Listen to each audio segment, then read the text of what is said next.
We're rocking and rolling here. Jacob Coates starting off the fun nice and early with a $20 super chat. I don't even want to start talking until I'm confirmed that we're live here. What's up, chat? Can you hear me?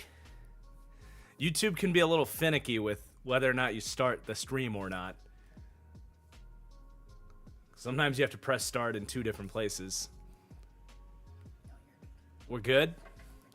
All right, what's up, everybody? Welcome to day 2 of the NFL draft. In my opinion, the best day of the draft for us draft sickos, because this is where so many of the guys that we've really debated and talked about as sleepers are going to come off the board. A lot of excitement with those picks coming up.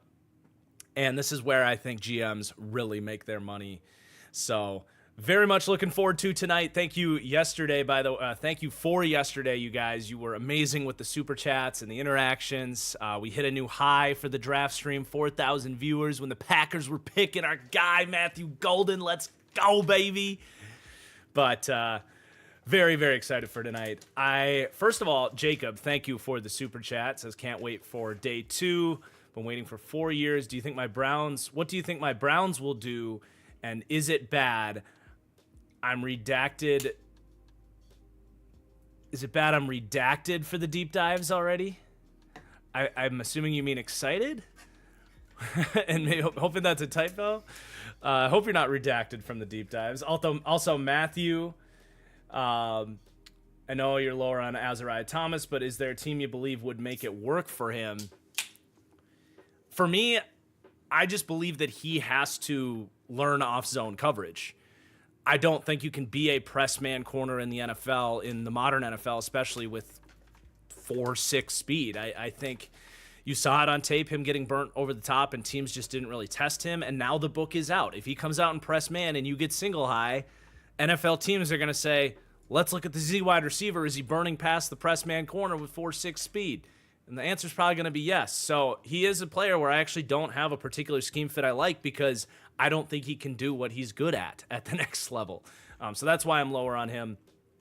But back to you, Jacob. The reason I glossed over that is because I thought it would be fun to begin our live stream here with a little mock draft action here off just the first 10 picks. I think would be fun. So let me get this up here. Let's see. Yep, there we go. And then I'm not gonna be able to look at the chat while I do this here, so I'm not gonna take too much time on this. But shout out to the PFF simulator for having all these picks updated.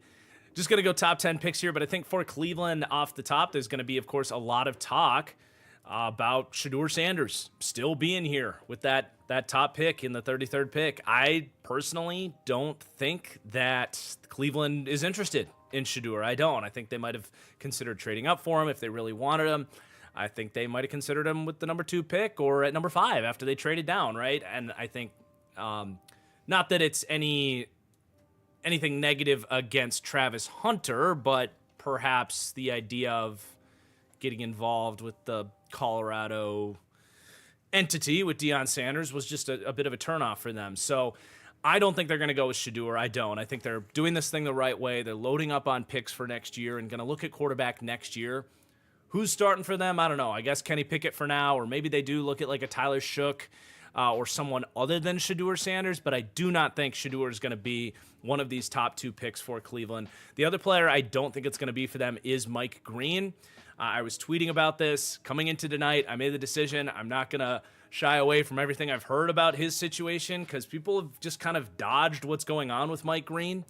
Incredibly talented football player, but everything I heard, and again, it's tough because it's all hearsay, but after he falls out of the first round last night, I think that is essentially confirmation of everything that I've heard related to him, that he originally began his college career at Virginia and had a sexual assault situation on the table.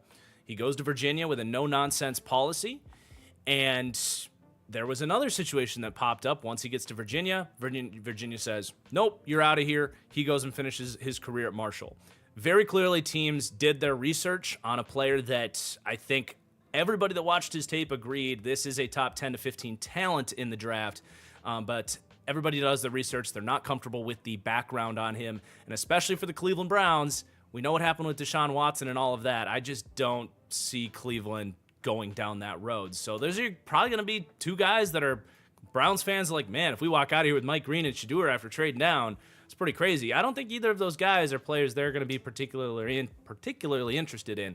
So who might they take? Well, that's a great question. Will Johnson's another guy that falls out of the first round. Massive knee injury issues.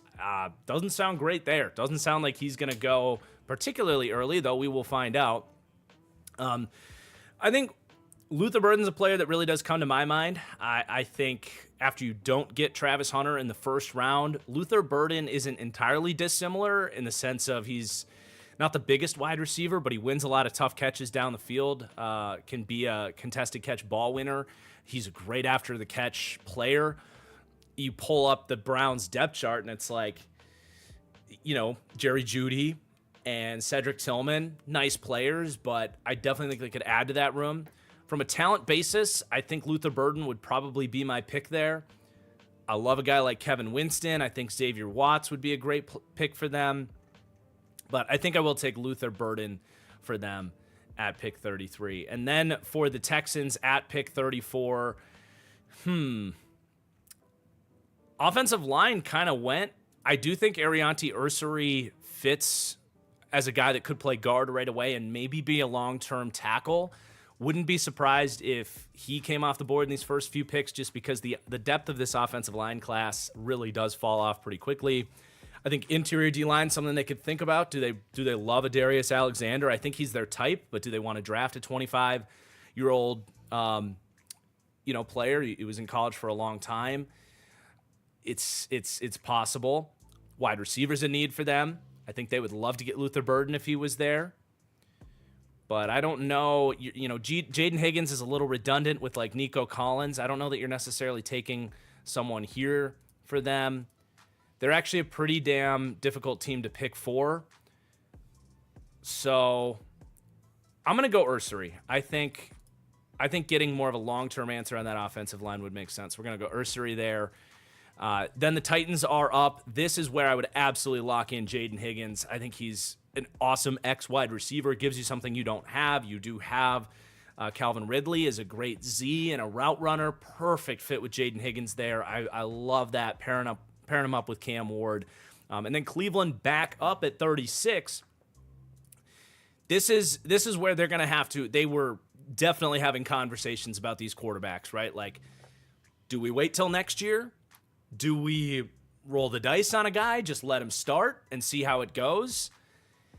And if you like what you get, great, you've got your guy. If not, we've seen teams do this, take second-round quarterbacks, guys like Will Levis. We saw it going back to, there was a Notre Dame quarterback the year before the Panthers took Cam Newton, where it's like, yeah, let's just roll the dice. And if he's good, he's good. If he's bad, we're going to be picking high, and that's great.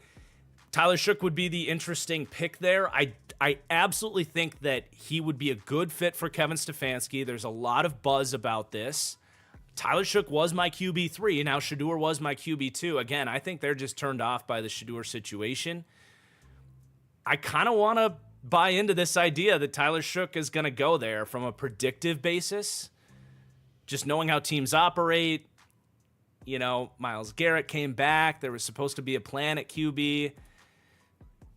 It really is hard to sit here and speculate on, are they really just planning to draft a QB next year, or do they want to do it this year? You could gamble on Will Johnson if you moved down, right? You didn't take Travis Hunter at wide receiver and corner. You could go that route. After all of that talk, let's give them an edge rusher, make that D-line a legitimate strength. I think Donovan Ezeraku's a good player. I think Nick Scorton's more their type. Texas A&M with Myles Garrett there, bigger-bodied edge rusher. We're going to go Nick Scorton there to the Browns at 36. All right, for the Raiders at 37, this would be a fun spot for Shedeur Sanders in the second round. I think that could be in play. But after everything that has broken down for them, I think they're trying to compete, win right now. They're going to give Geno that contract extension. I don't think they want to bring in Shedeur and have him sit for 3 years and create that media circus. So I'm going to go with cornerback for them. I mean, medicals. If you can get Will Johnson and he's healthy, this is the steal of the draft. There's a lot of mock drafts where we had them taking Will Johnson all the way up here at number 6. So very tempting to do it. The medicals terrify me, though, and I really like Trey Amos. Like, I was totally comfortable with Trey Amos in the first round for him to just be there. I think that's the route we're going to go there. And then pick 38 for the Patriots. This has got to be Donovan Ezaraku sitting right there in your backyard. Boston College edge rusher. The Harold Landry comp comes to full circle as he gets partnered with Harold Landry in New England. That's a really fun fit, especially with Jaden Higgins and Luther Burden going. By the way, it's tough. I really like Alec Iomanor. I think they need a little bit more juice. I would be more swinging because they do have a late... No, they don't. They pick at the top of the third, obviously. But I would maybe swing for like Kyle Williams or Trey Harris at the top of the third, or maybe a move up there. But I would love for them to get either Burden or Higgins. And I think there's a realistic situation they have to trade up to get him. So if I'm New England and you took the tackle at pick 4, a pick that I was, had some negative comments to say about it, not that I hate the pick, go aggressive. Do the opposite of what happened to you last year. Go get your Lad McConkey, not necessarily a slot player here, but go get a guy like Higgins or Burden. And maybe the Texans trading down again would be fun, but I don't think they would do that. So just from a fit perspective, getting some more juice in that edge group, and you're going to have to just play the board and go wide receiver later. The Bears at pick 39. I think you went with Loveland early. Get yourself someone that can tote the rock. This is what I would do here. I would take Quinshad Judkins, my 37th player, I believe. Keeping him kind of close to home in the Midwest there. He's, to me, a tremendous running back. And, there's been a lot of talk about Travion Henderson for them. It's redundant with DeAndre Swift, in my opinion. Get the lead back in Quinshad Judkins that they just don't have in that building. And then for the Saints at pick 40, you went offensive line early. I think, corner would be in play. Like, Savon Ravel would probably be the pick for me there. Really athletic. Coming off the ACL, but really talented. Yeah, I think Ravel for the Saints would be a good pick. And then the Bears at pick 41. So we got running back, we got a tight end. I think you got to think about the D-line at this point. I think if you want someone to just step in and give you juice right away and an impact right away, Darius Alexander can do that for you. He's an older prospect, but the Bears are definitely positioning themselves to win right now. I really like Princely Omanmielen as a fit for them because, and I'm sorry, I'm probably not showing you the board on this, so you're not really seeing what I'm looking at here. But Princely Omanmielen, the edge rusher out of Ole Miss, would be a great fit because I do think they plan on sliding Dayo Odeyingbo inside for pass rushing downs. But I like Princely Omanmielen as a designated pass rusher. Maybe you recircle back to the Mike Green conversations. They've seemed pretty... They want to stay away from character concern types. That's why they didn't take Jalen Carter. And I think I would lean Princely Omanmielen for them because I think Dayo's going to rush from that 3-tech spot a lot on pass rushing downs. So you're going to slide him in, and then you bring in Princely Omanmielen. So there's your top 10. I know you guys probably are itching for, or wait, no, that was 9 picks. So the Jets get one right here. I think at this point, you roll the dice on Will Johnson. You give him plenty of time to get healthy. You don't need to start him right away. But Brandon Stevens, to me, or if you love Benjamin Morrison too, I think Benjamin Morrison would make a lot of sense. But Will Johnson, well worth the risk. Aaron Glenn comes from that no risk it, no biscuit mentality of rolling the dice on injury-prone players. So let's go Will Johnson at 42 to the Jets. If he can stay healthy, that is just an incredible, incredible value. So there you guys have it. There is your top 10 mock draft. It'll be fun here to see how this plays out. Do have some super chats from you guys to read through. Thank you for coming in with these guys. But ZEZ, welcome back. Excited to have you back tonight. Thank you for the super chat. Christian as well. There you go. Quinshawn Judkins and Charles Grant today for Da Bears. Yeah, Charles Grant's a very interesting William and Mary developmental offensive tackle prospect. I'm a fan. I think we see him come off the board here in the next 30 picks or so. From Ash, so happy with our Starks pick last night. Frees up Kyle to do all the cool stuff he's best at. Totally agree with you, Ash. You're sharing a weird window. Oh. Yes, I am sharing a weird window. Sharing the analytics with you guys. There we go. Got it off the screen. Sweet. Thanks for the heads up. Producer Anna joining us for night 2. Shout out for the great graphics. But Ash says, tonight I'm hoping for edge, guard, receiver for the Ravens. I'd like to see us trade for Ezeraku, Harris, or Higgins. Yeah, those 3 players would be really good fits for you guys. Definitely agree that Ravens edge group just isn't very scary when you line up against that group. So the real Loki as well. You're picking Dynasty League at 102. Zach Schaumler is disapprovingly watching over your shoulder. Who are you taking? Shout out Zach Schaumler, Strong Opinion Sports. Not sure I fully understand the reference with the Dynasty pick there, or if this is Zach Schaumler's burner or something. I don't know if I get the reference there, but 102, I was thinking about this last night. Obviously, it depends if you're a 2 QB league, which if you're not playing in a 2 QB league, you should be. But Cam Ward is probably the number 2 pick in a Dynasty league and a 2 QB league. But I was thinking about this last night because just a little shameless plug here. On May 1st, I will be publishing my rookie Dynasty rankings on my Patreon for the Superstar tier. So that's patreon.com/thatfranchiseguy. You guys can get access to my draft guide there as well, which is particularly useful here on day 2 and day 3 of the draft, because as these guys come off the board, you can load it up, see what I wrote about the guy, where I had him ranked, pro comps, all that good stuff. Hell, you can even watch 7-round mock drafts for all 32 teams here, maybe before tomorrow if you want to see some interesting day 3 fits for your teams as well. But I will be publishing full Dynasty rankings. May 1st is the date I'm setting on myself to get those out there. But it is a debate at 102 because originally you would have said Marion Hampton before the draft, but this is why I hate answering those questions before the draft happens, because Marion Hampton goes somewhere where he's going to be splitting carries for the foreseeable future, and it's like, well, from a fantasy perspective, it's like kind of a buzzkill. So I think after that, it's like T-Mac, Tet McMillan for the Panthers. I think Matthew Golden would be in consideration if you needed a wide receiver. I think Matthew Golden probably just getting to be in that Green Bay infrastructure and having all of the.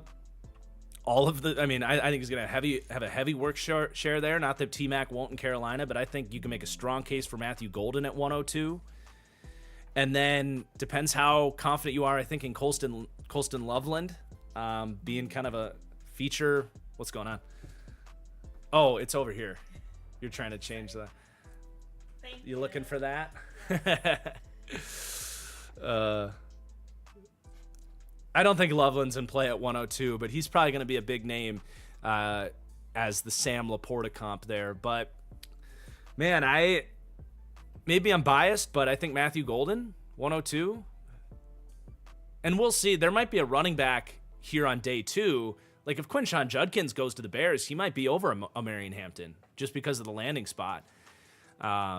So, day 2, it could still absolutely decide some of these guys. If Cam Scatabo goes to the Cowboys, like, dude, he could eat in that offense. So we still might have a surprising 102 pick out of the second round here with these running backs, because this running back class is really special. From Ryan, Bucks better go defense the rest of the draft. Yeah, the Igbuka pick was fascinating. That was a tough one to analyze, because it's like, I mean, I think he's eventually going to be really good there, and he's a scheme fit, and he's a good player, but, you know, they're kind of going for it this year, and I just don't know how much of an impact he's going to make in year one. From Will, the Texans reportedly tried to trade back up for Connerly. Should they have just taken him at 25? Yeah, absolutely. If they liked Connerly, that was a mistake to move down 6 spots or whatever it is. But no, they did not get a future first-round pick. That was the Rams that got the future first. If they did try to get back up for Connerly, that was absolutely a mistake, because that's a poor projection on their front. Like, he was obviously going to be a candidate to go at the end of the first round there. And if that's true, I think us mocking them Arianti Ursary makes a lot of sense. If they're interested in going O-line, he's probably the next best guy to go with. Unless they just completely surprise us with like a Charles Grant pick or something. From Austin, let's hope Goody can cook for us like he did last night. Go Pack. Yes, man. I have years and years of Brian Gutekunst analysis, not to take back, but sitting over my shoulder right now. Just a ton of credit to Brian Gutekunst for finally making the right pick last night. Super, super excited. From Edward, do the Colts take a QB? If so, who and when? I don't know that they will. Like, maybe if Milroe's there in the third, they just say, well, we're already kind of throwing a dart with Anthony Richardson. Let's just get another ridiculously athletic guy that we need to develop with a strong arm. Like, just get him in the building and see what happens. Teddy. Jeez, Teddy. I know the draft is at Lambeau Field, but you don't need to moon the crowd. He couldn't miss his arch rival's first pick. Yeah, I would be a little surprised if the Colts went QB, but not the craziest thing in the world. From Bluefish, would Shedeur have as much hype without the Sanders name? Absolutely not. Absolutely not. I think he is every bit a day 2 QB prospect by the tape that was riding a hype wave that ended up even hurting him, because that led to him thinking he was okay to not throw at the Shrine Bowl, to not work out at the Combine and all this stuff. Right out the gate in like December, remember they said like, we're going to be the ones that decide if we're okay going to play for you. Like, they were the ones trying to pull the like Eli Manning thing from like 2005 where they were like, don't draft us unless we approve. Like, they just came off entirely full of themselves from the very beginning. And obviously the NFL just couldn't be any less turned off by their entire pre-draft approach. Let's see, one more quick super chat before we get the pick here. Fan for many years, love the content. I think Green Bay should trade up in the third or second to grab one of the IOL from Georgia. EJ/Ryan going to be gone. Would be smart to reload now. I wouldn't trade up for either of the Georgia linemen personally. If they fall to you and you want to take them, I wouldn't cry about it. But I've got third round grades on both those guys. And All right, I don't know. in hot. Carson Schwessinger. All right, we're already wrong on our mock draft. But I like Carson Schwessinger a lot. Was a really fun late watch for me. I got to linebackers maybe 2 or 3 weeks before the draft, but he kind of saved this linebacker class when I was getting into it, because this is not the year to want a linebacker. And clearly the Browns knew that, getting one of the few good ones in this. Here, it's on my screen. There you go.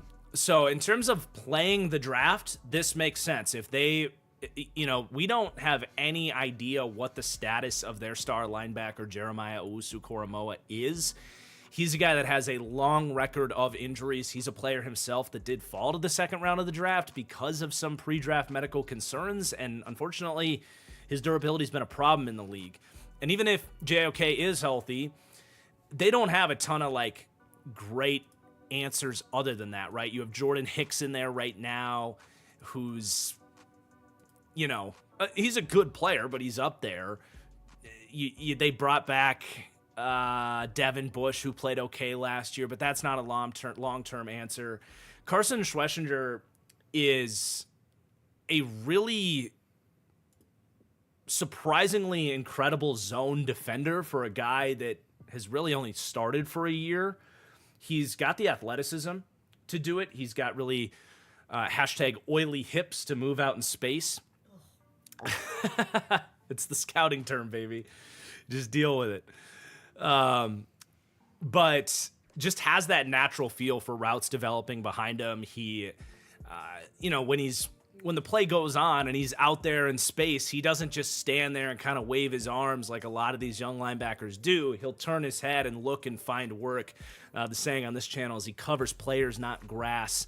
He does all that good stuff. The thing with him is he just flies to the ball, which is a good thing, but he abandons his gap a ton and just kind of gets swallowed up in the run a lot as well. He doesn't play very big.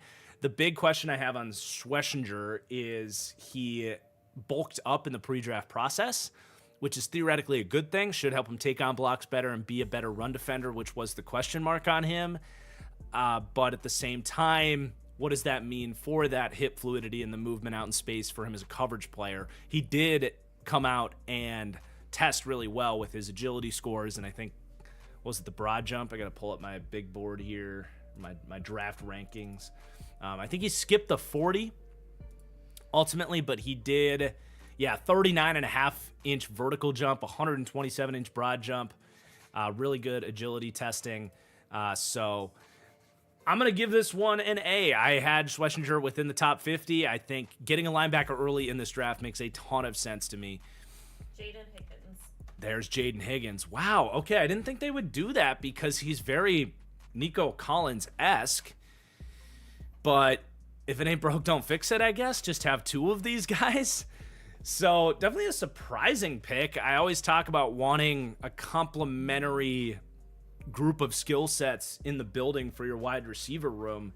I don't know that this necessarily accomplishes that, but I do love Jaden Higgins, and because they hit on Nico Collins, it's kind of tough to argue with it. But same idea. You're talking about a guy that just moves better than he should at 6'4". He's got quick feet. He can stack vertically, catches pretty much everything, shifty after the catch. There's just so much to like in his game.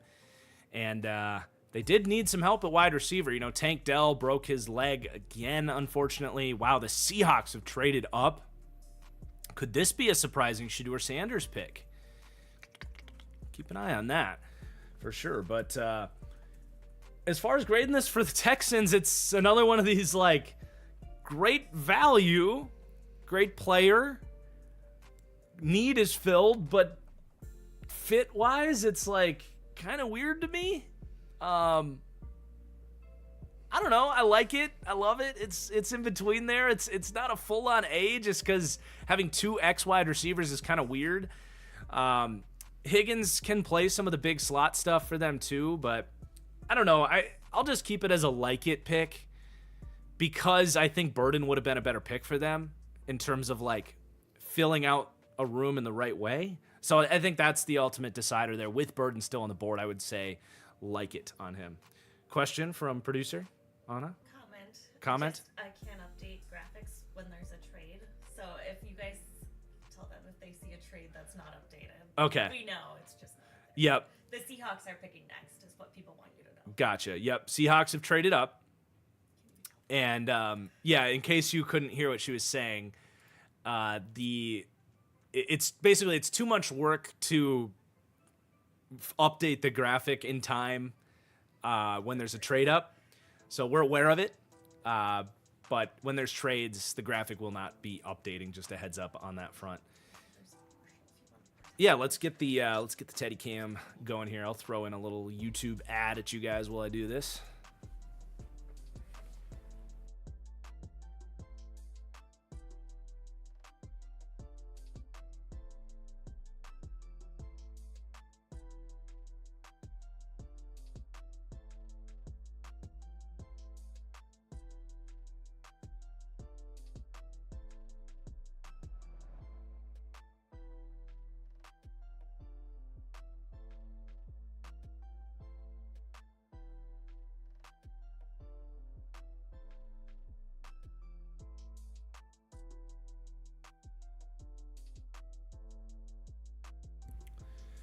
All right. Teddy Cam. Let's see, it's a little...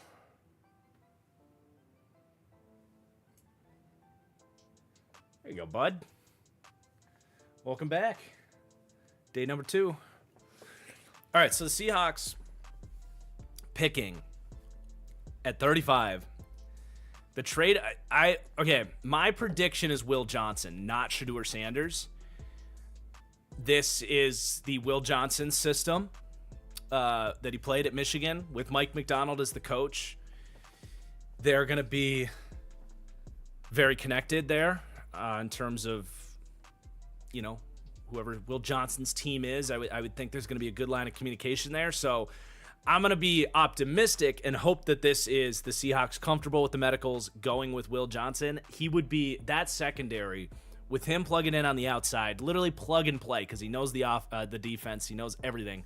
Plug and play. You got him and Reek Wallen. You got Witherspoon in the slot. That would be insane for the secondary. That's my prediction here for this pick. But we'll see. It could be Shedeur. I don't think they would do that for Shedeur after giving Darnold money, but the Darnold contract was enough where it's like, well, if you struggle, we can move on, and they know the importance of quarterback. But yeah, I certainly don't think they would do this for the quarterback here personally. Nice for Seattle that they didn't have to give up both of their seconds. By the way, Tennessee moves back and gets a mid second and a late third. Questionable for me for Tennessee to not go Luther Burden. And maybe that's Seattle's guy here, but that's what some people in the chat are thinking, that it might be Burden. That it might be Burden. Yeah, I could see it. He's a good vertical threat. I think he's a little bit... I would describe Burden as best in the intermediate game and as a catch and run threat. They kind of have that already with JSN and Cooper Kupp. It would work. It could work. Don't get me wrong. I would like the pick a lot. But I don't know that they would necessarily see him as the guy there to trade up for. Let's do some super chats here while we wait. From... Nice username there. Not going to get me this time. But that was... Chad had fun with that one last night with our favorite types of bread. Actually, it looks like they're going to announce the pick. Or Richard Sherman's going to take his time, knowing Richard Sherman.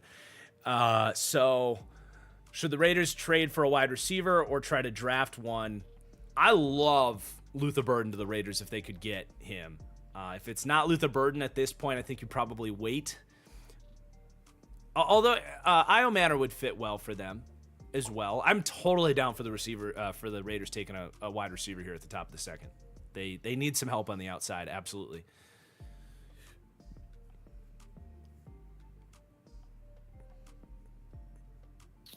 All right, who we got? Nick Emma Ward. Nick E-Man. Don't ask me to say it again. Nick E-Man Worry. Okay. So, not my favorite player, but this is a scheme fit I have talked about multiple times in 2-round mock draft situations, that kind of stuff. My favorite fit for Nick E-Man Worry, and the reason I didn't love him is because there was only a certain amount of teams that made sense for what he theoretically should project at being good at the next level, and it's not something he really did at South Carolina, but as that sort of Kyle Hamilton role in a defense, being a big nickel, someone that can play intermediate zone defense, blitz off the edge, defend the run, that is realistically... I just closed out the stream here, but that is realistically, with his physical profile, that's going to be his upside in the league, because as a deep zone defender, which he played at South Carolina, his tape just wasn't good, man. Like, he wasn't instinctive on the back end. He wasn't able to tap into his speed to get range on the back end, and he didn't fill the run well. He was extremely slow to trigger against the run. And anytime he was targeted deep, he kind of panicked and got grabby. He would attack receivers before the ball would arrive. His best tape is when he's buzzing down in intermediate zones, where his length, and he does have ball skills in that area, and some of his good reps against the run when they did play him in the box, at least lets you think about what he could be there. So for me, I do actually love this as a fit, because this is the defense that did that with Kyle Hamilton as that big safety in Baltimore. So you're going to let your two kind of converted corners that are playing safety on the back end be your rangy coverage defenders, and then you can plug in Nicky Manwari into that spot. And then I think this means we will see a lot more Devon Witherspoon on the perimeter. Also, huge ring the bell moment for Marcus here. Quinshon Judkins to the Browns. Huge ring. I stayed firm on Quinshon Judkins as the better Ohio State running back. This is a huge win for the channel. Shout out Quinshon Judkins to the Browns here. We can keep that love it up on screen. Love this pick. Love it for the Browns. You keep him close to home, where he played at Ohio State. Now he did his first couple years at Ole Miss. But he was, I believe, if we pull up the big board, 35th? No, 30. Let's see. Where do we have him here? Get Teddy out of the way for a second. We got 37th, and he goes 36th. So just like, I'll ring the bell again. That's just like a dub for the channel there. But just everything Cleveland needed. And we were just talking about fantasy dynasty drafts and stuff. Like, who's going to be the 102 pick? Well, Quinshon Judkins in Cleveland, that you could argue that from a fantasy perspective, you should be taking him over Omarion Hampton for the Chargers, because Omarion Hampton's got to get through Najee Harris. Quinshon Judkins has nobody to get through here. This is his backfield. He can shine. He can absolutely be a 3-down back. He catches the ball out of the backfield. He's got breakaway speed. He's got the best vision in this. Well, I love Devin Neal and his vision. And some of these other day 3 guys have very good vision. But as far as the premium talents with size, speed, 3-down potential, Quinshon Judkins has the best vision. The way he presses the line without losing any momentum, just the way he ran reminded me a lot of Aaron Jones. It's not the pro comp on him, but Aaron Jones won with his vision and burst, and you see that with Quinshon Judkins. So huge fan of this for the Browns to get Hampton. So Aaron Rodgers has to be a Brown. A Brown? No. I mean, that would be interesting. Never. The Browns go calling Aaron Rodgers. He is still out there. You were thinking Steelers. I'm thinking Steelers. You're thinking of all of your hated AFC North. I'm hated teams. I'm sorry. But this is interesting that the Raiders, do you think they're going to take Shadur here? I don't. I think this is I think this should be Luther Burden, in my opinion, for the Raiders. But we have a trade. Miami Dolphins have traded up to pick 37.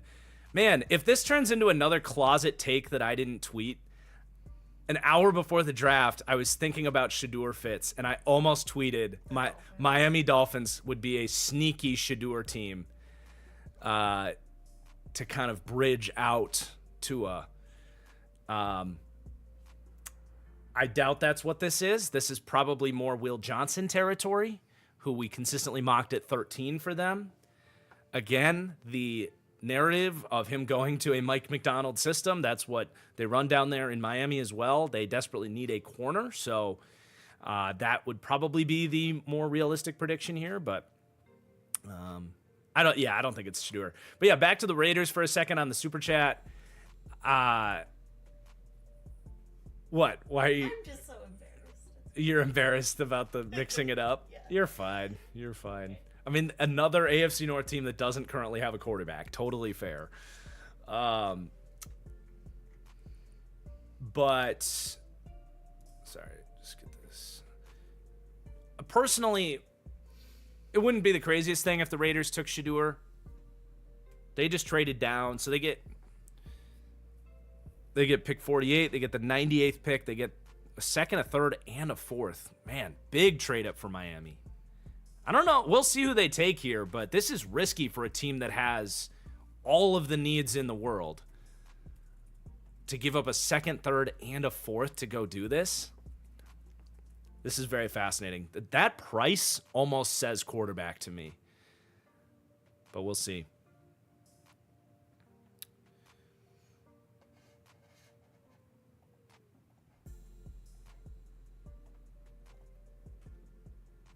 No, Jonah. Jonah who? Jonah Savanaia. I mean, look, I love Miami going D tackle and offensive line. Dolphins fans, how many years have we sat here on this live stream and freaking cried about them ignoring the trenches? I don't hate this at all. I like Jonah Savanaia. I had him as a second-round guy. So right on the money there. He was arguably even the next best interior offensive lineman for me. Are we all good? Can I take the mouse? If I pull up my... I'm just going to slide this over a little bit. If I pull up my interior offensive line rankings, so yeah, I had a dead tie after Donovan Jackson with a second-round grade on Wyatt Milam and Jonah Savanaia. So in terms of like best next player available, absolutely. And for Miami, you wouldn't be taking Wyatt Milam because I've spent a lot of time talking about how they need athletic offensive linemen. So he is an excellent fit. He's a great mover. He ran a 4.95 40, one of the best short shuttle times in the class. And absolutely fits their system. So I think I still have the love it up there. I don't love it because that is a lot of draft capital to come up. I think you have to be critical. You have to be there's not a... You have to acknowledge. Yeah. You have to be acknowledging. I was going to say, like, acknowledgent. That's not a word. There's got to be a word for that, but we don't need to find it right now. Cognizant. Cognizant. Thank you. You have to be cognizant. There's that doctorate. Hell yeah. You have to be cognizant of the price that they paid to get this player. Your entire day, too, has gone to this player. It's rich for a guy that, like, he's moving into guard. He's played a little guard in his time at Arizona, but I love the fit. I really love the fit. I love the mentality. You get a nose tackle, you get a guard. If you're coming out of this, you're a Miami fan, you're like, great, we woke up. We got to be a more physical football team. I don't think you really complain about it, but it goes from a love it pick down to a like it pick because of a lot of draft capital given up. Not just a second and third, but your fourth as well. You get a fifth round back. That's a lot. It is a lot, but I do like the player. I do like the player quite a lot. All right, let's catch up on some super chats here. What's up? While we're in a commercial, tell everyone to like and subscribe. Yes, everybody, please like and subscribe. It really does help. Those likes do help. This shows up as a VOD after the fact, a video on demand. So those likes help the YouTube algorithm push this out to other big NFL fans like you guys. And, of course, subscribe. We're going to have draft grades coming at you for all 8 divisions after the draft. And then deep dives are starting up late May. So super chats here from Seth. Had my own party yesterday. Like that Washington picked...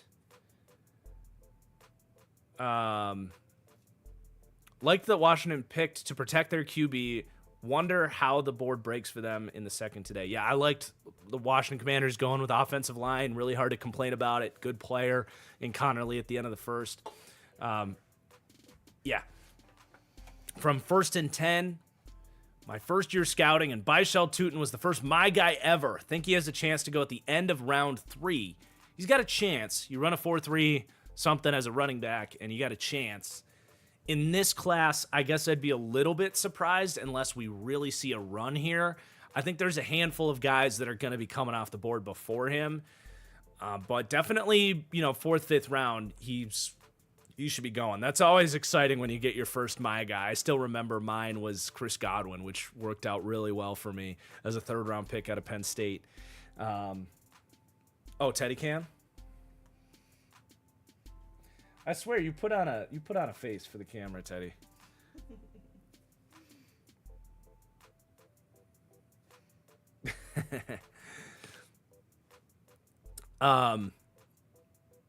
From White Rhino Reviews, any chance Mike Green or Will Johnson have legitimately bad concerns, health, or off the field that pushes them to round 3? Personally, I doubt it. I'll say this about Mike Green. I got a DM from someone. I won't disclose what it said, but if the contents of this DM are true, Mike Green is going undrafted. So I will just say that.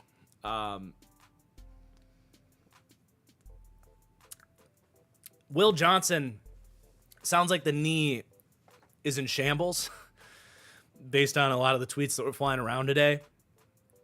I would think, I mean, once we get into like the 60s, to me, you reach a point where you got to just roll the dice, man. I mean, he's potentially the best corner in the draft, man. Like, I think Will Johnson's a really good player, but we don't have the medicals, so it's really hard to say.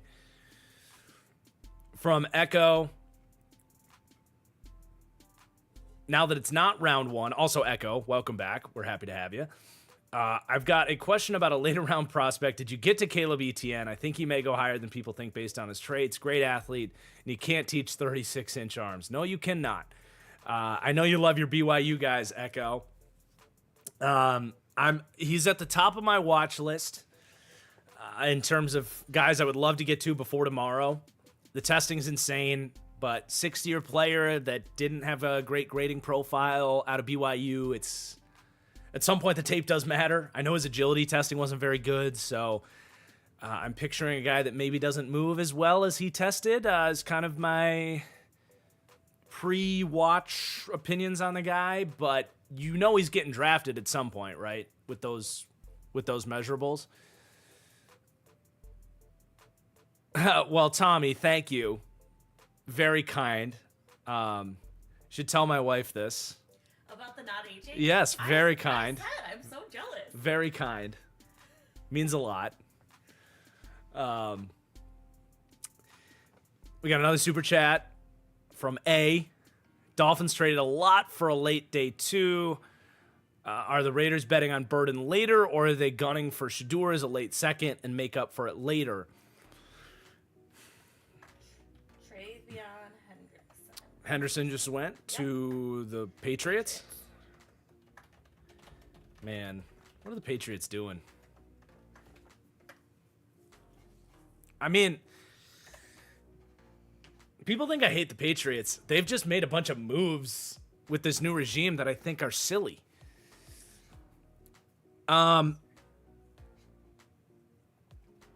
Who's catching the ball down the field? So I did it in a 2-round mock draft. I traded down with the Patriots and took Travion Henderson late. I've described that as a great fit. He is a pass catcher for them. He will make an impact in the receiving game. He will give them explosives. I'm not here to just destroy this pick, but I am definitely critical with Alec Iomanner and Luther Burden on the board not going wide receiver here. I just don't get why the Patriots are allergic to that position. It's with the Packers getting Matthew Golden last night, the Patriots maybe have passed up the Packers. And at least the Packers, when they take day 2 wide receivers, they're usually pretty good. That's my initial reaction from the Patriots here. It's like, look, Luther Burden's there. Alec Iomanner's there. There are options there. Travion Henderson's an explosive player. I think him going at this range is perfectly fine. To me, he's a guy that struggles with vision. You watch the highlights on him and you get fired up. He's got juice. He's getting, Jahmyr Gibbs comps. That's a little crazy to me. He does not have the speed and explosiveness of Jahmyr Gibbs. Now, he's more explosive and faster than most backs. But he doesn't have the creativity as a runner, I think, of a Jahmyr Gibbs. He tries to run through arm tackles, and he does that more often than not. Now, it's going to be harder to do against NFL defensive backs than it is against who he was going against in college. But the snap-in, snap-out stuff was frustrating. He bounces runs outside. He misses open gaps. And To me, he's not a featured back for New England. This is actually very redundant with what you had in what Antonio Gibson did for them last year. And Antonio Gibson very quietly played well for New England last year. So, like, I don't hate this. Gibson's not going to be around there forever, and I think Henderson's a better player than Gibson ultimately. But, like, how many times are we going to excuse the Patriots for not making the right pick at wide receiver? It's a back-breaking weakness for this team. I'm going to give this a C because you had Luther Burden sitting right in your lap. I'm sorry, Patriots fans. I don't mean to hate on you guys, but it's just where I'm at. Bears are up. You want to do the picture or you want the video from... Okay. Just a second, guys. I put in an ad.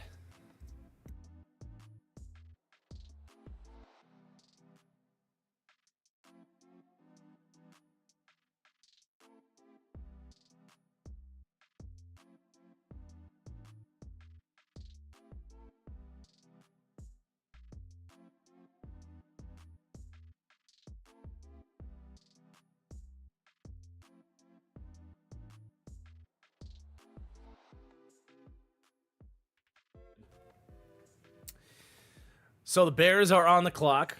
Huge shout out to... Well, I can get Teddy out of here. There we go. Huge shout out to my brother-in-law, Adam. Watching the draft down in Florida. Bear down, baby. That's Adam with, I think, Akeem Hicks. Bears fans, help us out. I think that's Akeem Hicks. Because this was in, like, 2018, I think. 2019. 19. Yeah, chat. You guys will have to help us out. But I'm pretty sure Akeem Hicks there. But, we love you, Adam. Hope you had a good time out in Florida today. I took it off for you. Also, my stream is way behind. Just want to make sure I'm caught up with where we're at. All right. Let's make sure we're all caught up on Super Chats. Our pick is coming in, it looks like. Who's announcing this? Do we know? I don't know. Doesn't say. I think I'm obliged to boo as a Packers fan with the draft being in Green Bay.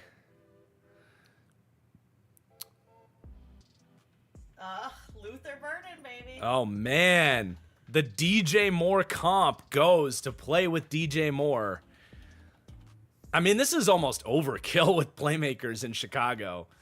Kind of a... Go for it. Kind of a poor endorsement of Rome Odunze here with the Bears draft here, going Colston Loveland and Luther Burden here. DJ Moore's not going anywhere. I mean, it's hard to complain about getting this many playmakers, but I will admit, the Packers fan in me is like, great, another year of horrible pass rush from Chicago's defense. That works for me. You know, you can't get the ball to all these guys. So I don't fully understand this pick. I mean, Ben Johnson, I get why he watched his tape and saw all the missed tackles and said like, yep, that's my kind of guy. Like, we're gonna feed this guy in the Amon-Ra St. Brown role and all that. But for me, it's like, you got DJ Moore at home. Who the hell is getting after the quarterback? Like, this is fun, but fun doesn't win football games. So I hate to be like super critical of this pick, but I just don't fully understand. There does reach a point, we've seen this, especially for young quarterbacks. It does reach a point where there's too many mouths to feed. And I thought that was already happening last year with what they had last year. I thought Caleb was a little overwhelmed trying to get the ball to DJ Moore and Rome Odunze and Keenan Allen. Now he supposedly has 4 mouths to feed. He's a very talented player. It's exceptional value. But very, very fascinating pick for the Chicago Bears. I guess you're right. The Bears do pick again in 2 picks. They can still take a pass rusher. But we'll see. I'm gonna give this one because I there's no in between for me with the way I have these grades here. It's not a full-on C. It's not a full-on B. It's right in that middle ground there. You know, somewhere in this territory as I play with both those grades. He's an exciting player, man. He's an exciting player. So it's hard to get too mad about it. I will circle back. New England, man. Luther Burden goes with the next pick. Is this not literally Ladd McConkey from last year all over again? I'm just saying.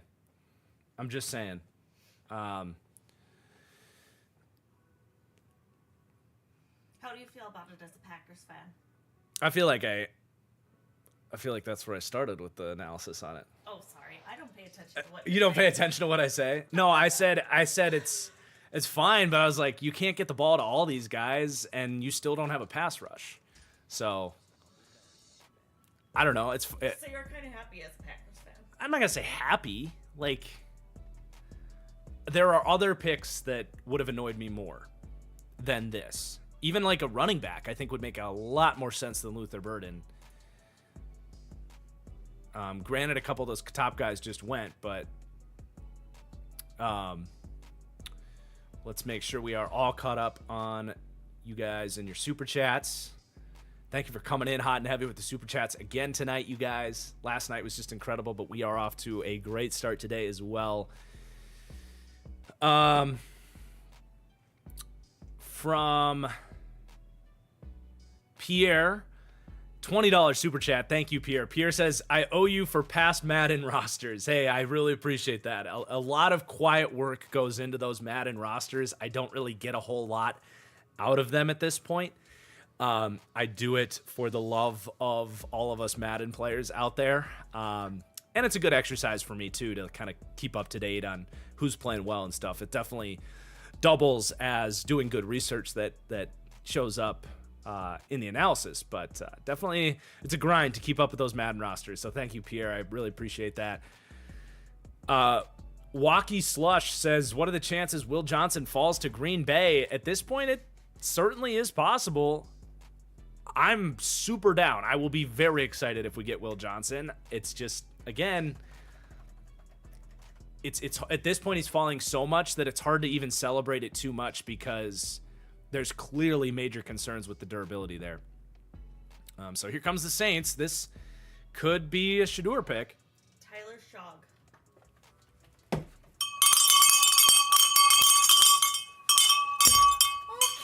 Let's go! What a dub. Is this not like the biggest dub I've had on this channel, maybe? Are you serious? Tyler Shook before Shedeur? This is the player, remember? I told you? I texted you. You did. She was on a night shift, and I texted. She was like, how's it going?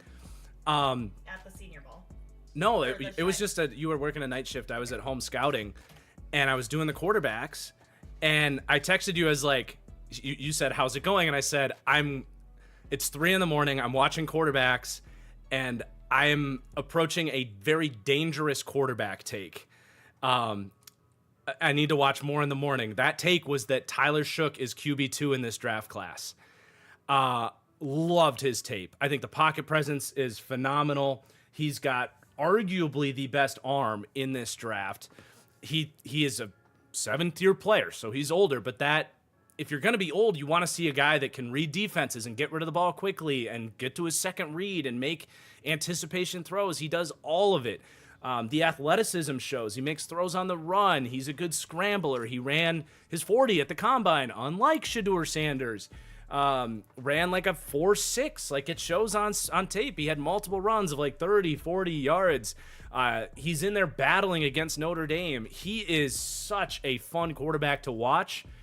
But one big but on Tyler Shook is he about once or twice a game, in the back of his mind, something triggers with the 3 years of season-ending injuries as he went through Texas Tech and Oregon.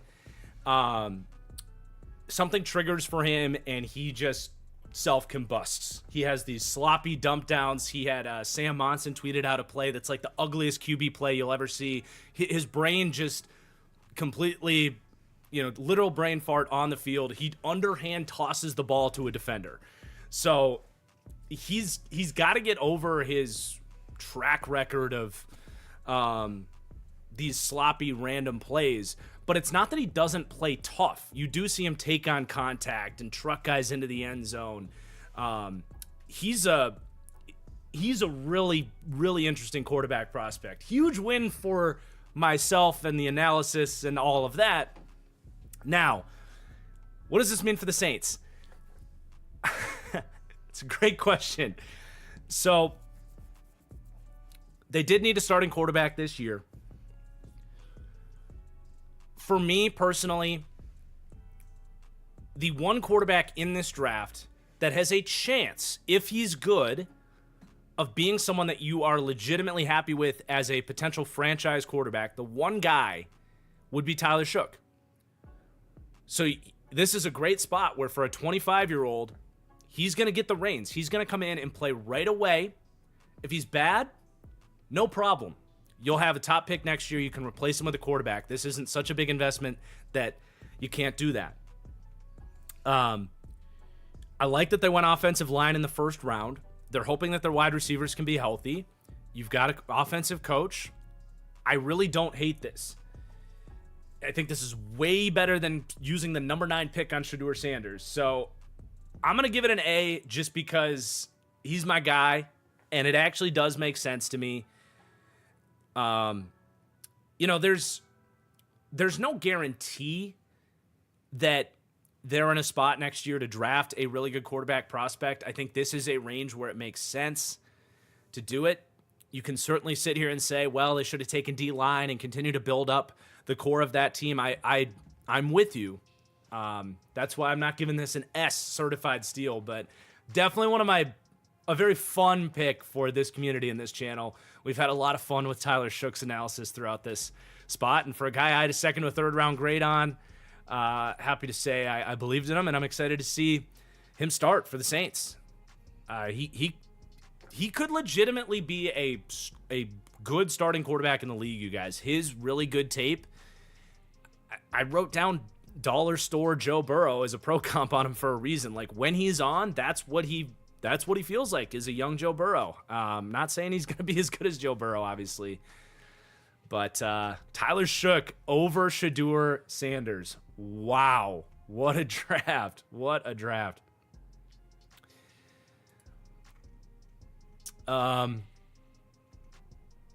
That was definitely the hardest bell ring I've ever had. I launched it across the room. I'll go get your bell in a minute. Thank you. Okay, Can you baby. go get my bell, please, baby? I threw my bell.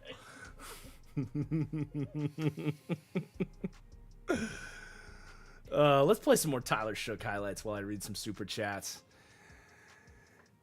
From J. Ken.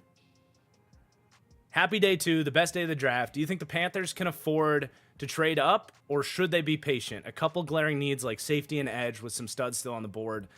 If I'm the Panthers, I would absolutely entertain trading up for someone like Donovan Ezeraku or Nick Scorton to get that edge filled out. That would be awesome. So I would be fully on board with a trade up for the Panthers. From Julius, what kind of doctor is Anna? Sorry if I spelled it wrong. You did. It's AHNA, but she is a neonatal nurse practitioner with her doctorate. So she is at the practicing level with her doctorate.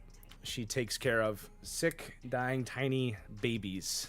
So she has a very serious, real job while I talk about football and hang out with you sickos for a living. All right, Bill's pick. Bill's pick's coming in. Sweet. I need a quick Tyler Shook tweet while we... Okay, TJ TJ Sanders. Okay. So they trade up for TJ Sanders. All right. We'll get there in just a second. I got to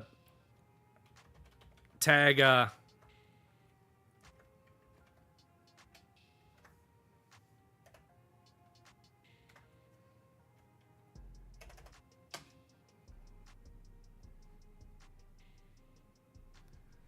tagging Connor Rogers and Trevor because they gave me so much crap when I floated Tyler Shook's name out there for the Browns in our mock draft.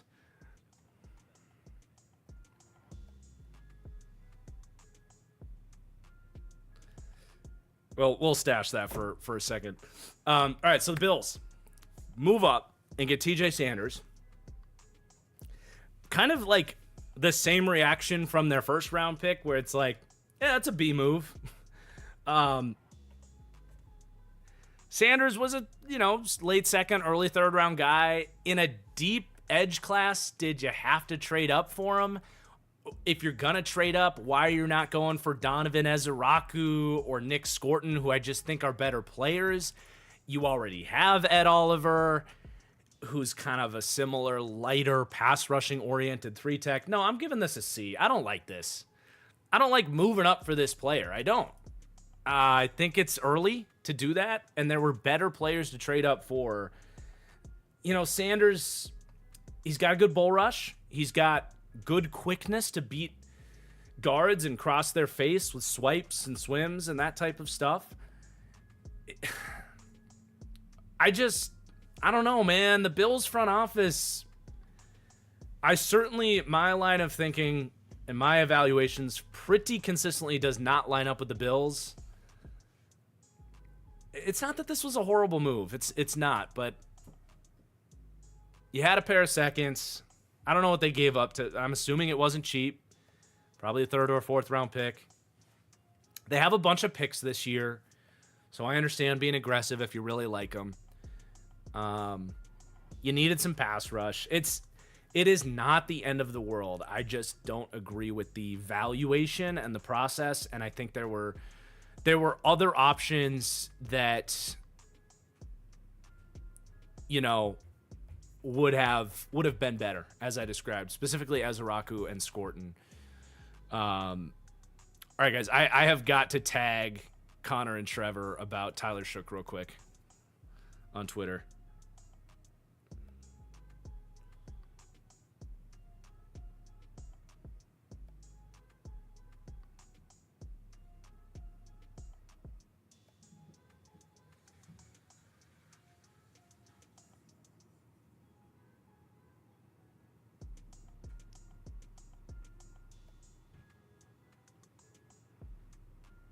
I just said, Tyler Shook, baby. They called me a madman.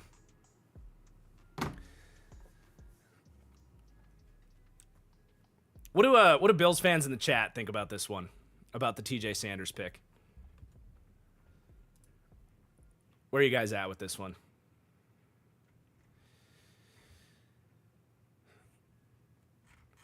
I'm curious.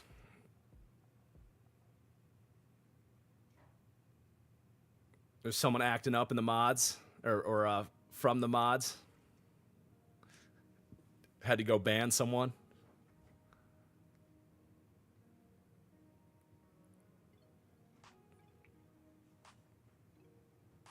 Got a couple like it's mid AF. They picked the wrong Sanders. Hard to pick up a bell. Get a nose if you're going to get a DT. Not a fan. Okay, good. I'm glad I'm not crazy because it's just like, I don't hate TJ Sanders. It just was not the spot for him, I don't think. But I could see him being a useful, come in on third downs and help the pass rush. But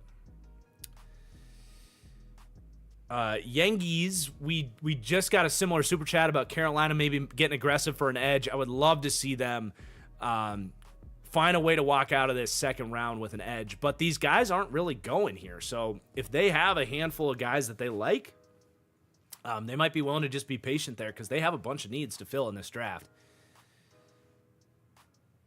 Matthew Golden is wearing number 81. Thoughts? I'm still a fan of 80s for wide receiver.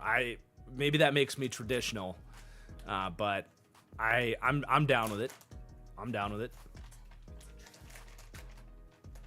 Oh, you have been very good, Teddy.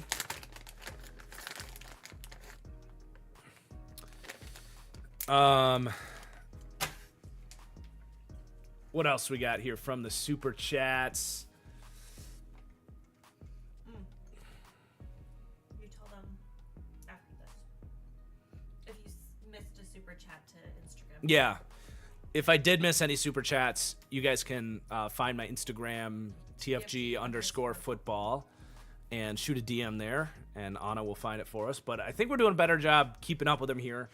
HD says, Pats fan here, you're not lower on them. The fan base agrees these moves are a joke. Okay.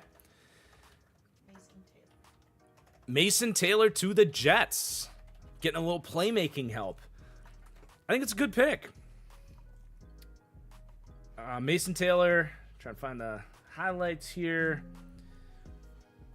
But athletic, tight end, son of Jason Taylor, Hall of Fame pass rusher for the Dolphins. Just a developmental tight end, in my opinion, that has all of the flashes and building blocks of a potential franchise tight end. I want to pull up my strengths and weaknesses on him just to think back to some of the stuff that he could work on and some of the exciting stuff he flashed. So good speed to stretch the seam and pull away from linebackers. He did not run. He did ultimately run his 40 at a 4.65, but I said his tape estimated 40 is about 4.6. Really fluid athlete, quick feet, hashtag oily hips, good acceleration for a tight end, which is hard to find. He's really good at being QB friendly, at rounding out his breaks to come back to the ball for the quarterback. It's a high IQ thing he does. Thought he was really good with his ball skills, tracking, elevating, plucking the ball out of the air. Really good with zone IQ as well to sit down in soft spots and kind of be QB friendly to work with the QB and scramble drills. So you see him growing up around the game, the football IQ. You see that in spurts. Super young, just turned 20, and as far as weaknesses go, just got to develop his frame. Run block technique definitely needs refinement, and then just the run after catch on him was really underwhelming when I watched him. That's kind of the one drawback that I don't know if it gets better, but if he can bulk up, I do think that could be what really sets him over the edge to be a kind of franchise tight end type. All right, Alfred Collins to the 49ers. All right, Alfred Collins, you are a 49er. So just to give a grade real quick on the Mason Taylor pick, I would go A on that one. I think the value lined up. He was just around my top 50, so that's where they were picking. But all right, Alfred Collins to the Niners. They're clearly looking to raise the floor of that defensive line. There's a lot of guys that I think they probably could have looked at to get more upside here. I'm going to give this a like it grade. I think Collins is a very high floor defensive tackle. He stops the run. Like, running against the 49ers just got a hell of a lot more difficult with Mykel Williams and Alfred Collins there. You're going to see Nick Bosa get opportunities to get those third down rushing situations to really tee off on tackles.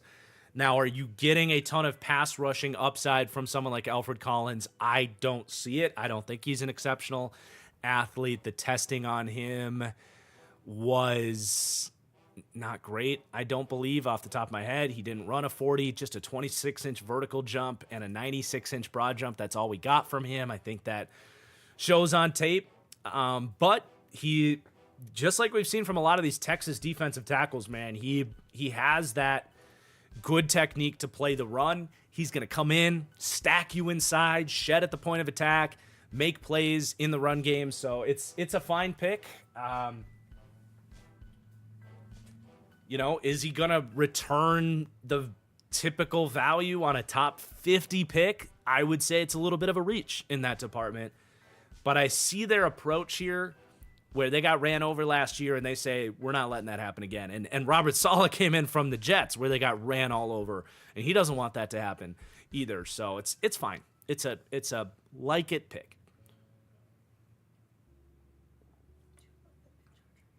Yeah.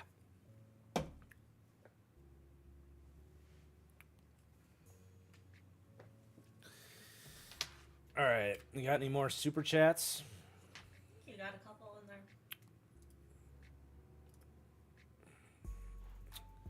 So, your Fitbit's dead. You weren't kidding. All right, that should be charging for you.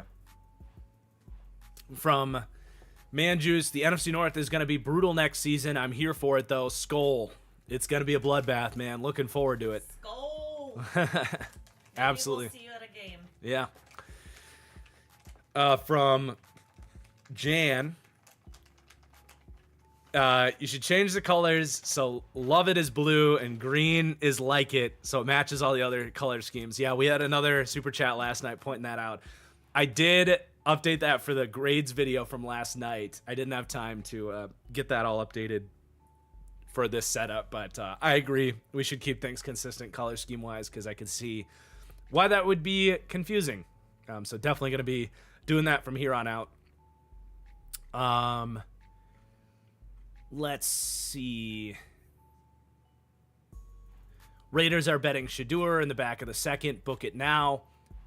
I just disagree. I don't think they have any interest in Shedeur Sanders. I think they like the Geno trajectory with Pete Carroll and being a competitive, frisky team right now. I don't think they have any interest in sitting Shedeur for 2 years and dealing with the noise. And the second Geno throws an interception from you're close-ish to Colorado, a lot of presumably Deion Sanders, Shedeur camp fans are Raiders fans. You're just creating, it reminds me of like Justin Fields and that overwhelming fandom that just doesn't justify the tape. I don't think they have any interest in playing around with that. Somebody says if you don't pet Teddy right now, they're going to throw up. Jeez. Is it Teddy? He is being such a good boy. Is it Teddy? Did Teddy say that?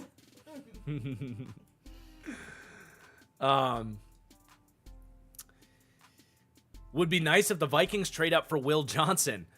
I mean, they have a really tough track record of injury-prone and or off-field concerned corners. He has fallen off of this once. Keep going. I don't know why you're so excited. You didn't even eat the gummy bear we gave you yesterday. I know Vikings fans would say, well, that's exciting, but remember Andrew Booth? Like, that's kind of who I'm thinking right now with Will Johnson is Andrew Booth, who probably wasn't viewed quite as highly as Will Johnson, but very similar. Falls into the mid-second and basically never played for Minnesota. So there's a little bit of that fear, I think, with Will Johnson, but Ezeraku? All right. Cowboys go with Ezeraku. Very good value at this point. I was thinking this earlier today, that this is a mini ring the bell for the channel on a draft take. I pushed back on the top 20 hype on Ezeraku. Just a little ring. I don't want to celebrate the fall like that, but he ended up, I'll check in just a second once Anna's able to get the graphic in there. But I think he ended up like 37th, 38th on my big board as a top 50 grade, but not necessarily like a locked first round guy. So win for the channel, but in terms of the right pick for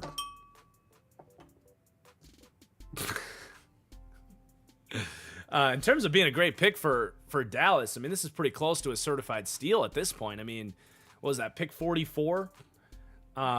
That's like an A-plus pick for them because their edge group has been, a little bit all over the place with Lawrence leaving. They drafted Nealand last year. He couldn't really play with injury. Sam Williams has shown his flashes, but I don't know why this got moved here. Nope, hold on. Just want to move this down. But yeah, Sam Williams, I don't know how much they're counting on from him at this point. But Ezeraku as a number 2 opposite of Micah Parsons, I love that. Jeez, Teddy, relax. Does he have to go? Do you want to maybe go let him out? Yeah. All right. Yeah, you got to go potty. That was my thing on Ezeraku, was like really good player, but I never really saw him as a like number 1 potential pass rusher to me because he's just not the most powerful player. I don't know if he's ever going to be a great run defender.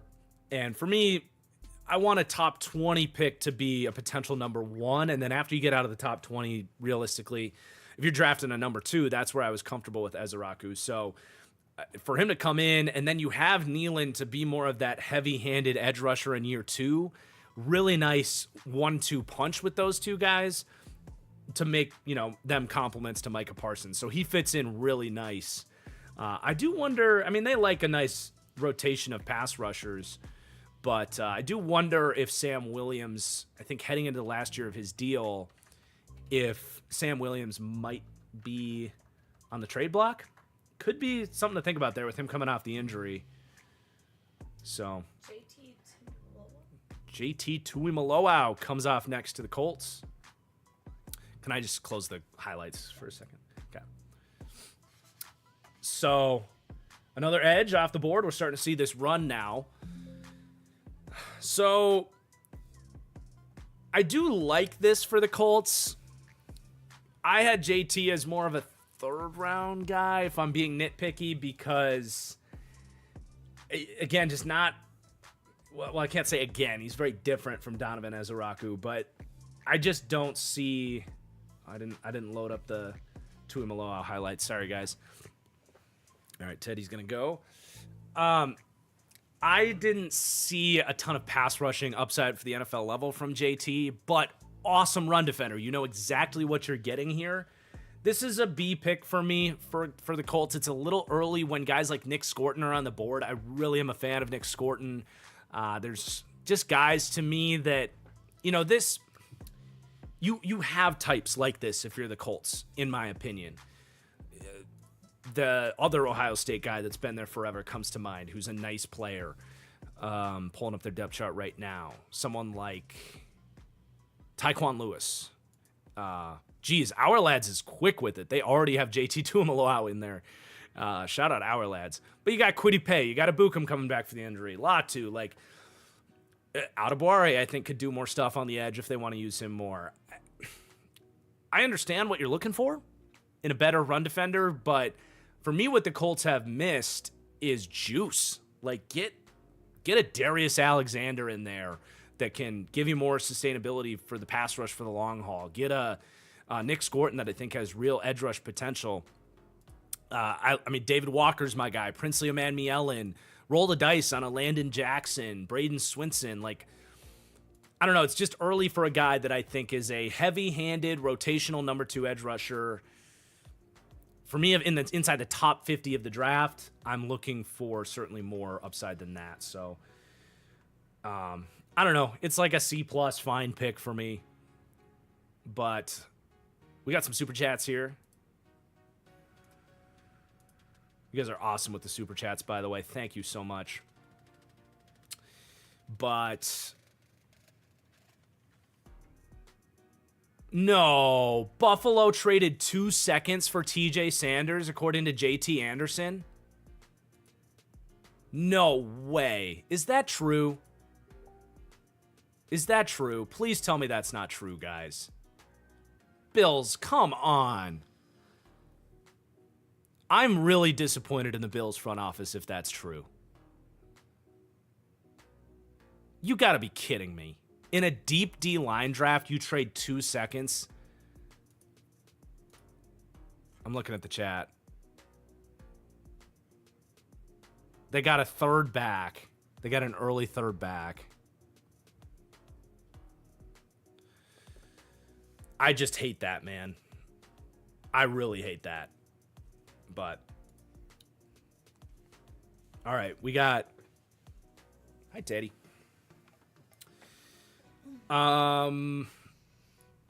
Super chat from Tommy. God bless Anna for all the hard work. I'm gonna ring the bell for Anna. Thank you. Thank you for the super chat, Tommy. From Riley Sullivan. I've been watching for a couple years. Love the content. I'm a Pats fan. It's been very frustrating with their drafts. Feel like the Pats and Bears thought they were drafting for each other. Yeah, playmakers for the Bears. And then line plus running back. Yeah, I could totally see that, Riley. That's a good call. Miguel, what's up, Miguel? Welcome back for day 2. Just got home. Any cool picks so far? Tyler Shook went to the Saints. Our guy, Tyler Shook. That was probably the highlight. Jaden Higgins to the Texans was certainly fascinating to me. But it's been definitely a high-flying, fast second round, rather. I would say we've been more critical of a lot of these picks than celebrating a lot of these picks early in the second round. From J.A., I'd rather have Taylor in the second over Warren in the first. I'm not quite with you on that. I think Mason Taylor still has a ways to go in terms of the completeness in his game. I think those guys were properly valued. I think you spend a first-round pick on Warren for a reason. I think you spent a second-round pick on Taylor for a reason. Keegan, Scorton over Ezeraku would make me like Hampton, Scorton or Ezeraku would make me like Hampton more. For the Chargers. Yeah. I agree. If you can tap into the fact that I think a lot of these teams are making questionable picks here at the top of the second round and get some pass rush, I think, yeah, you could sell me on the Hampton pick a little bit more for sure. I'm with you on that, Keegan. Wade, is CJ West getting drafted tonight? Certainly wouldn't be a surprise. Really athletic guy, stops the run out of Indiana, defensive tackle. To me, he lacked any sort of like instincts or moves or killer instinct as a pass rusher. So you got to find a way to coach that into him. If you can, there are traits to do it. I think this D-line class is so deep that CJ West is probably more of a fourth rounder in this draft. All right, Rams pick is coming in. This could be a Shador. On a Ferguson. T-Ferg in the second. Okay. Early for me, I will just be honest, very underwhelmed by the tape on Terrence Ferguson. I know he had a lot of buzz. A very athletic guy, moldable, athletic tight end, the type that teams love to gamble on, that if you can develop him, he will be a problem to deal with. There's not a lot of 6'5" tight ends that can legitimately run in the 4.5s, and it's not that he looked slow on tape or anything like that. But for me, the ball skills were infuriating watching him. It felt like he fought the ball. The contested catch stuff was really rough going through his cut-ups there. Just to read off some extra stuff on Ferguson from what I wrote down. So he was my number 9 tight end with a 3rd to a 4th round grade. So obviously I'm going to view this as a pretty big reach. But weaknesses I wrote down: fights the ball and doesn't have fluid transitions after the catch. So just everything just felt unnatural. Not only did he struggle to always catch the ball, but you want to see like Tyler Warren, he catches the ball and he's instantly turning upfield looking to make guys miss. Ferguson didn't have those natural transitions. Needs to fight for better body positioning and be stronger at the catch point. Came down with just 3 out of 12 contested catches in 2024 per PFF. That's only 25% for a big tight end. That's disappointing. And I also wrote, currently lacks the play strength to consistently hold his own as a inline player. So just to me, total project, more of a late 3rd, early 4th round guy. And to me, that's more of a... God, my Stream Deck just does not want to cooperate right To me, this is more of a I've got questions pick. I think that's the first time we've pressed that button. Especially when you're trading down. I know, Will Johnson to the Cardinals. Oh my goodness. Okay, we're going to have to wrap this up. But especially for the Rams, when you moved out of the first round. I know you picked up a first next year, and that's fantastic. But to move out of the first round and the first pick of your draft is Terrence Ferguson, and you're trying to go for it next year. Look, I know I went in on the Braden Fisk pick last year, but I'd almost say that's more of a hated pick for the Rams. I'm not a fan now. Hopefully I'm wrong again about the Rams' second-round pick as I was last year. But here we go, guys. The Cardinals saying, all right, this is too good of a football player to not roll the dice on at corner. Are you still plugging it in? Or okay. No, it's in there. Can I take it for just a second? This is too good of a football player to not roll the dice on in the second round. I have to say certified steal because he's a top 15 player in this draft. I mean, obviously we don't know. We don't know if he's going to be able to stay healthy. The ultimate if. It's just, there's no other way to analyze it but that. Teams were clearly terrified of the knee, the foot, whatever it is. But someone that was, you know, if you went in the top 10 picks, nobody would have blinked, right? If the Raiders just said, yeah, we're going to take Will Johnson at number 6. We think he's the best corner in the draft. No one would have blinked.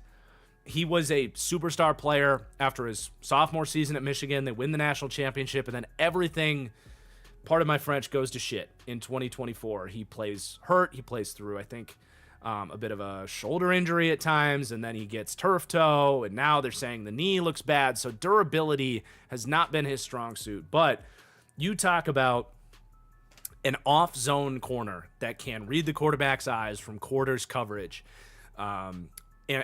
anticipate breaks, jump balls, squeeze routes in space.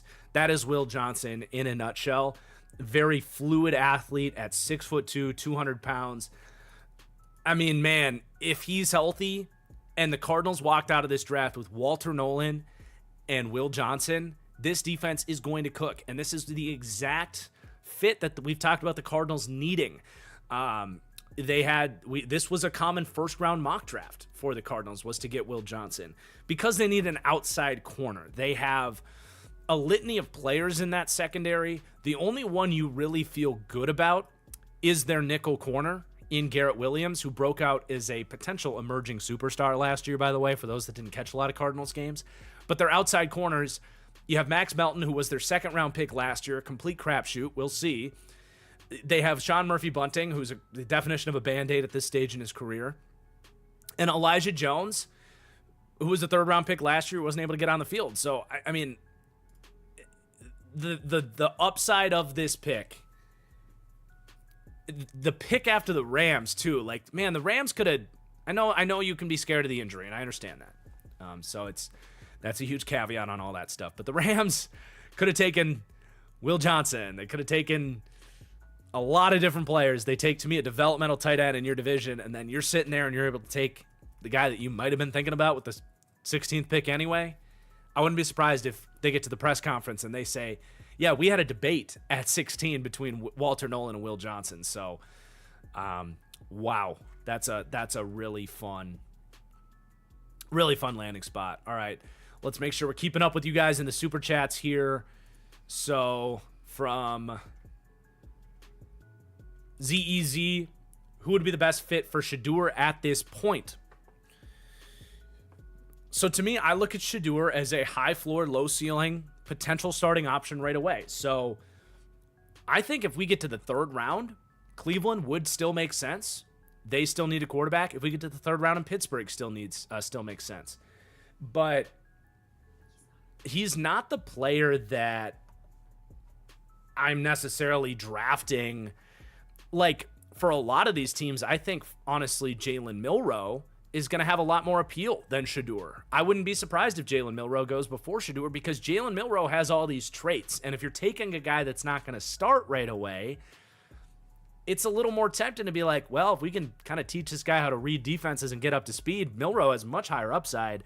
So Shedeur falls into a very challenging category all of a sudden of kind of what happened with like Desmond Ridder, where it's like, where do you find the landing spot? Because not only is he a higher floor, lower ceiling quarterback. He's a higher floor, lower ceiling quarterback that comes with all of the noise. And it's not so much against Shedeur the person, it's this hype machine that has been created around him. If you draft Shedeur and you're, let's say, the Dolphins with Tua, or you're the Niners with Brock Purdy, or any of these teams that have, let's just say, a tier 3 quarterback. Hell, what if the Cowboys took him? The second Dak Prescott or Brock Purdy throw a pick, you've got the fans clamoring for Shedeur to get in the game.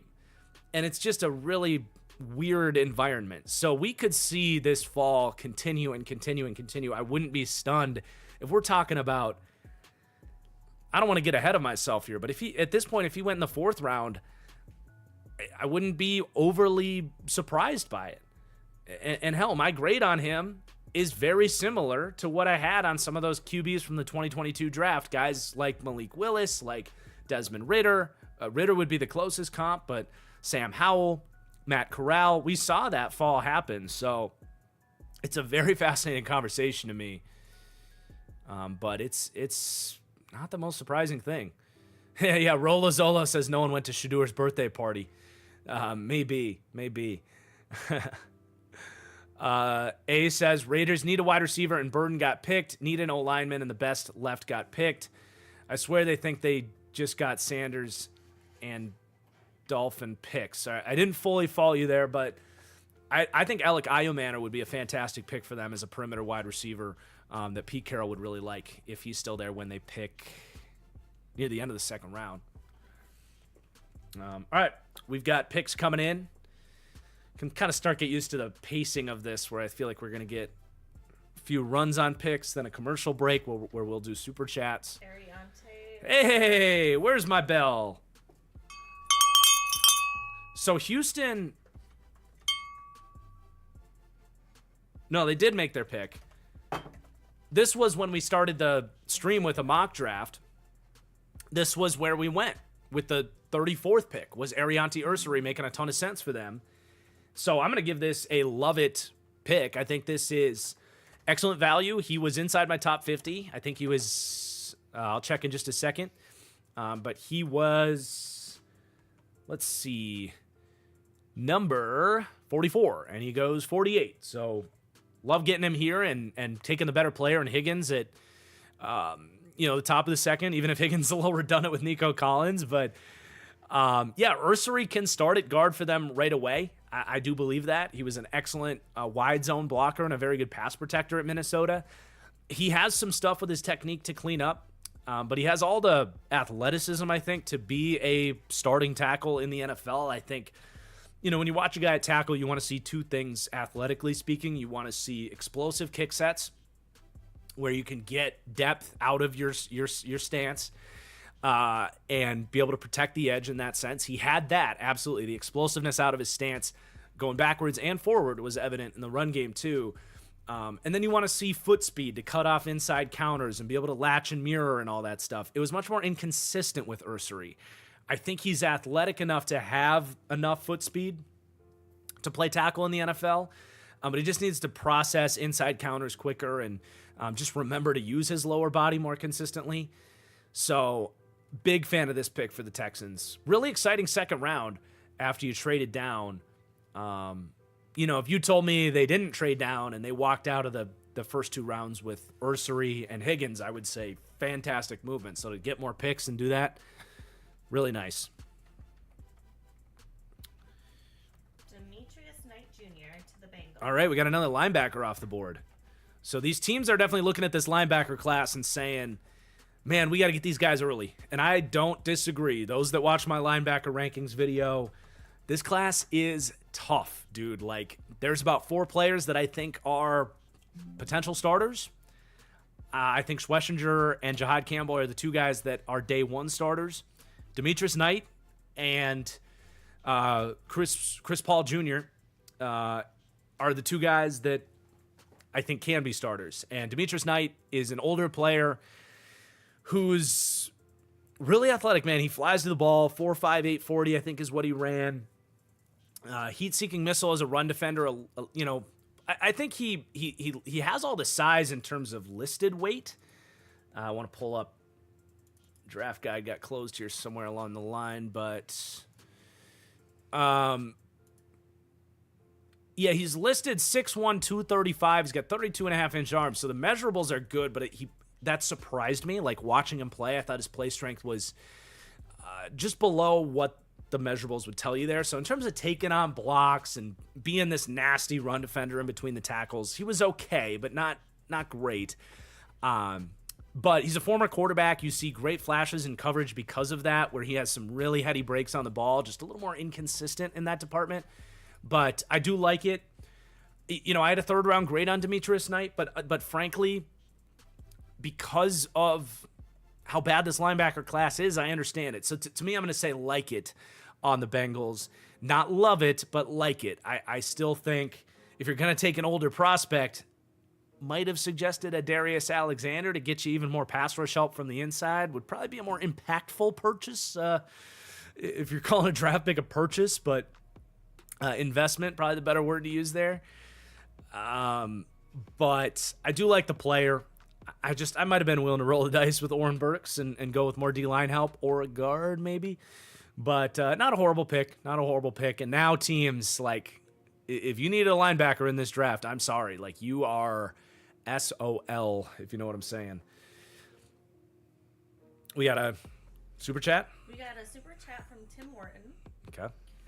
What position should the Titans target with the second and third round pick? Thanks for your content. They need playmakers. They absolutely need playmakers. So whoever that might be, just go down the board. It could really be anybody. I think tight end, wide receiver, you name it.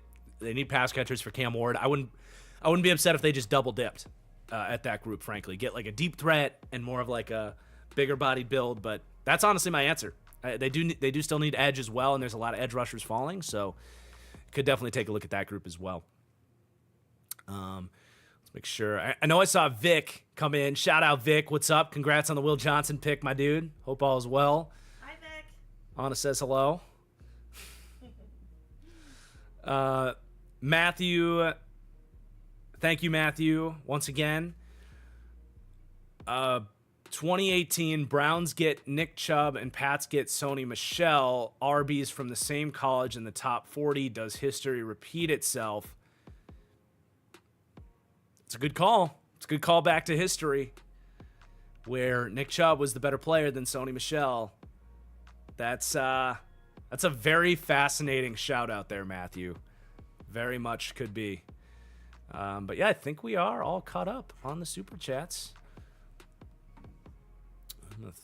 Do a quick shout out to the sponsor for today's stream, Underdog Fantasy. So now that we're seeing some of our favorite picks come in, sleeper QBs like Tyler Shook and great wide receiver or running back picks like Quinshon Judkins in the second round here at Underdog right now, two great ways to play daily fantasy. You can get in on pick'em contests where Anna's just dancing while I'm trying to focus on my ad read over here. Pick'em entries for Underdog are so much fun, especially with like these season-long pick'ems. I did put together a pick'em lineup here. I think I got it in here. Yes. So I went with Joe Burrow, having a great season throwing the football. Surprise, surprise. Dak Prescott bouncing back from the injury. Marvin Harrison getting on the same page with Kyler Murray. I think them not taking a wide receiver with their first couple picks bodes well for that one. Trevor Lawrence, now with Travis Hunter, having a big year. Maybe a defense that's going to struggle a little bit more potentially, although I like some of the stuff they've done there. Josh Jacobs. Nico Collins, though, might be hurting a little bit on that one post Higgins selection. But you get the point. If you want to get in before all these numbers change, or if you're playing best ball drafts, if you want to get in before everything changes and people get caught up, while as you guys I know have been researching the draft, you're ahead of the game, now's the time at Underdog, and you can support my channel in the process using code TFG. They will give you a bonus match up to $1,000 when you sign up. Thank you to Underdog for sponsoring the stream. And we have Elijah Arroyo. So these tight ends are going, and I don't like it. I don't like it, Anna. Why not? They're going too early. These guys aren't that good. Tell us more, Marcus. This is too early for me. I mean, I was in the minority in the sense of I was very underwhelmed by Elijah Arroyo's tape. I want to read off some of my issues I had with him while I show you some of the highlights on him as well. He's not a horrible player. Some of his high-end plays are exciting, but Arroyo was, again, more of a developmental late 3, early 4th round prospect. I had him right next to Terrence Ferguson, in my opinion. Clearly, NFL teams think they have to draft tight end early. We've seen this for multiple drafts now. These guys just go. But not a lot of these guys work out. Also, the Panthers just traded up. This could be that edge rusher trade up for someone like Nick Scorton we were talking about. That would be phenomenal. But when it comes to Arroyo, he, to me, has... sorry, baby. I need to read this. All right. Here's what we wrote for weaknesses on Arroyo. And it's not all bad. Like, he's got speed. He can stretch the seam. He's got big playability. The potential is no doubt. That's why the pick comes in here in the second round. He comes out and runs a 4. Did he run? Yeah, he runs a... No, he didn't even run his 40, but he would have ran fast. But he's got a thinner lower half, doesn't break tackles. He's a higher hipped athlete, so he's super stiff, in my opinion, in terms of turning, which hurts his routes, hurts his run after catch ability. To me, the production was heavily schemed up with RPOs, screens, play action boot dump offs, very limited looks in terms of contested catch opportunities and stuff. Also, the Panthers just took Nick Scorton. Let's go. But you get the point. I think he was very raw. I thought he was very much a developmental player, and, you know, good on them for rolling the dice with... I feel like I've been slacking on my grades here, but, you know, good on them for taking a risk on upside. But to me, it's just, I don't think you need to take these super, you know, raw developmental tight ends this early. There's guys like Nick Scorton that just got picked by the Panthers that can help you get after the quarterback and be a number 2 pass rusher for you. Yes, let's talk about Nick Scorton to the Panthers. Certified steal, the second certified steal. The Panthers are winning the draft, baby. Keep. Oh, pounding. Keep. Pounding.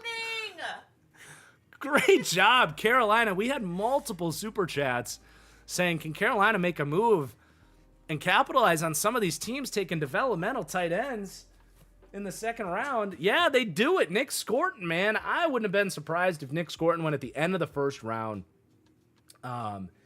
Jesus, man, he's exciting. He's got a lot of pass rush moves. He's like kind of a finessey guy that Texas A&M, that I'm not going to sugarcoat it. I have no idea what that defensive line coach was doing down there. Everybody came out with question marks, underproduced. Nick Scorton, with how he wins, had no business playing at 280 pounds, and you can see the film on screen right now. I think he was playing at 280 pounds. But for a guy that plays with a cross chop, he's got spin moves, like, he wins with finesse, man. Let's get him down into the 250s where he can really tap into quickness and bend better than he did at 280 pounds. So I'm really excited for Carolina to get him. I think he can be their best. I mean, Jadeveon Clowney had he's been good as of late, but I think Scorton with Derek Brown, that's just such a good pick, man. Hell yeah, good job, Carolina. And I like Nick Scorton, by the way, better than Jalen Walker, who they were considering with the 8th pick in the draft. So just awesome. And then we got another edge going, Olu Oladejo to the Titans now. So, another good pick, I think. Not quite as good as Nick Scorton, but exciting player with a lot of upside. Just spent his first year as an edge rusher, converted from off-ball linebacker. Trying to find the highlights. I don't think I loaded them in, unfortunately. But anyway, I'm going to give this a in terms of the grade, let me just think who else might have been on the board for them. Yeah, I'm cool with it. I mean, my next best edge guys, I love David Walker, but I know I'm higher on them, so I'm not going to be super critical of not going there. Really, it was either going to be Princely Umanmielen, Landon Jackson, or Olu Oludeo, and I like Olu for them quite a bit. He does have upside. He, like I said, converted from linebacker to edge, and he plays with his absolute hair on fire. That experience as a linebacker shows as a run defender, and like he, for a first-year edge rusher, had some pass rush moves. He had a beautiful cross chop. He got that from Laiatu Latu clearly. He's athletic. He's got some bend. He's got really, quick feet. He's got the length you look for. So I had him as a second or third round guy, but this is totally fair game for me at pick 53. I like it / love it. I'm not going to put the green love it on there just because we're trying to reserve that for, really special picks, but good move for Tennessee. If you don't stop throwing items across the room, I'm all about throwing stuff. All about throwing stuff.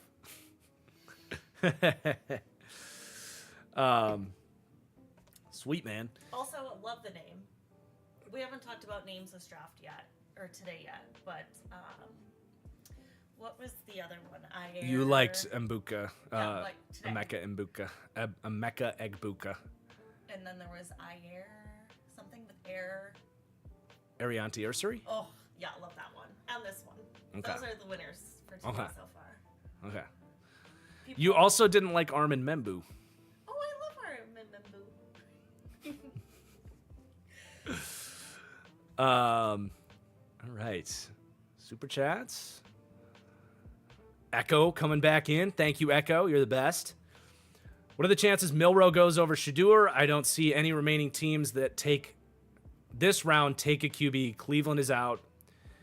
Well, you're busted, Echo. I know that you're cheating on us. You were probably over watching the bootleg stream. It's cool. Echo and I are tight.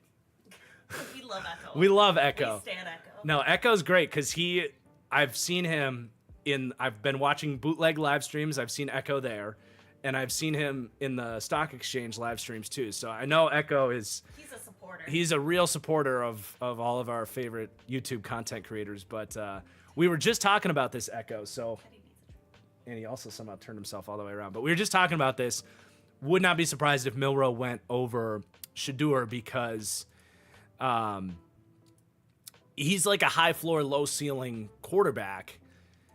So he's a tough sell to teams because he comes with all this extra baggage too. If you're going to draft a guy, stash him, and theoretically develop him, I mean, Jalen Milroe would be the guy you probably want to target realistically in that spot. So the fall could be steep for Shedeur. He's probably like, can I just go back to Colorado?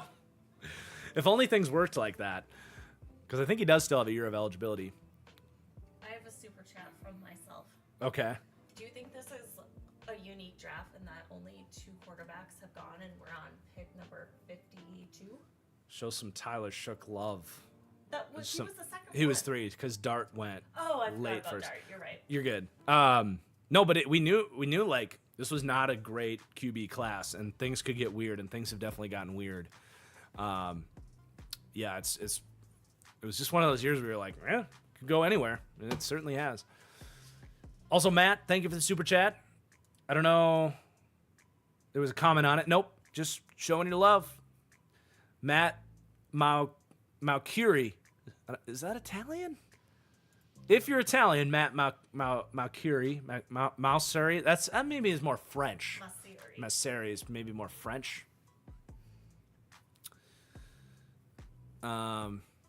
See, this is where day 2 gets us with the pacing. But looks like the Bucs pick is coming in now. So I see some ring that bell in the chat, so it must be somebody that you were. Oh, who would before you tell me? I won't tell you. Who would be a ring that bell? Oh, Porter. No. Darian Porter. Not Darian Porter? Benjamin Morrison? Oh, Benjamin Morrison. I don't know if that's necessarily ring the bell for me, but I do like Benjamin Morrison quite a lot, and that's a great steal for for Tampa. So this is another. Teddy's panting. Is he maybe need to eat? He probably hasn't eaten much today. I'm just looking out for my son. This is another like health pending. Oh, he's struggling. Okay. Great value, excellent football player. If he never got hurt, we're talking about a top 20 pick here for Morrison. It's just hip injuries for a cornerback whose, I would say, biggest strength is hip fluidity and ability to turn and run. Does scare the hell out of me. So this was probably the realistic range for him was going to be mid-second. But for Tampa, you got plenty of time. He doesn't have to play right away, but he can. But perfect opportunity. Oh, man. Yeah, I just caught out of the corner of my eyes. Someone just said Amos is still there for the Packers picking here. That would be insane if they take Trey Amos, and I'm thinking they will. But, yeah, if Morrison is healthy, just like we said with Will Johnson, this is going to be one of the steals of the draft. But just got to... That's really what it comes down to, man. He can go man, he can go zone. He's a perfect Todd Bowles corner. He's got length. Really a nice player. But we'll see. We'll see about the health. But I do love it. I do love the pick. It's even bordering on certified steal.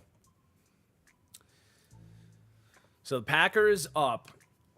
There are some great options for them. I would love going to the SEC well, as Gutekunst likes to do, in Trey Amos. I mean, corner would definitely make a lot of sense. There are some good D-line guys on the board. Someone like Darius Alexander, I think, would make sense for them.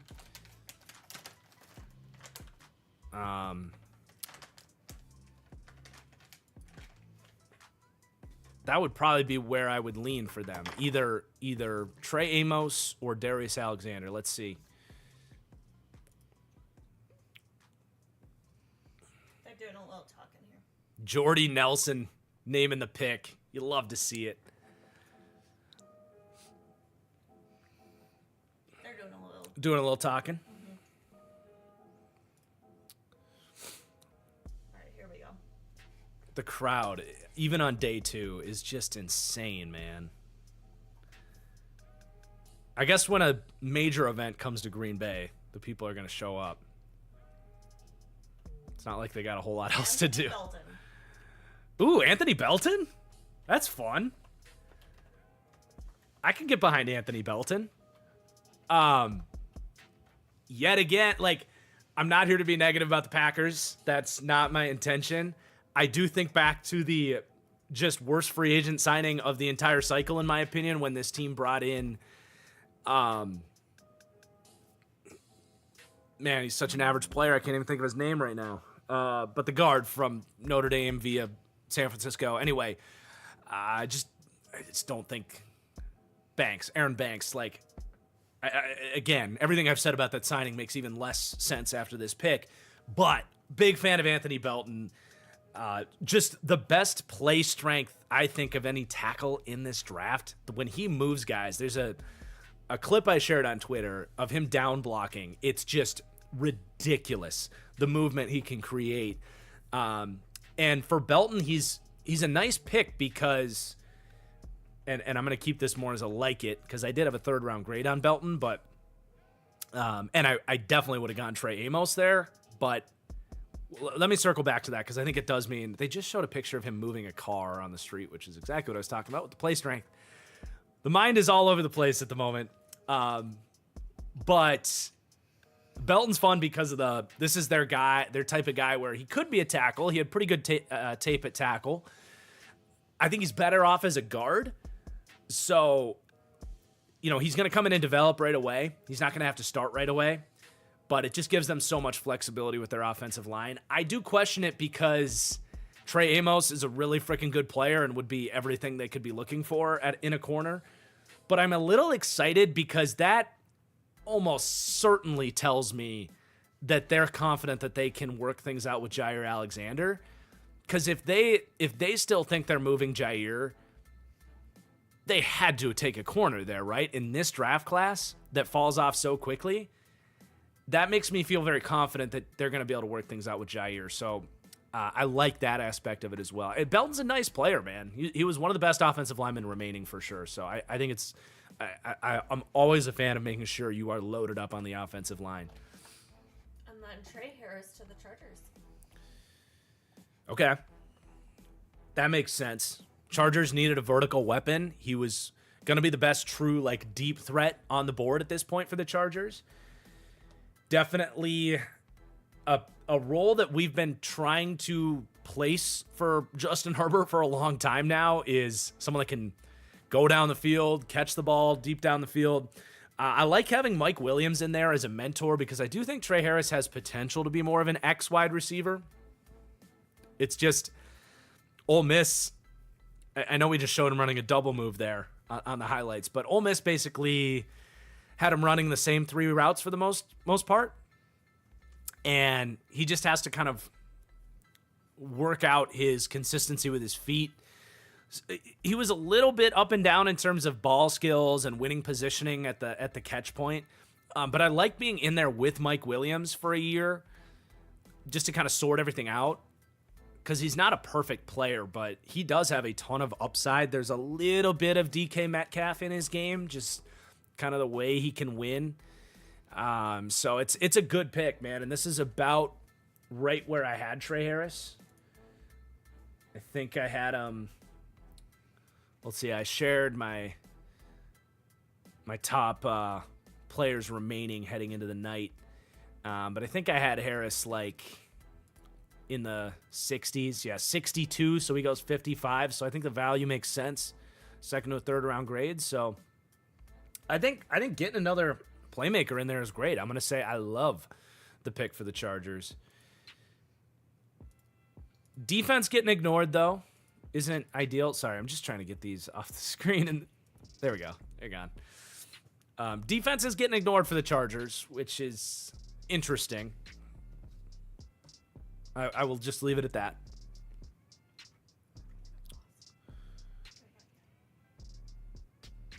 What did you say?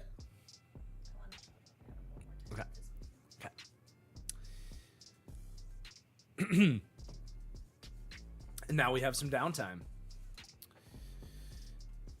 Bears are coming up. One more Adam shout out on vacation out in Florida. So for those of you who don't know, Adam is my brother, and he watches every single second of Marcus's video all the time. So we just want to shout him out with another Bears pick. Hopefully it'll be a certified steal. Yes, here's hoping. Every time we go home to Chicago, Adam's asking for a bigger monitor, a new computer. That's what he wants for his birthday. He wants to help scout. Help brother Marcus this year. Yep.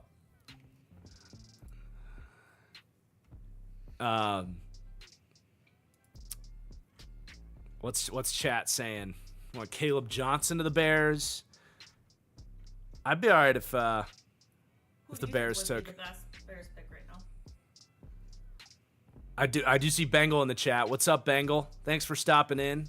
I'm assuming you're kidding when you're saying you would have taken Anthony Belton top 10, but I don't.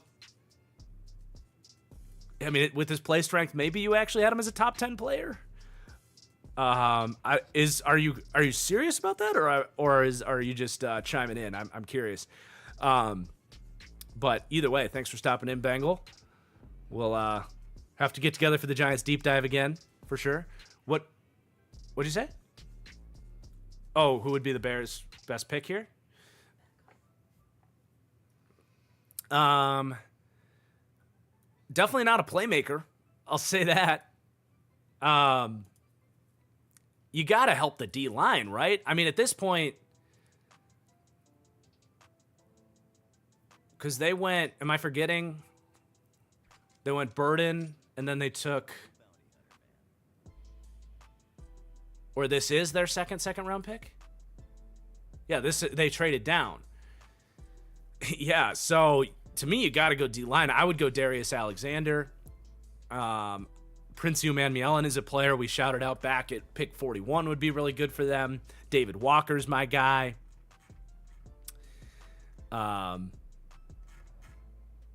Definitely D-line is, as a Packers fan, what I'm hoping they don't take here. Because I still look at the Bears and say, yeah, all those playmakers are sweet, but Jordan Love's going to be sitting back there all day picking you guys apart with Matthew Golden.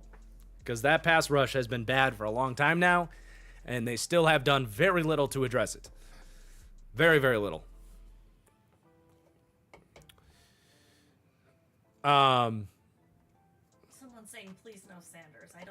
I don't think they're taking Shedeur. I think that's safe. I suppose you never know with the Bears.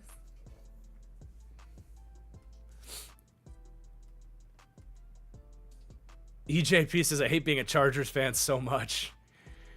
It wasn't that bad. Ooh, we have somebody coming in loud with a WWE type belt here. Is this like their fan of the year? Or this is probably some celebrity that I should know who it is, and I don't. We should probably. Oh, Seth Rollins, WWE superstar. Adam. I was so right. Adam will love that. Probably loving this right now. Adam's favorite two things are the draft and WWE. And the Bears, obviously. Did we ever confirm who the player was in the picture with Adam there? If it was yes, you were right. It is Akeem Hicks? Yep. Yeah, he's just a little bit bigger than Adam. Somebody in the chat asked which one was Adam.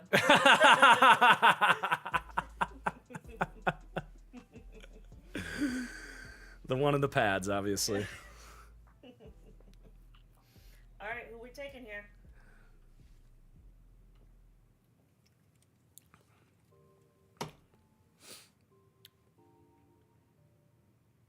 We're talking about the king of the North, the best quarterback in the NFC North, Caleb Williams. Right. Yeah. He's earned that. Especially at Lambeau. They're going to agree for sure. Yeah. I mean, someone's got to take it from Jared Goff, obviously. Not even kidding. Oh, he's playing into the crowd. He's an entertainer. He knows what he's doing. I need to get those sunglasses. I was just saying, we should get you a pair.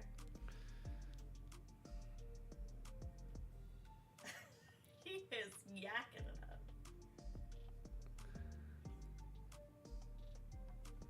I bet they take Cam Scatabo. No, Ozzy Trip. Oh, yes. The Bears still suck. Oh, no. The Bears still suck. Look, I like Ozzy Trapillo. Do I ever think he's going to be a better left tackle than what you already have there? No, I don't. I think he's a nice player. He's a tackle only, though. Not this flex guard piece that probably would have been more ideal. So you're basically saying we don't like names escaping me at left tackle off the top of my head. But you're basically saying we don't like Braxton Jones. We're going to replace him, basically, is what you're saying with this pick. Because you don't take a backup tackle, and he's, again, a tackle-only player at 6'8". You don't take that in the second round. So you're saying you're not going to extend Braxton Jones. I don't think Trapillo is going to be a better player. There's a reason he didn't go in the first round. Who the hell is rushing the passer in Chicago? Bears fans, I'll let you guys deal with that, but I'm very happy that with none of their top three picks, they take a D lineman in what we've all said is the best defensive line class in terms of depth that we've ever seen. I think it's a bad pick for the Bears. I do. I did. I said I've got questions. From a value perspective, it's not bad. I had a third round grade on him. I think he can be like a high floor, low ceiling tackle and be a great backup tackle, a great swing tackle. But to not take a Darius Alexander, to not take a Prince Umanmielen, a David Walker, what are you doing? And why do the Bears hate defensive linemen? I know you signed a couple guys in free agency. I'm telling you, those guys don't scare me. They're fine players, Grady Jarrett and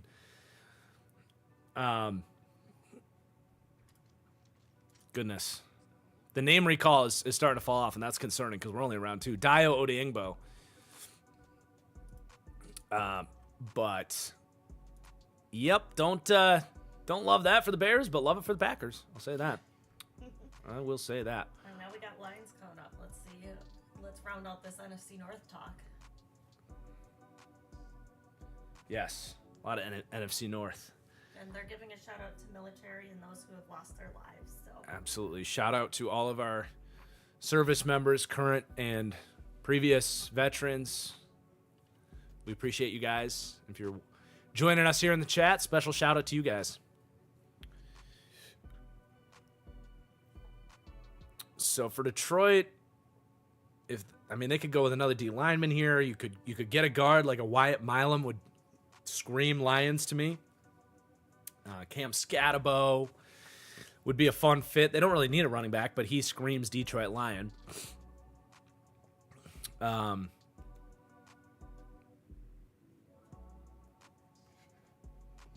the Broncos traded the pick to the Lions for this. Okay, so they traded up. Mm-hmm. So they got a guy they like here. Tate Rutledge. Okay, so they do go offensive line. Yeah, it's a nice pick. All right, he definitely screams Lions. He's a tough dude in the trenches. He's like 6'7" for a guard, just under like 6'6.5". Tested really well. I don't know that he plays up to his testing consistently. I think he struggles to keep his feet moving all the time. He kind of at 6'7". If you're not always going to move your feet consistently, you're going to end up in a lot of awkward angles, and then he ends up kind of, trying to fight without the leverage battle. So there's some inconsistent tape in there, but he's definitely a Lions type. Like I would say I like it. They needed a guard. I would have gone Wyatt Milam personally. I think he's going to end up the better player, but hey, they clearly have a good eye for offensive linemen. So it's certainly not some crazy reach or anything. Maybe they weren't as comfortable with Milam kicking into guard, and they just, would rather take the guy with the experience at guard. So it's a perfectly fine pick. They needed some help at guard. They have the Boston College offensive lineman from last year. I wanted to say Mahoney, but that's not it. Mahogany, I think, is Christian Mahogany. But he played late, came in as a day 3 pick and played really well at the end of last season. They're excited for him, but who knows what he's ultimately going to be. And then they have a veteran at left guard that could be on the outs at any given moment. So I agree going guard. I think the value is fine. So I would say I like it for Detroit. Detroit's just like coming up and just hitting doubles. They're going down the board, maybe 15, 20 picks more than I would say the ideal values would be with where they're picking, but you get a tough DT, you get a tough guard, run it back. Like, it's kind of hard to argue with their strategy for who they are as a team. And now we got the Raiders pick. Did they trade up here? I think, or was this a part of their trade down? It's been a lot of trades today. I couldn't tell you. Okay. I'll look for you though. I am not anticipating a Shedeur pick here, personally.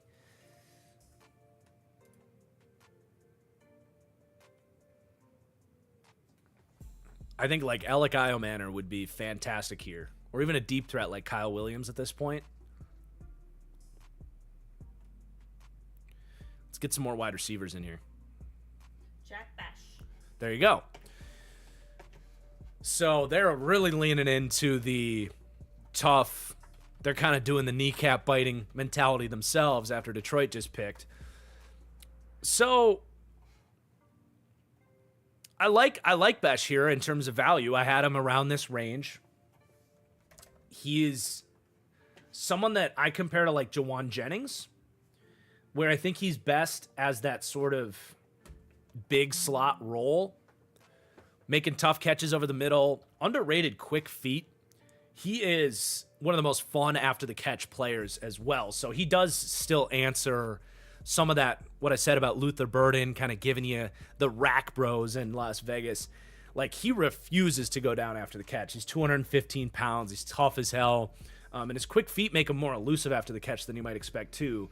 So I could see it. I really could. The only, like, quasi-hesitation, if you will, is you're now very concentrated in that intermediate part of the field where, like, obviously Bowers and Myers are very active. That's why, I mean, Geno does throw a gorgeous deep ball, so I wouldn't have hated more of a perimeter vertical option for them. I don't think that's Jack Besh, and I think ideally I would prefer to put Jacoby Myers back into the slot. This, to me, signals that's not going to happen. I think Besh is probably your big slot guy in this offense. A very fun fit is going to fit the mentality of what they're trying to do. So I can get behind this pick, and I'm glad they went wide receiver. So it's like an A- for me if we were able to do that. I will again float it between like it and love it for this one. So we got a couple super chats. Screen. YouTube just loves kicking me out of the dashboard here. Just a second.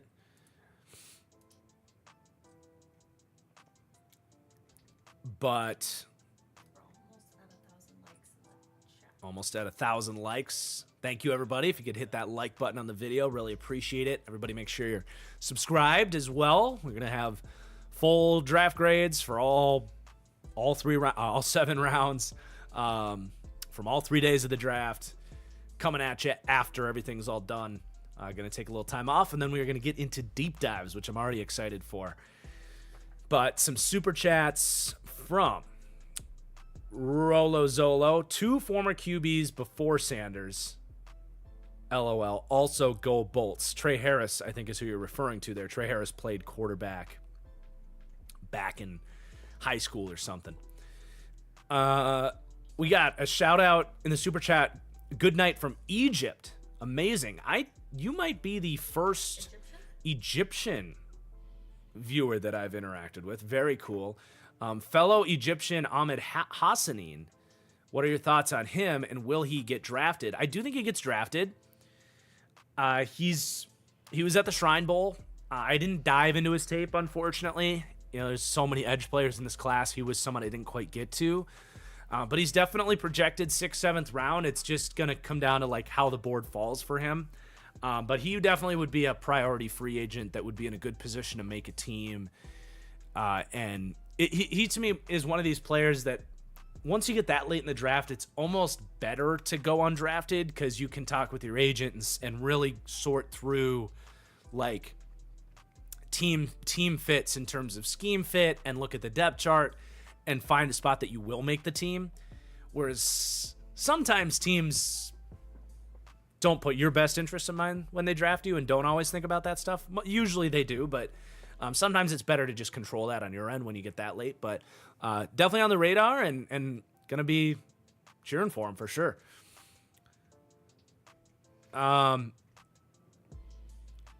Alexander Morales, please ease my mind on Tyler Shook. Well, you can definitely go back to when they took him. I was game with the pick.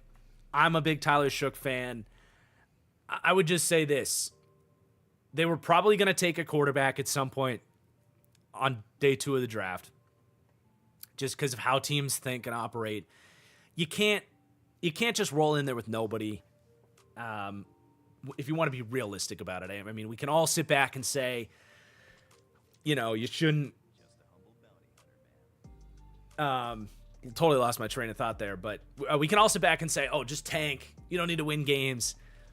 You do still need to like evaluate your roster, and you don't want to lose the locker room. Like, realistically, they were going to take a guy on day 2. I think Shook is kind of the perfect pick because there is some downside there. Maybe he can't even stay healthy, or maybe he just stinks, and then you're picking high next year. But I do think he has the best upside of all of the day 2 quarterbacks remaining, outside of Jalen Milroe technically, but I'm just not a big believer. I think if Milroe was going to develop at some point in college, it would have happened in the 4 years that he was there. where Shook at least, yeah, he's older, but he at least showed substantial growth every year.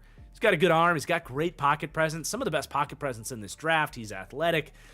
There's a real chance that he is a legitimate find for them. So I think it was a really fun pick. From Tay, just got home from work, turned in. Curious what your thoughts on the 2 Seahawks picks this round. Love your content, man. Keep it up. So everything starts to blend together at this point. But the Seahawks went... Oh, they went Eman Wari. Spent a lot of time breaking him down when he got picked as that kind of Kyle Hamilton, like big safety. And that was always what I wrote up about him in the draft guide was like, I think the best case scenario is for him to be in one of those roles because I just didn't like him as a deep safety. So I think it was a great landing spot for Eman Wari. So I'm excited to see what his development ultimately looks like. Another one of these guys where I was lower on him, but because of the landing spot, I get to be at least somewhat excited about the pick. And then they went with... Who else did they take? Do you remember who else the Seahawks took? Do I remember? No. I'm totally... You said Arroyo? Oh, they were the ones that took Arroyo. Yeah. I wasn't a fan of the Arroyo pick. I wasn't. I had Arroyo as more of a developmental 3rd, 4th round guy. I was low on him. Consensus really liked him. I just thought the tape was underwhelming. But yeah, that one wasn't my favorite. I don't see him beating out Noah Fant. You know what I'm saying? Like, Noah Fant's not that old. He's not that expensive. I just, that one was just kind of weird. From Wade, how do you feel about the Pacers beating up on the Bucks? I have no thoughts on that, but thank you for the super chat. Congrats to your Pacers. We got one from HD. Yeah, the Bears and Pats definitely switched draft strategies. Brendo says Siobhan Ravel to the Ravens. That would be crazy if that's who they're taking here. Ravel would be a great fit. And that's secondary all of a sudden. Although with how they bring in Starks, and I think they're going to be a heavy dose of big nickel base, they don't really need a 3rd corner, but why not take Siobhan Ravel? If I were them, if I were a Ravens fan, I would rather see them get David Walker or Eman Mielin or Darius Alexander. I'd rather see them get a pass rusher here with them on the clock. But hard to argue with the value of Ravel, who's definitely fallen here. From Solid J. Ken, Panthers killing this draft. Now trade back up for Winston Jr. Yeah, that's Winston Jr. and Xavier Watts are great players that should definitely come off the board soon. From Jules, just sending support. Thank you, Jules. Hayden as well. Thank you, guys. And then Rhino Reviews as well. Thank you to all of you guys for the super chats. Great. Here we go for the Ravens.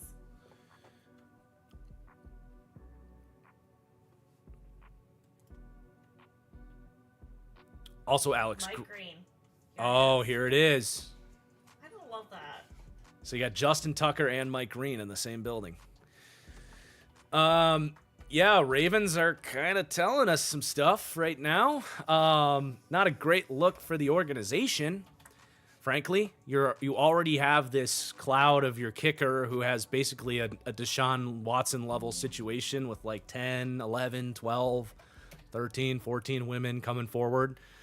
Now you have Mike Green, remarkably talented player, but you know, it's kind of one of those you're selling your soul for the devil type of situation. This is a guy that clearly falls for potentially egregious acts towards women, as high as rape, potentially. We don't have all of the information. It's all hearsay. It's obviously a sensitive subject. I know on the networks, NFL Network, ESPN. Take what off? Oh, take the love it off. Yeah, thank you. Setting me up for failure. No, I know on the networks right now, they're going to be talking about how great he was on the field and, you know, how he bowled over Josh Connerly at the Senior Bowl and how he had 17 and a half sacks and how this is some crazy draft steal. They aren't wrong. But look, man, a lot of teams made ethical decisions not to draft Mike Green, and the Ravens didn't. So I'm not going to grade this pick. I hope everything we've heard about it is false. But be a good person. That's my analysis of this pick right here. But obviously there's going to be a lot of Ravens fans that are excited for the talent that they're bringing in. All right, Broncos. Broncos pick is in.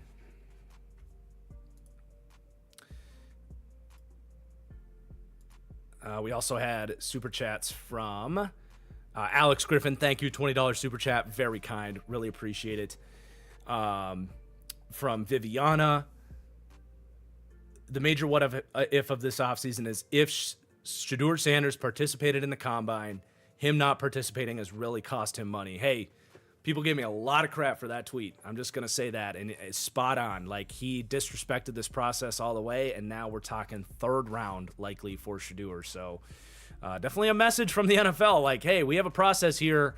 You can have all the hype in the world, but if you come in telling us who if we can draft you or not, and not participating in these events, and they invited all of his teammates out to the Shrine Bowl because he said he was going to participate. He shows up on the first day in sweatpants and leaves after the first day. It's like, these are spots that we could have given to better prospects to get a look at them. Like, the Shedeur Sanders kind of tried to come in and big dick the NFL, and this is them fighting back. I'm just saying that. Wow, RJ Harvey off the board. Trevor Sikkema is celebrating down in Charlotte right now because this was his guy. And what a call by Trevor, because RJ Harvey was kind of a 4th, 5th round guy. So shout out to Trevor, who definitely turned me on to RJ Harvey. I wasn't quite as moved by the tape, but I see the talent in there. Really a quick twitch athlete. He has really good vision until he doesn't. I would put it that way. Like, he anticipates blocks. There's really good times where he's kind of navigating through the phone booth.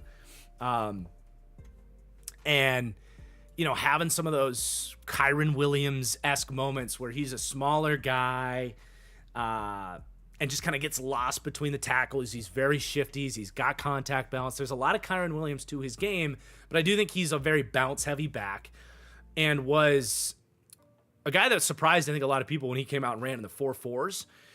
So he's definitely a Sean Payton type. He's liked these smaller backs that can theoretically get involved in the receiving game. I don't recall if RJ Harvey was super involved in the receiving game, but I kind of, can you just wait a second, because I want to finish the Harvey analysis and then we'll catch up.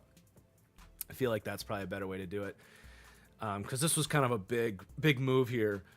They take RJ Harvey over a bunch of really talented backs. And I wanted to see, because Sean Payton loves a good receiving back, and I wanted to see kind of what I wrote about Harvey, who was my 18th ranked running back. Now, that sounds horrible. You got to keep in mind that this is a crazy deep running back class. So I did have a 4th to a 5th round grade on Harvey. I gave him a C+ grade in the receiving game, and they're just... So should be a capable pass catcher out of the backfield with room to further develop his routes. There just wasn't a ton of tape on him as a pass catcher that I recall watching, certainly. But I do see why Sean Payton likes him. Personally, though, it's all right. We'll get a commercial break here. We'll get all caught up. There's another pick coming in. All right, I'll wrap it up. Personally, I think there were a lot of other more talented backs. But I'm going to give this one a I've got questions grade for the RJ Harvey pick there. Just because I think it's very early. I don't know that he's going to be as good as they think he's going to be, but I would love to be wrong. He's a very fun player. Okay, so then we did have the Commanders crushing this draft now, getting Trey Amos, the cornerback out of Ole Miss. They are doing exactly what the Philadelphia Eagles would be doing, their counterpart. Not saying the Eagles aren't doing that this year, but a very Howie Roseman-esque draft where they let the board come to them and they just make the best pick at the time. Trey Amos, to me, was a late first, early second round prospect. He is a do-it-all corner. The type that might never be elite at anything, but can be plus in every department. He's got press man skills. He can be an excellent cover 2 corner. And I know Dan Quinn is not afraid to get into cover 2. And then he can run off zone really well. He likes to tackle. He's got size. He's not the most tremendous athlete, but to me, he has some of the best anticipation and reactionary quickness. The comments have let me know that the proper term there should be reactive quickness. Either way, this is an excellent certified steal, which we have not had a ton of those here on day 2 of the draft. This is a phenomenal pick here for the Commanders here in the second round after they went offensive line early. Take a break. Wife is calling for a break here. Is that the end of... Why don't we get through... Nope, you're good. We're all on call. All right, we're all caught up. Bears are coming up.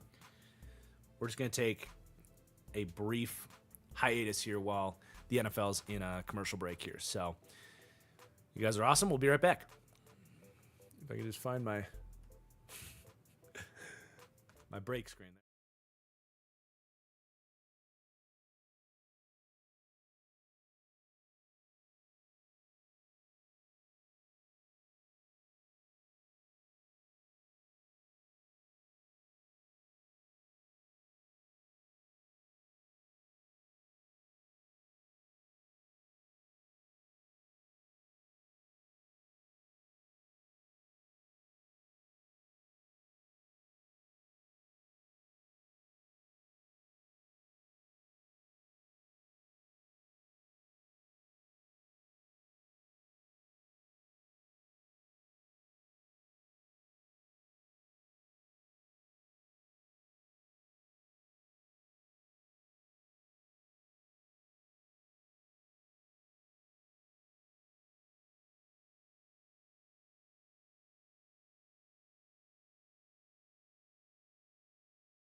All right, we're back.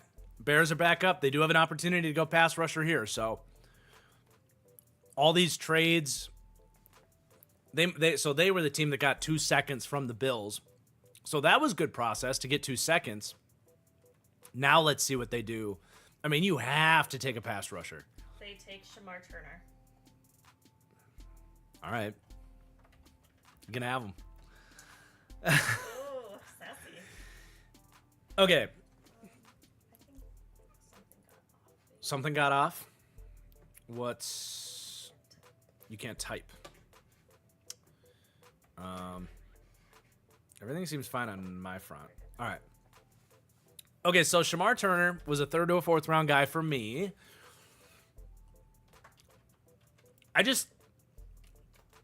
You want my honest opinion, like, he's one of these super athletes that you're betting on the traits, and you're going to have to coach him up. To me, there were guys that can help you now. Like, the Bears have a chance to be good this year. Why Why go for the guy that might take 2 years to be good? He played a lot of D end. He moves inside. He's got athleticism. I think he's really good with his hands. And the way he moves, there's no doubt. And I've talked about this Texas A&M D-line just didn't do a great job with these guys. But look, you have a Darius Alexander who to me can come in and get after the quarterback right now. Even like a Nomar Orman-Lott, I think has a chance to come in and help your defense right away. Get a Princey Emmanuel and like second round graded players, in my opinion. Turner was more of a late third or early fourth round prospect. You want my honest opinion on this after watching all these guys?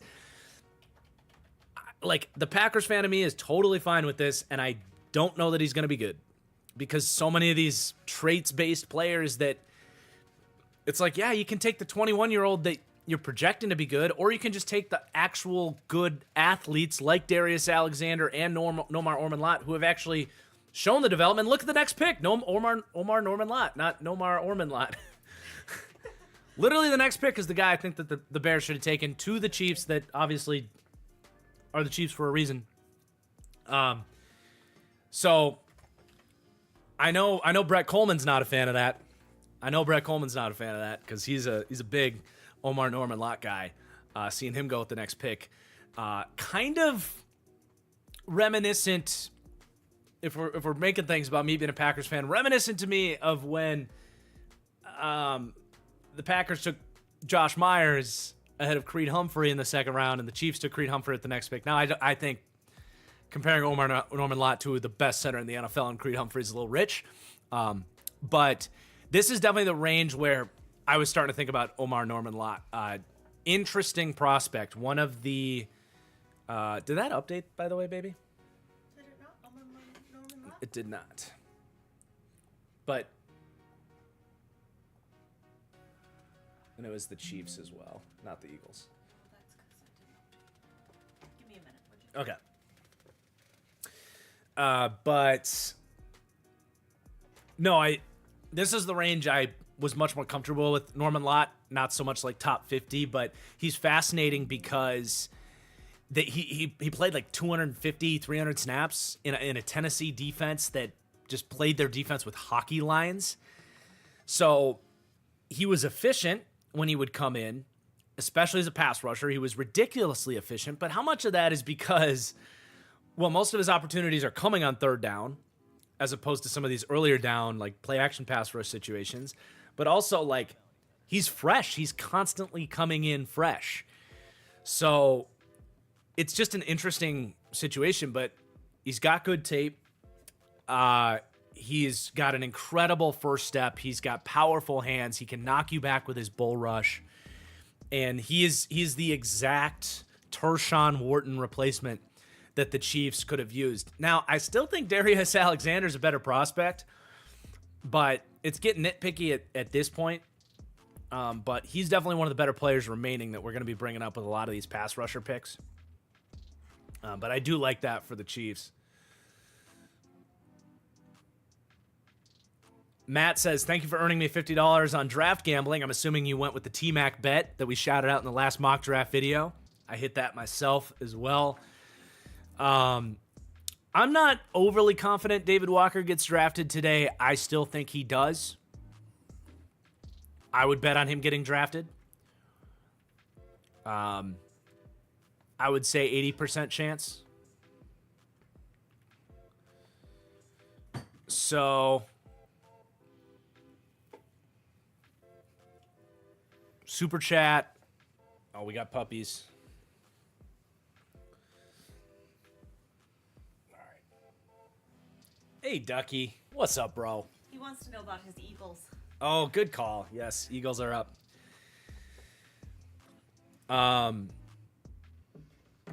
Let's catch up on super chats here. We gotta get the Teddy Cam up here too. That for me? Yep. Thank you.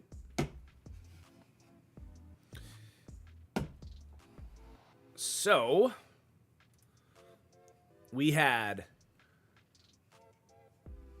Rolo Zolo says the Ravens are going for the Tyreek culture fit. Maybe they do. Just go all in, trade for Tyreek Hill. MBF Destruction says, don't stop doing Madden rosters, please. Meant to say that in the dono. I don't have any plans of stopping the Madden rosters. I don't. I still have the TFGO league that depends on them.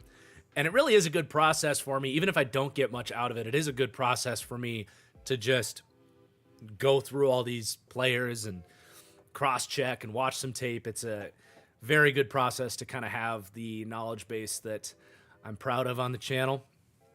Hayden says, where would Alan Allen get drafted?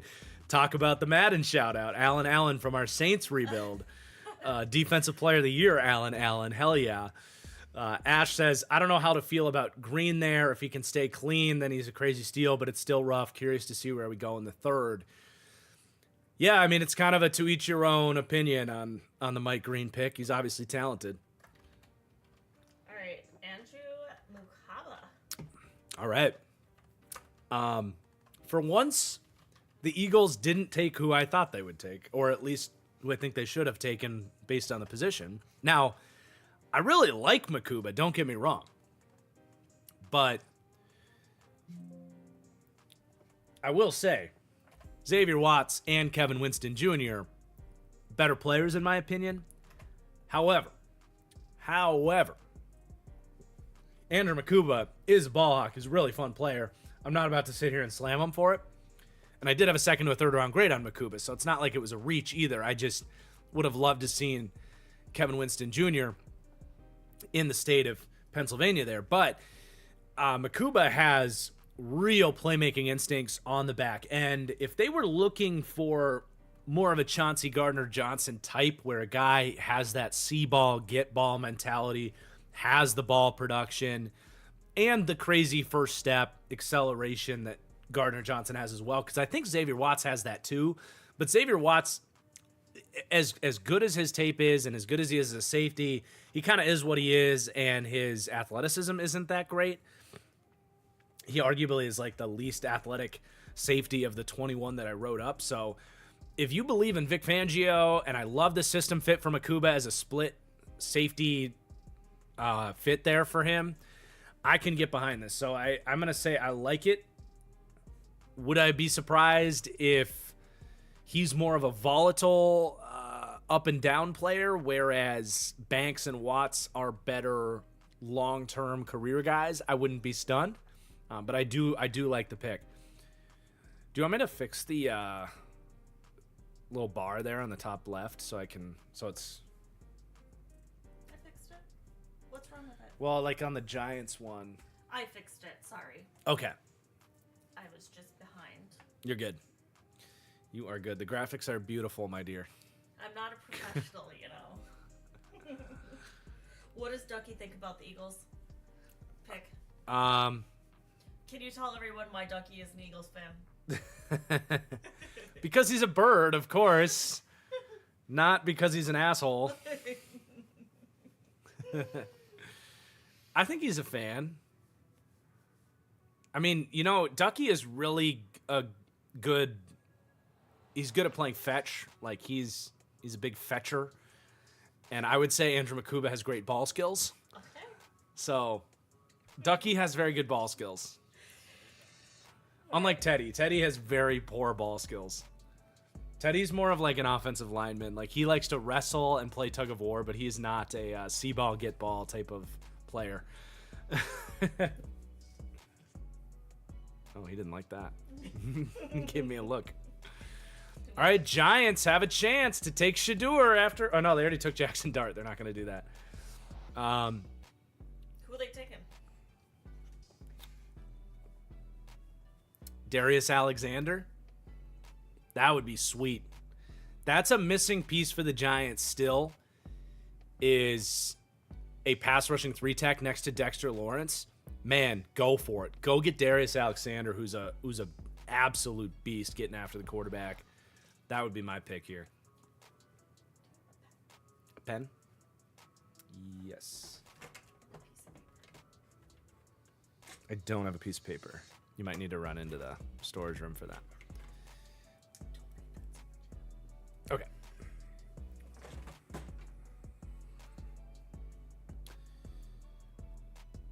We getting another military shout out here from the Giants? We are, yep, and they're just about to make their next pick. Oh, people, you missed the super chat to give the doggies a treat. But my hands are full. All right, treats for the dogs.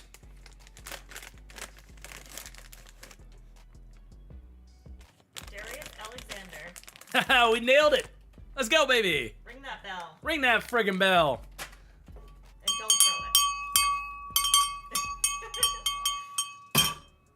throw it. Yeah, we nailed that, right? Hell yeah. I mean, we just broke it down 2 minutes ago, but he's, whoa, Teddy, jeez. Teddy did not like that bell. All right, did you drop your treat? I think Teddy dropped his treat. That's why. I'll give you another one, buddy. All right, things are going off the wall here, guys. Come on. Chaos. Everybody ring. Darius Alexander. Everybody panic. Everybody panic. Can a man just put some grades and highlights on Darius Alexander up, please? Yeah, so I definitely thought he would go in the second round. He falls a little bit, probably because his age. I think he turns 26 in his senior year, or in his rookie year. All right, Teddy, just relax. Gosh. So that's probably why he fell, and the lower level of competition, right? But I mean, he can do everything. He's got good size. He's got great length. He wins with a bull rush. He's got a little finesse. He defends the run. He's got a great motor. He had an awesome Senior Bowl. What a perfect fit for the Giants. I mean, dude, whatever you think about how the Giants are handling their quarterback situation, they will have an elite defensive line as early as this year, maybe, because Alexander is a plug-and-play guy. Sorry, I just need to turn the highlights off. You can have the mouse. This is probably a certified steal for me on this Giants pick. Just a tremendous value. He was inside my top 50, but especially the fit. They get real juice to pair with Dexter Lawrence, which is something I've been wanting them to get for like 2 years. So I'm excited to watch that Giants defense. That unit's going to cook. They signed some guys in the secondary. They are locked and loaded. Absolutely locked and loaded. So that's fun. This next pick for the Chiefs, Ashton Gelati. So I don't hate Ashton Gelati. I think he's talented. Was more of a player I found myself pushing down the board a little bit more. Frankly, a little bit surprised that this was the pick. So it's okay. There's just other edge rushers to me. Like Princely's still here. You've got, take a chance on Landon Jackson. Braden Swinson's still there. Obviously, my guy David Walker. I think Gelati's a good player. I think he gives you some juice off the edge and pass rushing ability. So I think this one's more of a fine pick just because of some of the names that are still here I didn't expect to be here. But it's fine. It's fine. These two Chiefs picks, you knew they were going to address the D-line in this group, but I think if you're a Chiefs fan, you might wish they swung a little bit higher. There you go. Thank you, Ducky.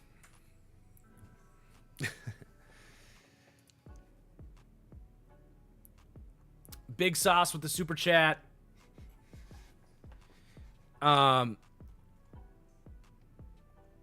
trust need, but that feels eerily similar to the 2-2 pick. Yeah, the tight end picks in the second round, I think all of them for the most part, other than Taylor, were just early. I mean, you know, Terrence Ferguson, is his upside that different from what you already have in Colby Parkinson? I don't know. I just wasn't a T for a guy. That's really all it came down to there. Hope I'm wrong, though. I wasn't a Braden Fisk guy, and he was a great pick last year in the second round. So, from Owen, which wide receivers should the Patriots draft at 69 or 77? I want some juice in that room. Look, they can make up for taking the running back first by grabbing Alec Iomanner here in the 3rd round if he's still there. I'm still a big Iomanner fan. I think Kyle Williams would make a lot of sense as a vertical threat. The talent's starting to get thinner, though. We are getting very short on options in terms of guys that I view as plug-and-play guys that should see the field year one. You could roll the dice on Isaiah Bond. Very risky pick, a guy that's kind of a head case straight up. He's just been kind of all over the map on and off the field since he went to Texas from Alabama, but the talent's in there. But yeah, I mean, Jalen Noel, I like Jalen Noel, but he's a little bit more redundant with the one good receiver you have in there in the slot in Demario Douglas. So, like, Noel's probably the best available guy, but not necessarily what they need. Honestly, the Patriots might consider someone like Harold Fannin, which, by the way, that's another thing with these tight end picks. Going with these athletic speedsters with the height. Give me Harold Fannin over Elijah Arroyo and Terrence Ferguson. I would just say that. If I were the Rams, or a Rams fan, I would be much more excited about plugging Harold Fannin Jr. into that team than Terrence Ferguson. Dietrich, thank you. If you were the Steelers, would you take a QB this draft or ride it out with Mason? No, I would take a QB if I were the Steelers because you still don't have confirmation from Rodgers. So they're in a good spot here. I think they have to become your Shador favorite at this point in the 3rd round. Hey, there goes Harold Fannin to the Browns, just as we were talking about him. Right on cue. So glad to not see Harold Fannin fall. This guy's one of the most fun players in this draft class, one of the weirdest guys. Just an absurd season at Bowling Green. Leads all of college football in receiving yards. He plays a little slot wide receiver, a little outside, a little inline tight end. He plays a little flex, fullback, H-back type stuff. You literally just line him up everywhere. He is a tight end. So he's a player that does need a specific scheme fit into a Shanahan-style offense specifically is where I liked him the most, where he can be kind of that Jonnu Smith wing tight end type of player. You can even use him as a fullback at times. You can use him as a slot wide receiver. And for the Browns, they have a role for that. Kevin Stefanski loves himself some 12 personnel, so I think he's going to play a ton. He's going to start in 12 personnel, and when they get into 11 personnel, which is 3 wide receivers, I think he can be your big slot option because I like Jerry Jeudy and Cedric Tillman on the outside. I think Fannin can absolutely get some snaps with Elijah Moore taking more of a seat, and then you just keep David Njoku as more of your true tight end. So I think that's a really fun fit. Now trying to tackle Harold Fannin and Njoku is going to be a real big nuisance. You got a couple of receivers on the outside. You've got your running back now. The core skill players for Cleveland is really starting to shape up. The only hold up on him is like he's a little shorter. He's not the fastest guy. He ran a 4.71, but the dude just has ridiculous ball skills, incredible instincts, crazy after the catch. I found myself watching more and more Harold Fannin, and I just kept raising the grade. I was like, this guy is such a good football player that I'm willing to bet on him, even if the traits aren't standout. So that's a certified steal for me for Cleveland. Yeah, I just was trying to get the highlights off there because the next pick's coming in here. Darian Porter just went to the Raiders. Still no Shador. As I've been saying, I don't think that the Cleveland Browns wanted that smoke with all of the noise in a situation where he was going to be I mean, clearly neither team wanted it, but yeah, the Raiders didn't want to sit Shador for 2 years behind Geno, who's getting a contract extension, and deal with all that noise. So, Darian Porter Jr. to the Raiders. Love what the Raiders are doing, man. Love what they're doing. They needed a corner. Interesting that Siobhan Ravel is not gone yet. I wonder if medicals on him came back much more concerning than we initially thought. But I love Darian Porter, especially in this range. Crazy, crazy athlete. I will say this, between him and Decamarion Richardson, and this is Pete Carroll's type, right? Take the third round, lengthy, speedy corner, put him in your system and coach him up. It's not a surprise that they liked him. I'm actually going to go back-to-back certified steals here because of the fit being so good. They have options to play right away, but Darian Porter can get in the mix and compete, obviously. But between Decamarion Richardson and Darian Porter, the athletic upside between those two guys is just stupid. Just two corners north of 6 feet with 4.3 speed that can actually sink their hips and turn. Darian Porter is a very interesting player because he is a sixth-year player out of Iowa State who had shutdown tape in his final season as a rotational starter, finally getting on the field in his sixth season. So it's like the question on him is what took so long? Well, there's a half good answer to that. Number one is he played wide receiver for the first 3 years of his career. So that explains why he wasn't playing corner, but makes the transition, and in 3 years, it still took him a long time to get on the field. So it's understandable, but it's not like they were churning out crazy NFL talent out of that secondary. At some point, you would have liked to see him get a full-time starting role, but he competed on special teams. The coaches rave about his character and all that, and he has just ridiculous potential. The pro comp on him is Zion McCollum, who came out of a small level of competition and had crazy athletic profile, struggled early, and then eventually became kind of a franchise corner for the Bucs. So great pick for the Raiders, a certified steal there. And then, hey, we got another ring the bell moment. Someone was asking which wide receiver should the Patriots take. We signaled in Kyle Williams here. Just a second. I was telling the viewers just a second. Did you get it in? I got it. Okay, we are in. So Kyle Williams now. I'm not going to keep certified steal up there. I do love it. So Kyle Williams, a guy that got a lot of buzz as we led up to the draft. Chris Sims made him his number 2 wide receiver. I was talking to Mike Renner at the Combine. He was saying Kyle Williams is my top 5. I was like, wow, haven't even watched him yet. Got to him like this week, frankly, in my final wide receiver watch. And I do like him. So my comp on Kyle Williams is Darnell Mooney, who I had a 3rd-round grade coming out. I think that's his fit as a Z wide receiver. It's exactly what we described. They need some juice. They need some vertical ability. He tracks the deep ball really well. He has a second gear. He runs very fast. He ran like a 4.41, I think.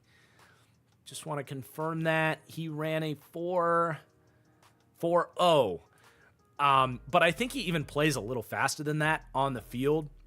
With some of the GPS data and stuff like that, that backs it up. When he's running over a deep ball, he can get that second gear, and he really pulls away from guys. Or when he's stacking corners on the outside, he continues to build speed, whereas other guys' speed kind of tops out. So I love the fit for New England, and this makes up for, like, this justifies their draft process to get Kyle Williams here at the top of the 3rd round. Definitely going to be a guy that you guys should be looking at in fantasy. Now, the reason I didn't quite have the top 5, wow, Isaac Tesla? Wow, okay. I'm trying. This Stream Deck has a mind of its own sometimes. All right, it's off. You're good. But yeah, the only reason I was lower on Kyle Williams is I did not like the ball skills. I thought he double caught the ball a ton, and there are a lot of drops that have followed him throughout his time. So to me, I do look at him as one of these vertical receivers, kind of like a Darius Slayton was another pro comp I thought of. And if he's Darius Slayton in the 3rd round, that's totally reasonable, but you might get some frustrating drops out of him. So Detroit trades up to take Isaac Tesla. I mean, what? I will say this is the worst move so far of the draft. 2 third-round picks for Isaac Tesla. I find it very hard to believe that he was going to go in the 3rd round. He is a combine god. Came out with a crazy combine at 6'3", 215 pounds. But what? This makes no sense to me for so many reasons. So, for me, Tesla was a 5th to a 6th round prospect. You just spent 2 third-round picks on him. That alone is crazy to me. 5th-year player, started to emerge late at Arkansas, played as a big slot player for Detroit. But that's why it makes even less sense. If this was like the Rams or the Packers or, I don't know, the Panthers, like one of these teams that's in the Shanahan system and they want that big slot role for their style of offense and they don't really have a true slot guy, I would have said, you know, at least the scheme makes sense. It's still a crazy reach. But Detroit has a lot of traffic in the slot. Have you heard of a guy called Amon-Ra St. Brown? You aren't taking Amon-Ra St. Brown out of the slot to start Isaac Tesla as a big slot wide receiver. Also, Sam Laporta plays a lot as a slot wide receiver. If they go 2x2, Sam Laporta is going to be the slot guy on the other side. So to me, it's like, okay, either you're imagining a role that you're going to get there and not really have it. Like, he blocks, but he's not this incredible blocker. To me, it's like you're either projecting a role in your offense that I think you might get there and say, well, this actually doesn't make sense because we need to use Amon-Ra and Sam Laporta in the way that we need to use them. Or you're saying you're going to develop him as a perimeter wide receiver. Okay. Alec Iamaner's on the board, guys. Like, hello, what are we doing? There's way more other options.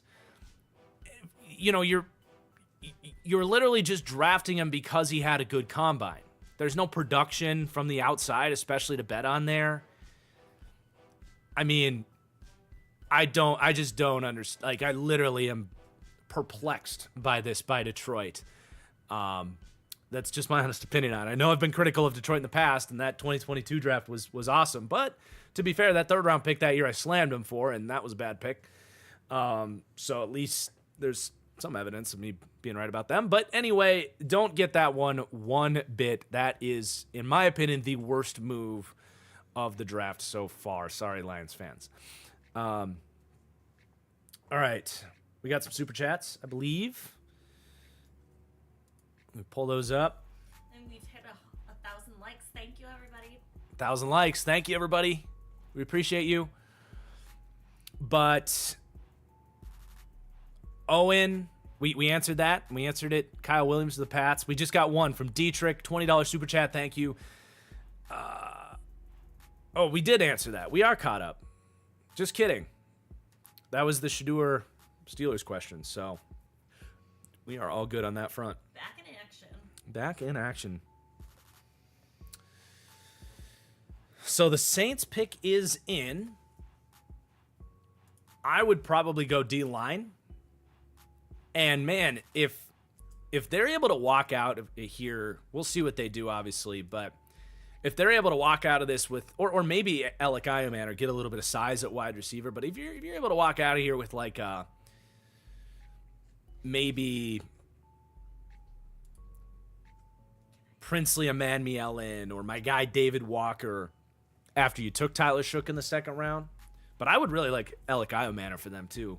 This will be an interesting pick. They could also go with like a Kevin Winston Jr., by the way, or Banks, which they're just great players at this point. None of those people.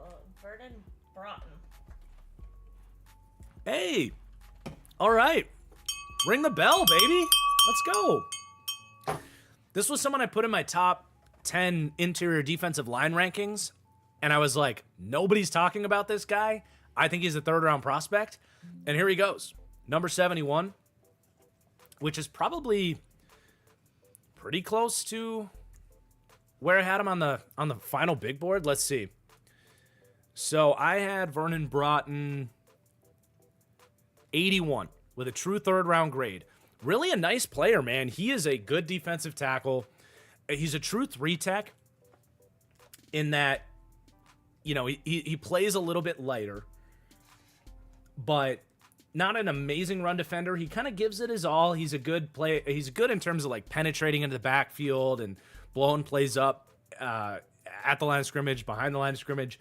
But as a rusher, the more and more I watched of him, watching him side by side with the second round pick from the Niners, Collins, my final takeaway was like, man, Broughton is a much more impactful, disruptive player. Now, Collins brought a really high floor as a run defender. They're very different players. I ended up having a higher grade on Collins, but Broughton was not far behind him.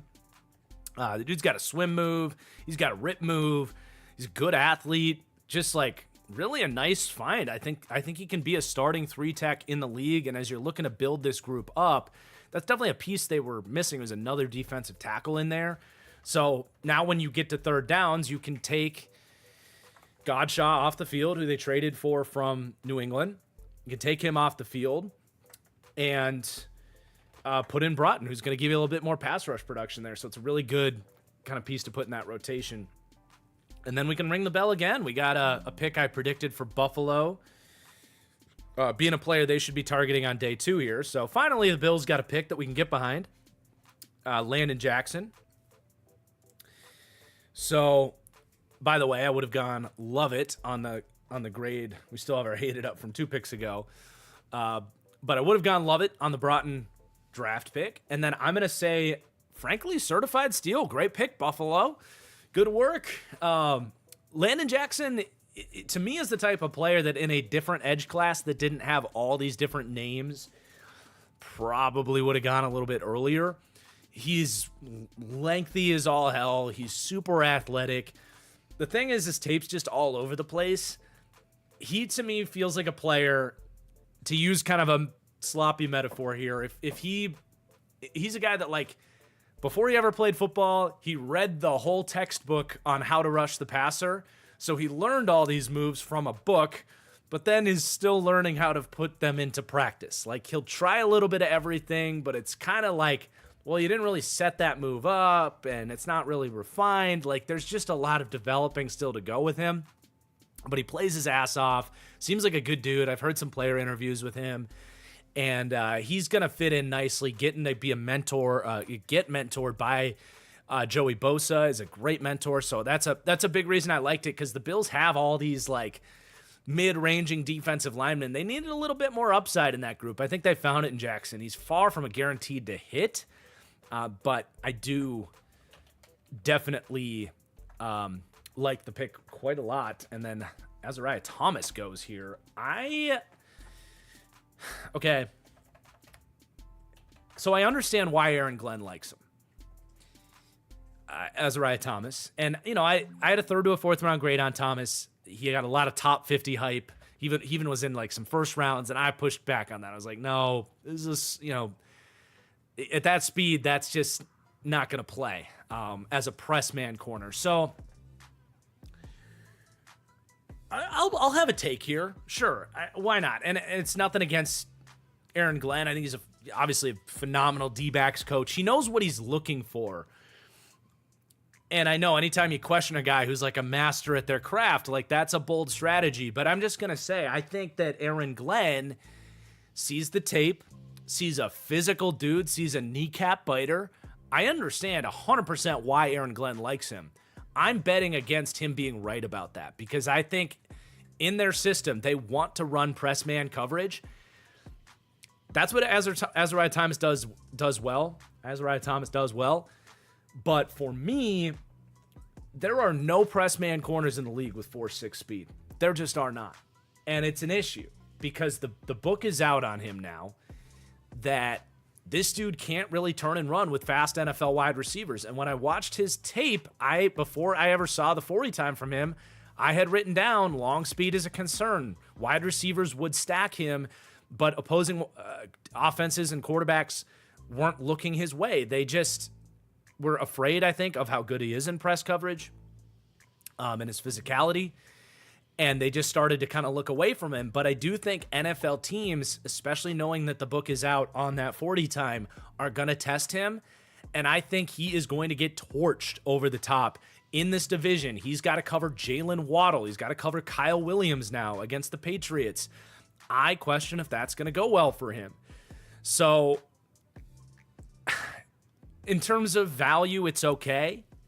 A little earlier than I would have taken him, certainly. Now, I understand the tape is good, and he was productive, and he's a fun player and all that stuff. I have nothing against him, pulling for him and all that stuff. But for me, this is more of a C fine pick. I would have much rather rolled the dice with a Savon Ravel. For example, very much falling here. Jacob Parrish, I think, actually is a much better player for a press man system than Azariah Thomas. But other than that, Thomas was my third best remaining corner. So it's not a horrible move, but I think they could run into trouble. I've talked about this with Thomas where, yes, he played press man in coverage, but I think if he's going to be good in the league, he's going to have to do what Rasul Douglas did in time. And you guys know Rasul Douglas struggled for like 5 years, couldn't keep up with guys. He gets to off-zone systems where he's playing cover 4, top down, using his mind and anticipating. That's what Thomas is going to have to learn how to do, but he didn't do that at Florida State. So you're going to have to coach, well, and that's not the system that the Jets run either. So it's just like you're betting on what you saw on tape and the mentality of the player fitting your culture.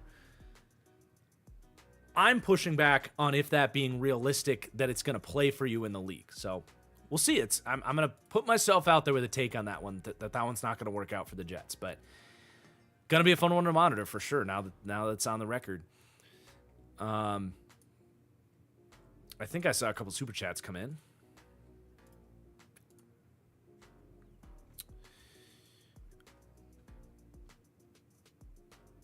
Just a nice compliment to us as a team from Pierre. It's really nice to see how much of a good team you and your wife are. Shout out to you two supporting each other. She stuck her tongue out at me. Can we do the podcast? Yeah, this is the year. I'm saying. I think this is the year. So, chat. This is the month. I think May. Yeah. Well, I think we need to release it closer to the start of the season. Well, we'll start. So we have been planning a football podcast for a long time. 3 years. 3 years. We've got like a whole business plan written up. We got the whole thing. It's just life's been crazy the last couple of years. But the podcast that we want to do is called How to Football. And it is targeted towards like anybody that wants to get into football that is maybe a little more overwhelmed by the rules and the teams and the players and all the positions and everything that comes attached to football. So we want to... So maybe your partners or spouses or girlfriends. Yeah. Or friends. Yeah, or you're younger, like you're 13 years old and you want to get into football. Like that's the target. I know so many of you guys, like, you don't need a podcast like that. Like, you guys... You sickos might need some for your partner. Exactly. But if you have a wife or a girlfriend or a partner, like, you just might want to get them into football. So that's a little tease to something that hopefully we can get done this summer. Cole Snipe says Quantez Stiggers will start over Azariah Thomas. I don't hate the take. Cole, I don't hate the take. Okay, Denver, pick 74. Shedeur Sanders, backup quarterback. Ooh, Pat Bryant. That's another ring the bell, man. I love Pat Bryant. Love Pat Bryant. Pat Bryant made my initial top 15 wide receiver board. I ended up pushing a couple guys ahead of him that ran like 4.3s just because of my grading process. I like taking dart throws on the Dante Thorntons and Shamari DKs of the world. But I still have Pat Bryant as a third to a fourth round target. I would say Pat Bryant is dollar store AJ Brown. Get that grade out of here. Let's play some Pat Bryant highlights. So he is not going to be as good as AJ Brown, but I think he has a chance to be a good or at least solid starting perimeter X wide receiver. Someone that wins tough catches at the boundary. If your quarterback gets put in a pinch and you just need a guy to go win the football, Pat Bryant will do that for you.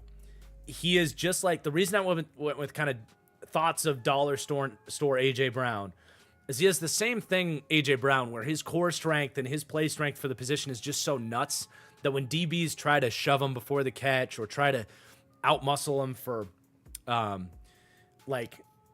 catches at the, outreached arms and all that stuff,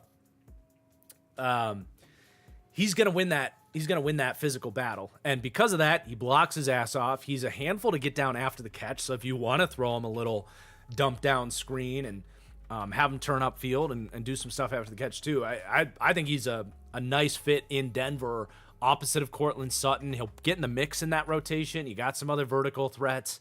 You got Evan Ingram in the slot.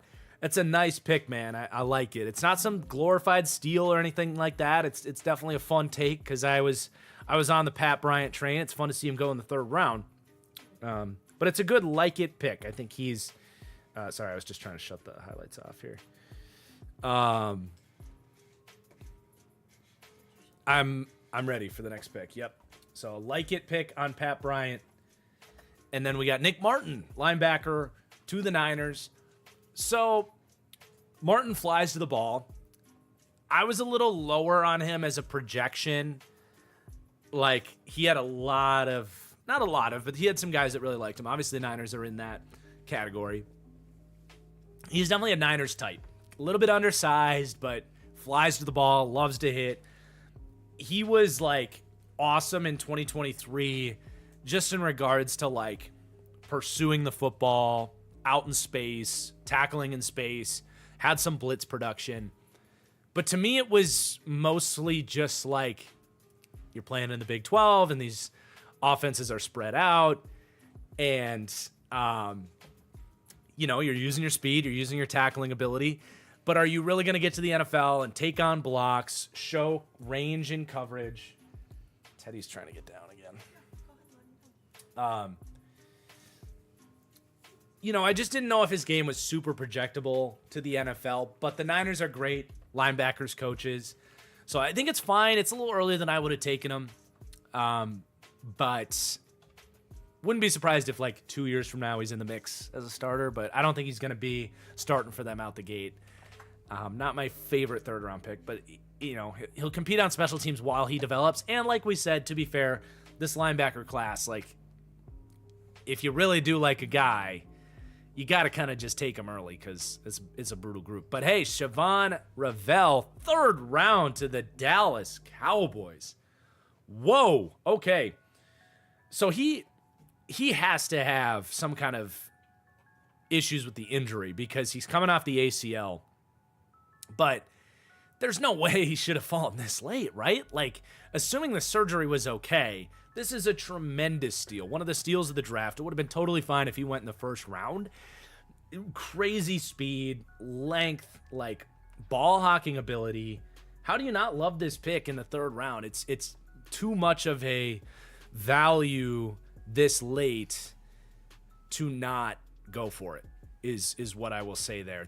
And he doesn't need to start right away. You've got some outside corners, but I don't know that they are necessarily all about paying both Diggs, who they're paying right now, and Deron Bland, who I think is coming up on a contract this year. So I wouldn't be surprised if we end up seeing one of those guys out the door and then Siobhan Ravel starting eventually. But, I mean, how can you not give this one a certified steal for Siobhan Ravel? All right, we got the Panthers double dipping on the edge. Let me just get the highlights off the screen so that we can put the Panthers hat on. The Panthers keep killing it, baby. Keep honing. Let's go, baby. Also, Princely. Great name. Princely Emmanuelin out of Ole Miss. Another certified steal. That is all three picks for the Carolina Panthers getting a certified steal grade for me. I had a second round grade on Emmanuel. And so after you take the man of the hour, T-Mac, in the first round, you double dip on the edge. I'm such a fan of the double dip strategy, you guys, because as we know, these guys just don't always work out the way that we hope. So don't be so full of yourself that you take a guy and say you're good to go. If a second-round player falls to you in the third round and you desperately need pass rush help, take the guy. Princely Emmanuel, super bendy, super explosive, maybe the best spin move in this draft, outside of maybe Mike Green. But the thing with Emmanuel that makes this even better is he's very skinny, and I think that gives him a lot of potential to fill out his frame. You know, you can see the highlights. Like, you look at his arms, like, dude, kind of looks like a wide receiver if you catch him at the wrong angle. But there's potential to get that frame up, right? But because of that, he doesn't really defend the run. But you see the get off and the bend and the spin move and just his pursuit of the quarterback. Like, he can come in as a designated pass rush for you right out the gate. They took Nick Scorton. They have Jadeveon Clowney. I think you can do stuff with Clowney as an inside rusher. You can rotate these guys. Like, this is really exciting, man. You got now 3 defensive tackles that you didn't have last year. Derek Brown went down with the meniscus tear early last year, their best overall player, in my opinion, at defensive tackle. So you get him back. And then you sign a couple guys. You get Tershawn Wharton. You get Brown over from the Rams. You got DTs. You got 3 edge guys. I mean, man, Carolina, let's go, man. Like, literally, let's go to a game this fall. I was just going to say, what game are we most excited to go to? Well, you got to see the schedule release, right? I know, but one that we know that we can go to. Well, how do we know if we don't have the schedule? Like, their division. Okay. We know they're going to play. Sure. Yeah, I mean, the Bucks. The Bucks would be the team I would want to see the most, but I don't know. Let's look up. We got time. It's a commercial break. Let's look up the Panthers opponents for 2025. So their home games. They got the Rams, they got the Seahawks, they got the Bills, the Dolphins, and the Cowboys. Ooh, all right. Seahawks is... Go see Darnold. I would like to see Josh Allen play live. Yeah, I would too. I don't know. I'm just excited to get back down there. Man, the Panthers' schedule is not that bad. Their division's meh. They got the Patriots on the schedule, they got the Jets on the schedule, they got the Jags on the schedule. What about the Jags? Yeah, Jags will be all right. You want to go see Trevor? I would go see Trevor. I'd like to see him live too. They got Seahawks on the schedule. They got the Dolphins on the schedule. They got some winnable games in there, man. All right, tuning back. We got the Cardinals on the board. I have to take the hat off. Do I have to? Some super chats. What position should Green Bay target round 3? They have not gone D-line yet. So, like, I'm very encouraged by their decisions. Like, I like that for Green Bay, that they didn't go corner, because I think that has to mean that they're getting close with Jair, right? That, to me, like, we got the super chat there from SHM saying, it's crazy that the Packers are actively shopping Jair, yet they're not drafting these corners. Is there some hidden gem that they're looking for? To me, you know, you can lie to the media, but you can't lie with your draft strategy. Like, if they were legitimately going to get rid of Jair, I would think Amos would have been their guy in the second round. Maybe that's optimistic of me, but I think this tells me they believe in their guys on the D-line, and they are going to work things out with Jair. So you can just fully load up the offensive line, where you now got like 8 guys, and get that cornerback group going. Okay, the Cardinals go Jordan Burch. I've had a lot of people ask me, what are my thoughts on Jordan Burch? He's getting a lot of third-round buzz. This is unfortunately a guy I really was not a fan of his game. I mean, ton of size, ton of length. Guys, I had a 5th to a 6th round grade on Jordan Burch. I know that's kind of like a ooh when you hear that. You're a Cardinals fan. Kind of your classic, like, okay, he's 6'4", 280 pounds. He ran a 4.67. Traits are there, but you put on the tape and tell me why this guy isn't DJ Johnson. Like, there's no production. There's no real. I mean, he has a cross chop, which was nice, but you're 6'4", 280. Like, I don't want you winning with a cross chop. He was one of these guys that I wrote down. Let me just read his eval here, and then we'll get to the Texans selection here. With a 6'4", 279-pound frame and having run under a legit 4.67 40-yard dash, coaches and scouts will likely be enamored by the traits of Jordan Burch. Unfortunately, getting through the tape on Burch proves to be a rather monotonous process of clicking play to play without seeing the types of instincts and playmaking ability you dream of pairing with these physical tools.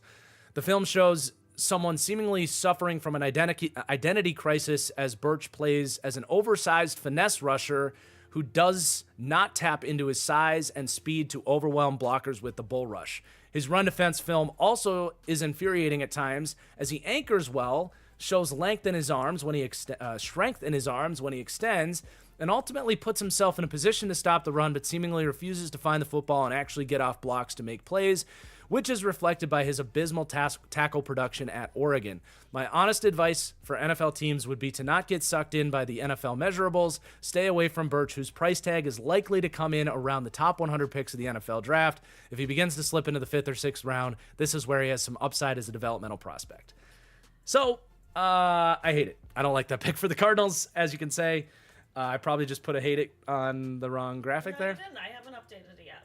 Can you give me a minute to update it, though? Yes. Oh. What?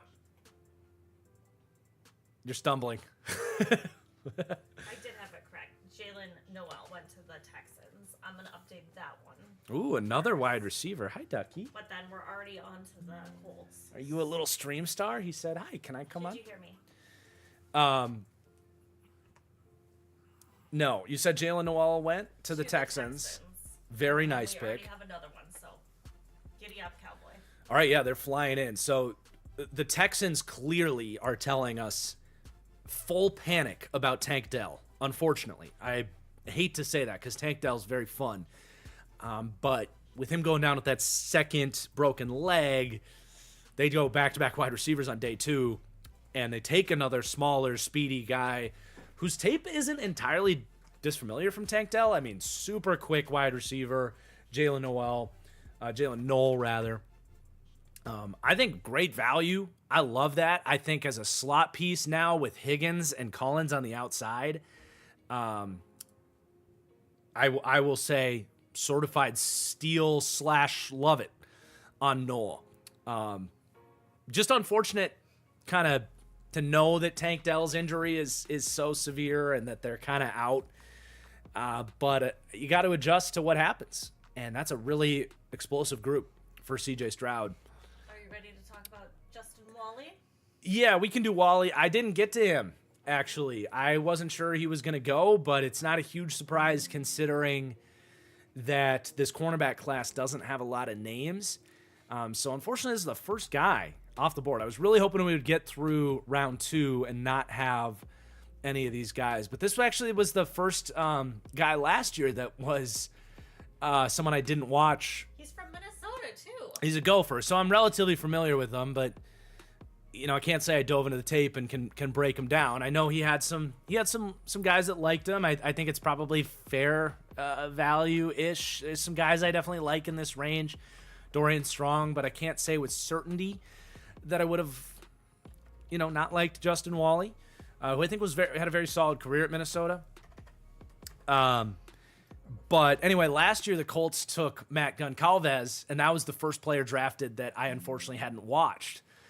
So back-to-back years, the Colts kind of going off the consensus rankings, if you will, because it's not that I didn't watch any corners, guys. I watched 23 corners. He was just not on my radar until very recently.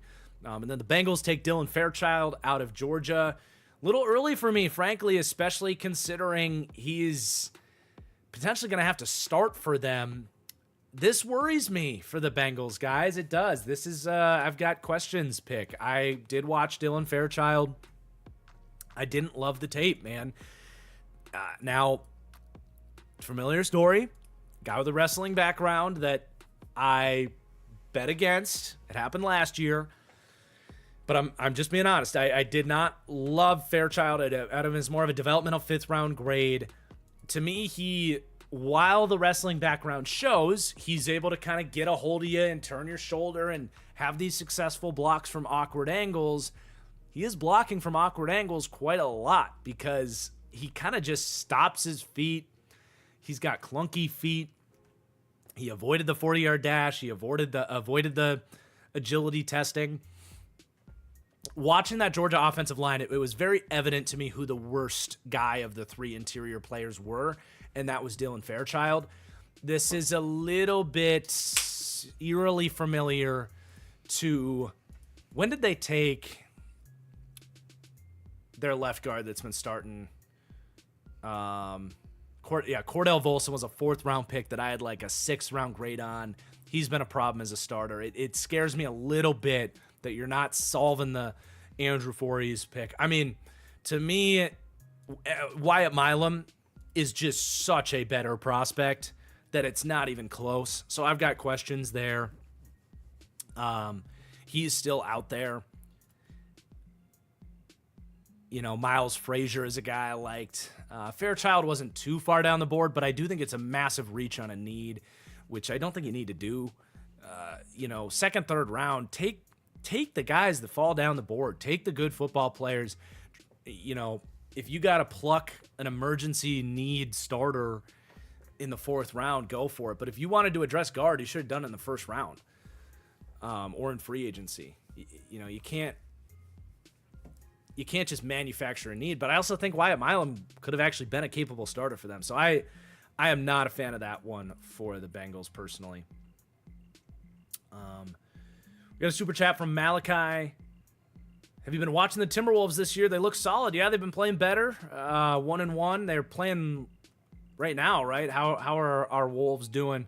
How did our Twins do tonight, too? I would love to hear how we're holding up against the Angels. But yeah, I've been watching the playoffs and certainly some of their late season games. I'm definitely a fair weather Timberwolves fan, admittedly. You ready for this? 11-4 Twins against the Angels. Hey, let's go. 11. What? I wish we could have gone to that game. That would have been super fun. Timberwolves 27-19 against the Lakers. All right. Good day for Minnesota. Yeah, we should have time to go. Maybe go catch that at the end of the stream. Maybe go catch it at the stadium. No, not at the stadium. We're probably a little too late. I did have a little bit of a hell yeah moment when I was looking at tickets on SeatGeek, by the way. Shout out SeatGeek. Code TFG10 if you guys are buying tickets. Get $20 off your next purchase. Love SeatGeek. But I was checking just, to a little curiosity on Timberwolves tickets. And tickets to go see the Wolves at Target Center were more than in L.A. So take that, Lakers fans. We care more about basketball than you. Suck it. Yeah. And the Titans choose. Ducky, you are just a little entertainer. You never sit on my lap so nice like this. Kevin Winston Jr. Oh my goodness, what a pick. Like, talk about someone that the Bengals should have just taken at 81. Freak athlete safety who, if he was able to play, he has a partial ACL tear. This is a certified steal, by the way. One of the best picks value-wise in this draft. He was inside my top 40 for sure. But this is a guy that plays like Derwin James. Full stop. Now, is he going to be as good as Derwin James? Who the hell knows? But in terms of 6'1", 215, didn't miss a single tackle in his 2023 season, and shows some coverage flashes. Really athletic guy. On a 6 months recovered from a partially torn ACL, he comes out and runs a 4.52. the speed to me shows he could have run in the 4.4s if he had all that time to get healthy and practice his 40. But this is a potential superstar strong safety who, by the way, the Titans, coming from that Ravens system, could play him in a bit of a Kyle Hamilton role because the Titans, I believe, do have a couple of safeties right now. You obviously have Hooker and Xavier Woods, so he could get on the field in 3 safety packages in the nickel. Love that in terms of where that coaching staff came from. And one of those lengthy playmaking big safeties could be a ton of fun there. So a hell of a pick there for the Titans. But will we have the moment of the night here with the Pittsburgh Steelers up? Shedeur Sanders. Totally coming. Could this be it? Nope. Caleb Johnson. Oh, my Lord. This is wow territory, not just because of Shedeur falling. And Ducky, I think he maybe has to go. Do you think you could? Just put him out there. Well, if I put him down, he's going to go on the carpet. Baby, I will go. I was just saying, when you get the graphic done, if you want to run him up. But okay. So number one, let's talk about Caleb Johnson to the Steelers, and then we'll talk about Shedeur continuing to fall, because I think, we've talked a lot about Shedeur, but I freaking love this for the Steelers. And another situation, a ring the bell moment, 100% ring the bell moment, you guys, for the channel. I not to be like a pompous jerk, but I'm very proud of a lot of my analysis this year, because when I made my running backs video, Caleb Johnson was a little bit further down the board than a lot of people wanted to see. He was getting a lot of like top 50 buzz and like RB2 in the class. And I had him as a late second, early third round guy as my RB5. And I was like, I don't know. I wanted to like him more, but he's a good player.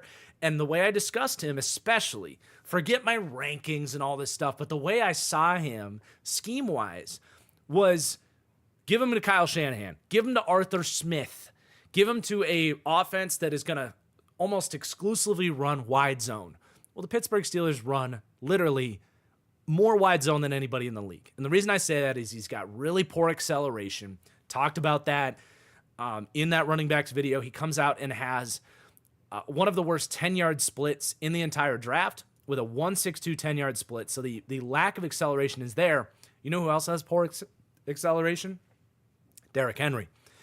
And great top speed as well at his size. When he got rolling, there were Derrick Henry comparisons in the sense of when he gets moving. My pro comp is Tevin Coleman, who thrived in a similar system.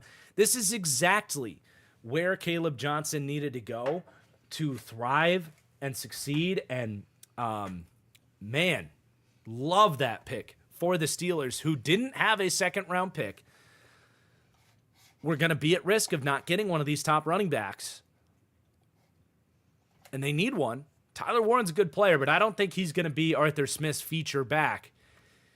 Caleb Johnson is going to be someone that you absolutely want to target in your fantasy leagues. And if you're out there doing underdog drafts and all that stuff, definitely someone to be targeting very, very early.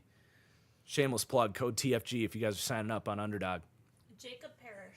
And then there goes Jacob Parrish. Who is? Cornerback out of Kansas State. Thank you. So Cornerback, yes. Cornerback, yep. Who cover the... Baby, I don't got time for that shit right now. So Jacob Parrish, who I was just calling out as a player that I think the Jets might regret. This could be one of those scenarios where we look at, who went after Azariah Thomas. To me, the best day two, true day two, outside of those injury-prone guys that started falling. Man, their pacing is starting to struggle here. Noel Williams just went out of Cal. Can I take the mouse for just a second? I just got to get these highlights off. Yep. All right, so not a certified steal. Very good pick, though. I had a third-round grade on Parrish. Lines right up. But, yeah, going to be an interesting scenario to monitor. And it was You're good, baby. But it was not the Steelers that took him, right? It was whoever picked after the Steelers. Sorry. Who ended up with Jacob Parrish? I missed that because we did. That was my bad. The Buccaneers. The Buccaneers get Jacob Parrish. All right. Yeah, that's a great fit. I'm going to put up the Chiefs selection. Okay, go for it. But yeah, anyway, like I was saying, interesting to look back on Jacob Parrish, who I did have ranked over Azariah Thomas as a better true man-to-man corner, someone with 4.3 speed that does all the same stuff. He runs press man coverage with the best of them. Great cushy landing spot here for Tampa because I do think Parrish, who will inevitably need to run zone coverage in the NFL, every system is going to, even the most man coverage heavy teams. Now, Tampa does like to run press man coverage when they can. So it's good in that regard. But Tampa's not going to need to start him right away. They got bodies, they got guys that can play, but they have been definitely keeping their eyes peeled for some more long-term solutions there. I don't think they see Jamel Dean as a forever player for them at this point in his career. So Parrish can come in and learn the zone side of things. I think most coaches agree. I'd rather teach a guy zone than teach him man. It's basically that core philosophy is why I have Jacob Parrish over Azariah Thomas. Better athlete, but both guys are great man corners. So I'd rather be able to teach these guys zone. I think that's a great value for Tampa Bay, who I had right around that territory in the third round going Parrish. And then Noel Williams, not a love it pick. Sorry, Chiefs fans. I do like it. Very much their type. Lengthy corner, smart dude, physical dude, good player. I got nothing wrong with Noel Williams, kind of near the back end of the third round. He was going to be one of my best corners available in this range. I am still a Dorian Strong truther, but definitely had a true fourth round grade on Noel Williams. He was my number 12 cornerback there. So really only Dorian Strong is the only other guy I have ranked over him. And they definitely needed to address that room. So actually looking at that, I think it's more of a like it pick. Nothing about Noel Williams' game like flashed to me like, oh, this guy is going to be a star in the league. But, he does have good ball skills when the ball's in his area, but just, with 4.5 speed, not, he's a little bit of a higher hipped athlete, not like crazy in his transitions. But he's also very physical, and the Chiefs love these, kind of taller, longer corners that are not afraid to hit. So definitely their type there with the 85th pick. And this is where I'm not surprised to see a run on corners, by the way, because after this crop, it gets rough. It really gets rough in this class. So can I have a Lunchable? Mm-hmm. So not to keep talking about Sanders. Oh, yeah, we never hit on that. But how low can he go? How low can he go? Limbo.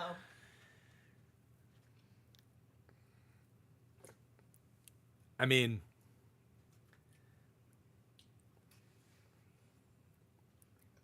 we're approaching. Does he go undrafted? Round 4.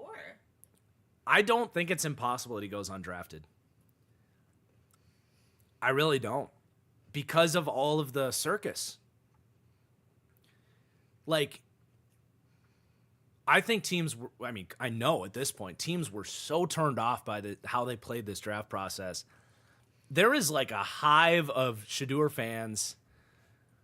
Because the thing is, if he was Jalen Milroe as a prospect, for example, let's say Jalen Milroe, and I'll finish this rant and then we can get to the Chargers here. But let's say Jalen Milroe was Shedeur, like the prospect, the player of Milroe, whose tape just isn't good, but he's super athletic, like maybe the best scrambling quarterback since Lamar Jackson to come out just as a runner, high-end arm talent. Like the theoretical traits-based upside on Milroe is crazy. If that's who Shedeur was, definitely. Someone would take him. He might have come off the board already as a great. We don't need a starter now, but we'll bring him in as a backup. And 2-3 years from now, we'll see where you're at. That's just not who he is as a prospect. He is, at this point, you are bringing him in as a backup that maybe never will be viewed as a starter for you. He's like a Desmond Ridder at this point. Who the hell wants Desmond Ridder with all that baggage? Nobody. So, man, the fall, I mean, I'm not going to predict he goes undrafted, but at this point, like, it could, it's possible. It's possible. I think we'd still be surprised if he went undrafted. All right. Jamari Codwell, what do we think? This Lunchable's fantastic. You hungry, babe? You know who's had a Lunchable or two in their life? 340-pound Jamari Caldwell. My man. Love Jamari Caldwell. I'll do a mini bell ring. I'm not the only one that was in on Caldwell, but another guy I put very high in my DT rankings. This dude has a ridiculous first step for a guy that's 335 pounds. If they can coach him up a little bit, he has crazy potential to be a disruptor. He's not perfect. Pad level can get a little high. He can, kind of lose eyes in the backfield, but a ton of potential for a guy his size. This is definitely the type of piece that they needed to add. They needed some D-line help. I like what they're doing with these last couple picks now, getting Caldwell and Trey Harris. He is more of a risky prospect, but he's a really fun player to watch. You just don't see guys that size able to get off the ball and, like, you definitely, when you get off the bus, you put him and Mekhi Becton at the front of the bus and say, you guys are off the bus first. Like, we're going to intimidate these guys. So I love this pick. It's where I had him going. I'm not going to say certified steal. Love the fit, though. But I definitely... Do you have time to put up the picture I sent? To shout out your dad? Sure, yeah. I just need to... If not, that's okay. So I don't know, Dad, if you're watching, because I know you guys are out on a cruise out in Europe right now, but... sorry, I went to messages, not messenger. We have an annual tradition where we go to the Packers-Bears game every year. Anna wanted to share this photo of us from this year. Shout out John Corsten as well, of course. Talk about how much your dad supports you. But yes, very thankful, Dad, for all of your support over my whole life, obviously. Huge mentor, big hero. Oh, he took Savion Williams, another wide receiver. Yeah, let's go. We might have to save it for day 3 at this point. Or a commercial. But Savion Williams. I mean, it is funny that he ended up a Packer because I have been very low on Savion throughout this process. Also, how many Williams have we had this draft? I feel like that's pretty normal. No, even more so than normal. Yeah. All right, so Savion Williams, complete freak, 6'3", 215, 220 pounds, moves like nobody should be able to at that size, crazy speed. Some of his highlights are exciting, right? Like, he can high point the ball, and Moss, like, he has some really fun catches if you just watch his highlight tape. This dude cannot catch the football. His ball skills are so bad. To me, like, he is a Cordarrelle Patterson, like, more of a running back, gadget, kick returner type. And, dude, the Packers have had such bad special teams for so long. If all he is an all-pro kick returner with a late third-round pick, with all the problems the Packers have had, that's fine by me. And they just changed the kickoff rules again. When they changed them again, I said, that might have to make me crank up the Savion Williams grade a whole round. And I did. I moved it from a 5th-round grade to a 4th-round grade because of the kick return stuff. So we're not that far removed from the 4th round at this point. At this point, I think it's a fun landing spot for him because LaFleur's going to find creative ways to get him the ball. If you can unlock something from him as a wide receiver, that's great. I'd have to dig into the board to see who else I would have really liked. The corners have gone. Yeah, I like Dorian Strong, but I don't think he would start for you necessarily. The D-line, I would love David Walker. Clearly, the NFL just isn't as high on David Walker. That's a reverse bell ring for me as David Walker. Clearly, the NFL's not as high on him. We'll see if that works out long term. But, certainly a reach, maybe more of a C, like a fine pick for the Packers. But clearly, they are very worried about the health of those guys in Green Bay. I was tweeting about that today.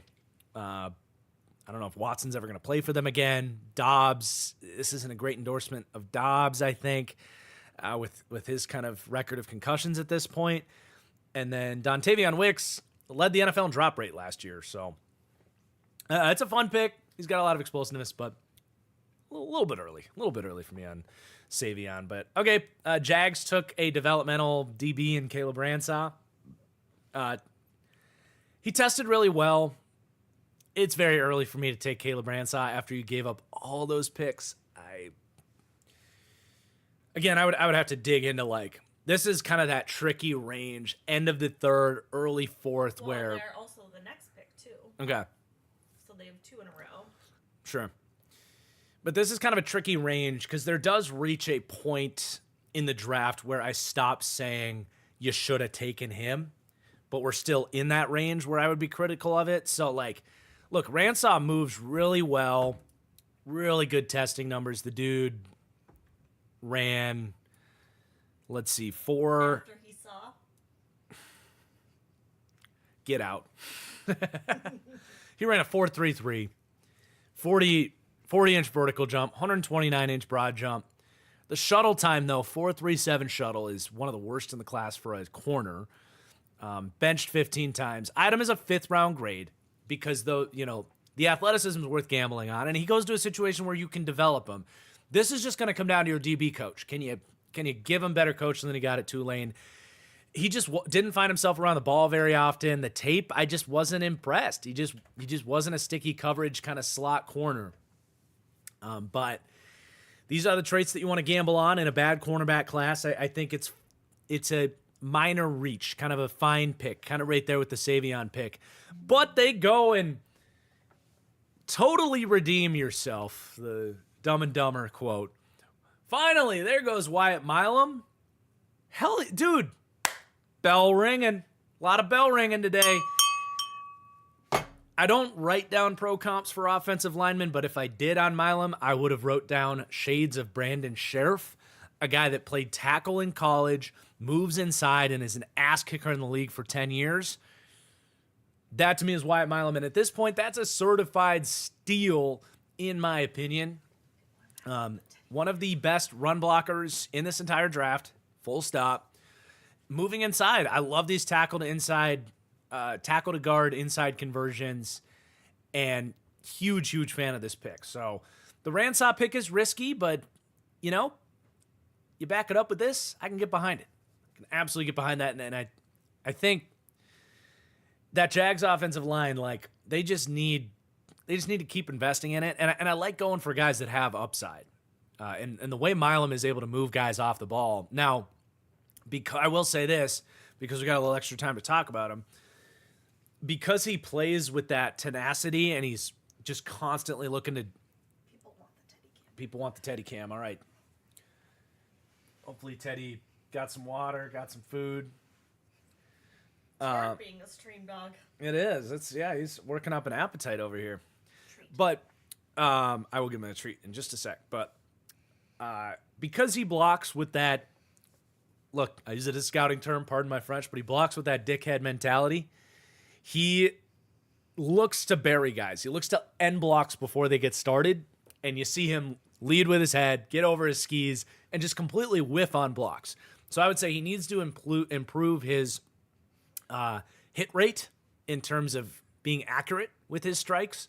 If you can get that, if you can get him to just be a little bit more controlled while still playing with that tenacity, you got yourself, in my opinion, like a Pro Bowl caliber guard. He was one of my favorite interior linemen in this draft.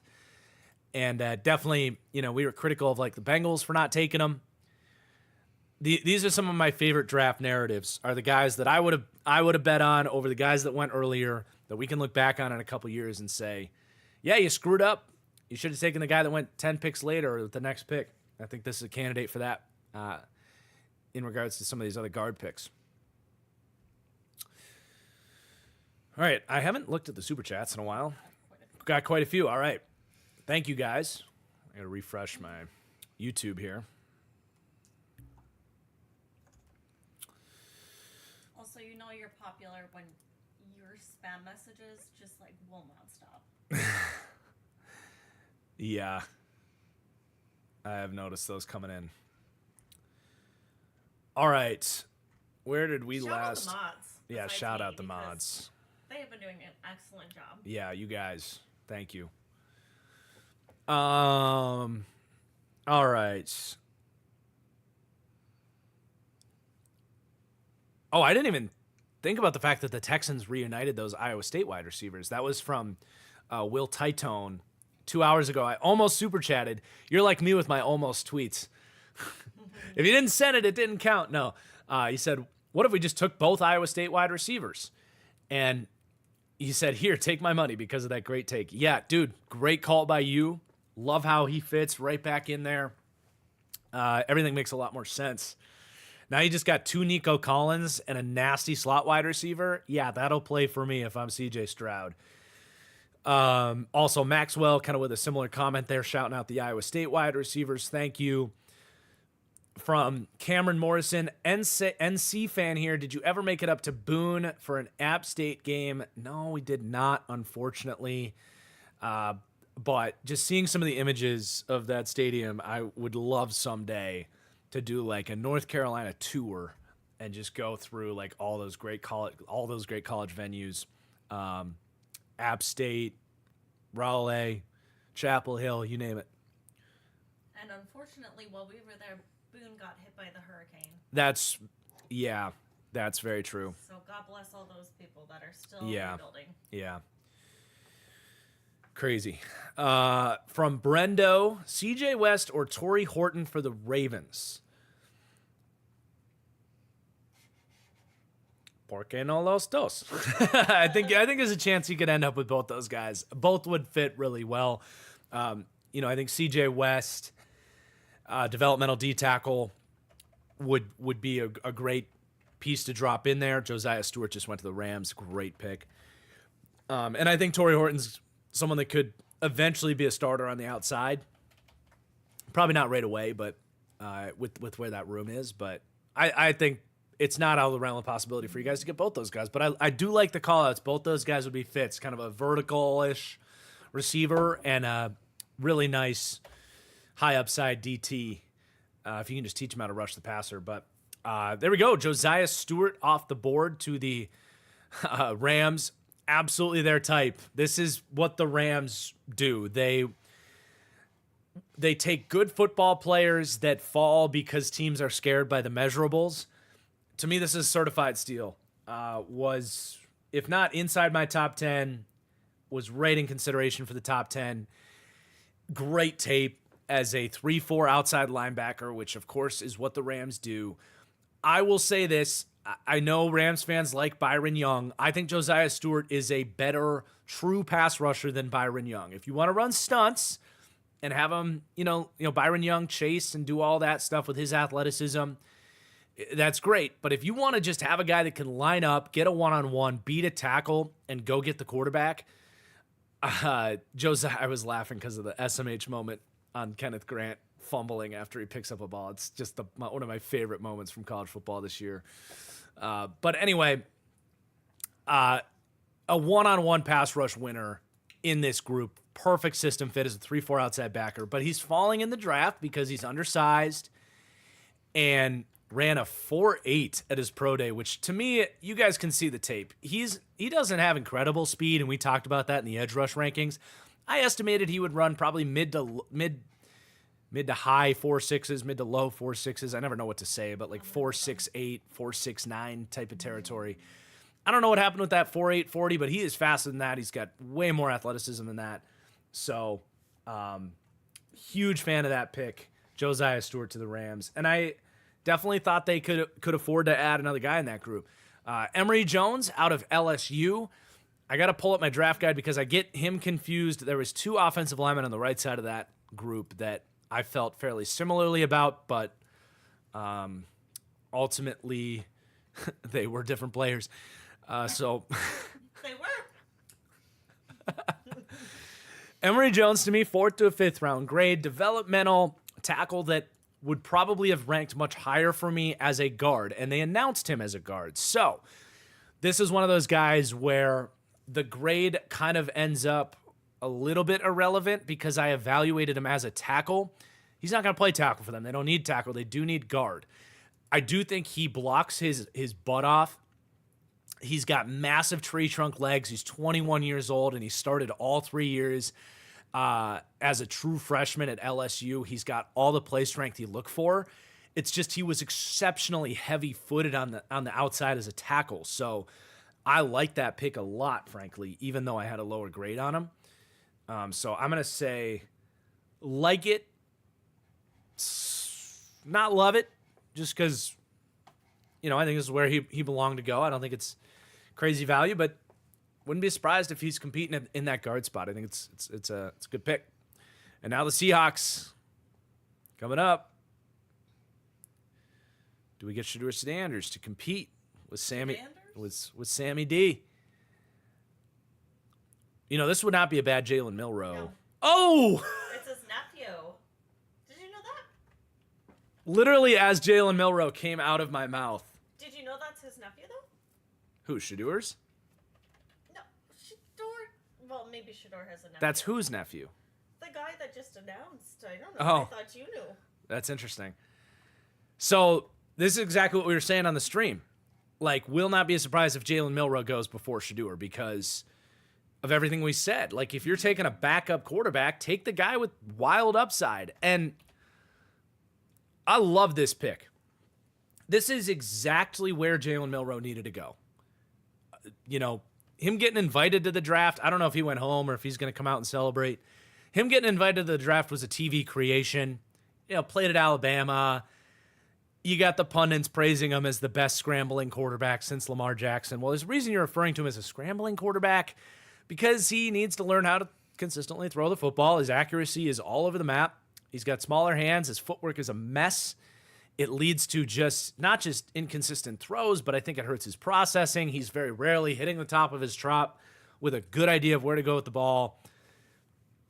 He's very much a first read and run quarterback. Like, he is the true built in a lab, traits-based developmental quarterback. And he's going to come in. He's going to push Sam Darnold. And if Darnold's a bust, with Seattle, which is not impossible for that to happen, I would hate for Jalen Milroe to have to play right away. But if you go to year 2 and you'd say, yeah, the first year with Sam Darnold just didn't work out, we're going to go with Milroe in year 2. This is the type of dart throw I thought that they were setting themselves up really well to make, and they're going to keep doing these until one of these hits, I think. As long as they're winning football games. They tried this with Corral. That was a flop. But the other reason I like this, guys, and it always gets sensitive when you say a QB should switch positions. But let's say Sam Darnold crushes it. And he shakes off the jitters, what happened in the last month of last year's season. He comes in, plays great. He's the QB of your future. Let's say he's awesome. Look, Jalen Milroe would be an elite running back prospect. I'm not saying that because he doesn't deserve to develop at quarterback, because he doesn't have traits at quarterback. I will say this. In 4 years at Alabama, I didn't really see a lick of development as a quarterback. It has to happen at some point if he's going to play QB. He is an elite runner. 6'2", 225 pounds, breaks 1 million tackles. He has the size, the speed. He ran in the 4.3s. This dude would be a freak running back. So if you go 2 years into this thing, it just gives you a lot of avenues, right? Like, okay, if he develops a quarterback and Sam Darnold's great, you can flip him for a second-round pick down the road. He can go get his opportunity to play quarterback. But if you're a good chess piece. A great chess piece at the end of the third round, But yeah, man, if you get 2 years into this thing and it turns out Kenneth Walker still can't stay healthy and Sam Darnold's going to Pro Bowls and you're winning games, you can have that conversation with Milroe like, hey, look, man, the footwork's still not where we wanted it. It's 2027. Do you want to go for the running back thing? Because you could be an all-pro running back. Like, seriously. And I'm not saying that because he shouldn't give it a go at quarterback. It's because I think he's a better prospect as a running back. So it gives them a lot of flexibility. This is a really fun landing spot for Jalen Milroe. Totally makes sense. Yep. And here's another bonus. With the Saints on the clock. Okay, I'm switching this to a certified steal, you guys. Because one more super fun. I'm getting excited about this, man. You just hired Clint Kubiak, who had Taysom Hill, man. Look at all the fun stuff they did with Taysom Hill you bring him in as a QB, design, you do all that stuff with Jalen Milroe. Like, hell yeah, man. I love that. I think we need a new name for this certified steal. I think that needs to be like perfect pick because the value's right. He was always going to be a 3rd round guy for me. But as your brother-in-law would say. Yes. Perfect pick. Yeah, they might not get that. Yeah, it's kind of an inside joke between the two of us and our family, but shout out Adam if you're watching. Yeah, dude. Jalen Milroe to the Seahawks. Freaking awesome, man. I'm fired up about that. Jonas Sanker. Jonas Sanker. Is it Jonas? Because she said Jonas. Did she? Maybe that's right. I don't know. I would go Jonas. I said Jonas, but to me, that's a reach. It is. I think there are way better safeties that they could have picked here. Kelvin Banks is still there. Not Kelvin Banks. Sorry, they took Kelvin Banks. That's my fault. Xavier Watts is still there. They took him in the 1st round. I know. Sorry. Dude, Xavier Watts is too good to not take over Jonas Sanker, who is a interesting athlete, did some good stuff at Virginia, had a 4th to a 5th round grade, so not an egregious reach. Come on, let's get Xavier Watts off the board, guys. You're overthinking it, NFL. The dude had elite production, elite tape, played at Notre Dame.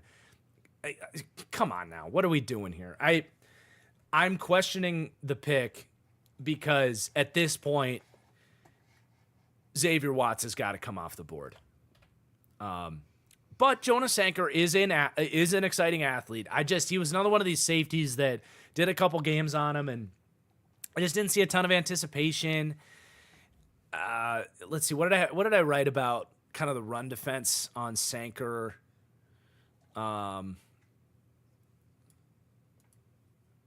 Yeah, that's the thing. I did not like his run defense. I had a C- run defense grade on him. Spin Teddy. Slow to diagnose the run.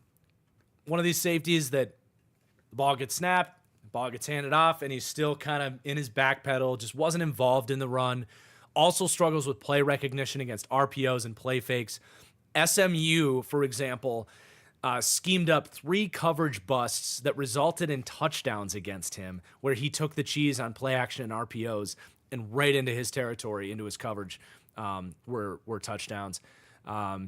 Inconsistent physicality to fill against the run, lackluster ability to take on blocks, dips his head as a tackler. You got a lot to clean up there with Jonas Sanker, but very good athlete. Had some good plays in coverage, so hoping for the developmental upside, but man, take Xavier Watts, man. Come on now. What are we doing? Another Lunchable break. Another Lunchable break.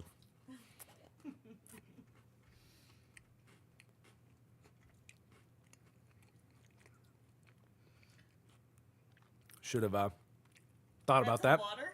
No, I should have thought about inhaling that Lunchable before reading a super chat. So,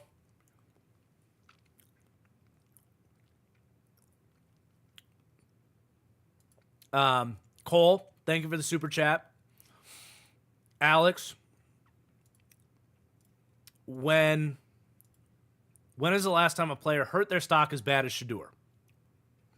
Never. Like, outside of... Well, remember that one guy in draft day? I mean, Laramie Tunsil, like, outside of doing, like, illegal activities or injuries, I can't ever remember a guy that just tried to give the middle finger to the NFL and then they responded by giving him the middle finger back. Nothing like this that I can recall. Nothing like it. From Cheesehead Joey, do I think the Dobbs concerns are real? Absolutely. I've been very forward. I think the Packers need to view Dobbs as a serious risk in terms of availability. And I think their draft very much tells us that, right? They've taken 2 wide receivers now. Aiden wanted the Teddy Cam back. We gotcha. Also, Aiden says, Nakobe Dean stock down trend after taking Campbell. So I don't think Nakobe Dean's stock changes at all. Another quarterback off the board. The Browns with a fucking statement. Wow, that is what a statement. What a statement by the Browns. Taking Dylan Gabriel, who might be their starting quarterback this year. Over Shedeur. We'll get into that just a second. I want to finish my thoughts on Nakobe Dean from Aiden there. I think Nakobe Dean, heading into the last year of his deal, suffered a really bad injury at the end of the year. I think they're hoping he can get back and play for them, but they aren't sure if he will be able to. A guy with a ton of injury stuff throughout his career. I think the Eagles signed Zach Bond knowing if we can get Nakobe Dean for a year, great. If not, we're going to move on from him one way or another, which is kind of why Jahad Campbell makes sense, because he might not be ready right away, so it could be a year of Dean before we see a lot of Jahad Campbell. But I think Dean, heading into the last year of his deal, can still play really well, earn a lot of money. It just probably won't be from the Eagles. So I don't think it's stocked down on Dean, just more transparency about what the Eagles' plans are for him. And I just don't think they were ever going to pay 2 linebackers one way or another. But Dylan Gabriel to the Browns. It's such a statement. Huge statement. So much talk about, they're going to pair Travis Hunter up with Shedeur. No, they're going to trade out of the pick, not take Travis Hunter. That is in itself a bit of a middle finger to Dion, who it's a camp. Dion's very tightly knit with Travis. Travis, fortunately, is a little bit above it, like deservedly so. His talent's so great, he's able to be above it all. He can now get to the NFL and separate himself from that camp, but he is a part of the camp entering the league. Not only that, but they just pass on Shedeur and take Dylan Gabriel. Honestly, I kind of love it, man. Like I just got there.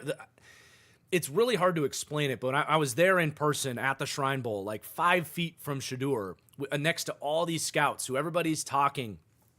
Like there's no paragraph or thing I could say that puts this into context, but there was a very bad vibe about how that started the draft process. You could feel the beginnings of this, like you really could. The whispers, he brought all of his teammates here. He shows up with a Gucci bag and sneakers, does an interview with the Giants, and leaves in his private jet on day 2. It just was really bad energy. And that has obviously gone all the way through this entire situation. So the fall is real. I still want to, can you give it a second before you go to the next one? Sorry, I've got questions thing up there. I like this for the Browns. I do. Personally, I'm a McCord guy. I would have brought McCord back to Cleveland, but he's gone.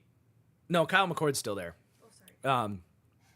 But I do still like Dylan Gabriel. I had a third to a fourth round grade on him. Very high floor quarterback prospect. This is the ideal. Like, again, if we're changing this, and maybe I will for tomorrow, but if we're changing the purple grade to like perfect pick, this is the perfect pick for them because they are playing for. I'm getting so fired up, man. The Browns are playing for next year's draft, which is what we really have prayed they would do. If they took Shedeur, it gets very messy. He probably plays better than Dylan Gabriel would play because he is probably a better quarterback prospect, but he's not a high upside guy. He's not what Arch Manning could be for them, or what Drew Allers could be, or all these guys that people are excited about for next year's draft. They got the extra first next year. Dillon Gabriel is so perfect because he's small, doesn't have a great arm, but he's the second most accomplished quarterback outside of rings in college football history. Played 6 years. He's got 18,000 career passing yards. He's going to come in, run your system. He's a poor man's Bo Nix for Cleveland. And when they get to next year, Dillon Gabriel will get them through this year. He'll compete with Kenny Pickett. You've got options. But when you get to next year, you don't have to apologize to anybody. And there goes Xavier Watts to the Falcons. You don't have to apologize to anybody when you move on from Dillon Gabriel. Whereas you create a whole situation if Shedeur comes in and plays like the 23rd best quarterback as a rookie, whereas Gabriel might be the 26th best quarterback as a rookie. You don't have to have that. So that's a perfect pick for the Browns there. And I just love how they're setting up themselves for success. And at some point I want to have a conversation about what Myles Garrett might think about all this, because I do think this could be a quick turnaround for them. They are setting themselves up. I do question where the offensive line picks are for Cleveland, but they're setting themselves up for a quick turnaround in Cleveland to kind of bridge themselves out of this Deshaun Watson nightmare. I really just continue to have a ton of respect for Andrew Berry, by the way, their general manager. I think got swallowed up by the entire Deshaun Watson situation that wasn't his choice. And outside of that, like, I think he's just been a slam dunk GM. So I'm a huge fan of him. All right, let's get caught up here. There was a pick in between there, right? Between the Falcons and the Browns. Did I miss one? Did we miss one? Let me just pull up the draft tracker. Okay, so we had Dillon Gabriel for the Browns. Yep. Jared Wilson. Yeah. So let's discuss Jared Wilson real quick. Sorry for the lack of the graphic. We're flying here. No, you're good. No need to apologize. And the Texans pick's going to come in, so we're just going to have to get caught up here, you guys. But Jared Wilson to the Patriots, just processing. I like it, man. Perfect spot for him to sit and learn for a year. My analysis on Jared Wilson, incredible athlete. I thought in his first year as a center, sliding in from guard, he played really well. I think he's a smart player. He's a good pass protector, picks up stunts well. But you don't want to just get caught up as we go here? Because I got to talk about Xavier Watts. Yeah. The Xavier Watts one was huge, sure, but Jared Wilson was a great pick too. Great spot because they signed Bradbury from the Vikings. Very similar idea, this lighter, athletic center. Great mentor for a year. And then Jared Wilson, for me, it was like two main things. He was, to me, just a little bit slow when they ran wide zone. He struggled to snap the ball and open up at the same time, and it hurt his ability to reach block with his athleticism. So you got to clean that up. And I want to see him try to bulk up a little bit too. Increase his play strength a little bit. But third round's a really good spot for Jared Wilson. I think a lot of potential as a center. And then we had the Xavier Watts pick next. Maybe while I rip through these, I'll just take the graphic off just so people don't get confused. Sorry. It's down here. My wife is doing an incredible job. It's not your fault that the NFL's pacing this so poorly, and we had to go on a rant about Shedeur again. But yes, I would give absolute certified steal for Xavier Watts. We had just been ranting about that like 2 picks before. Like, someone's got to stop overthinking this. The Falcons signed a complete Band-Aid at safety. Who was it? Yeah, Jordan Fuller. Like, okay, Xavier Watts is going to start over Jordan Fuller. Xavier Watts is a top 50 player. He's somewhere between what Tyler Nubin was for the Giants, who was a really good high-floor second-round pick last year, and Xavier McKinney, who was an all-pro safety this year. Always around the ball, loves to hit, great anticipation. One of the steals of the draft for the Falcons. And if you're going to give up your first-round pick next year to go get James Pierce Jr., you steal back, to me, someone that if he went with the 32nd pick in the draft, I wouldn't have blinked an eye. I mean, popping champagne if you're a Falcons fan. That to me stands out as one of the true steals of this draft. His upside isn't like, Jesse Bates in that secondary. It's not. Like, he's just not that great of an athlete, but he's a hell of a football player. He just understands how to play safety. So love that. And then we had, after Watts, I saw Jalen Smith. Was he next to the Texans? Yes. So Jalen Smith was someone I had like 3 or 4 names I was like, I need to watch before day 3, because I knew he was going to go like 4th, 5th round. A lot of teams were interviewing him, doing the dance, flying him out, private visits, all that stuff. I was excited to watch him. I didn't think he was going to go 3rd round, so unfortunately I don't have strong opinions on that. But clearly I think they were... Honestly, I wish I knew more. I wish I knew more to say about that. I'm a little bummed because I had them circled. There's a few guys I wanted to get to. So... Okay, but Raiders picked 2 picks in a row. Raiders picked. I still don't think they're taking Shedeur. I don't think they have any interest in that. I think of all the teams, is that what you were going with that? Yeah. Yeah. I don't think they have any interest in that. The second Geno Smith throws a pick, it's going to be Shedeur chance, and Pete Carroll doesn't want to deal with that shit. He loves Geno. Also, I love Geno. You love Geno. Can you give me a shout out about Geno? I did last night. Say it again. She was all over Geno breaking out the year he did. Full tip of the cap. In preseason and said this is going to be the man. You're like, he's got the goods. You did. I mean, no joke, not even joking. Like, that was an incredible call by you. Like, absolutely. Okay, so I think we're all caught up. I do apologize for the lack of Jalen Smith analysis. I'm kicking myself because I was like, I know he's on people's radar. I ran out of time. So I don't have a grade for you. I don't even really know what type of player he is. I can go to the beast, but you'll research it. Maybe tomorrow we can come back and talk a little Jalen Wilson. Knowing the Texans, I imagine he's a very physical guy because they love physical DBs. Is it here? I just don't think it is, but I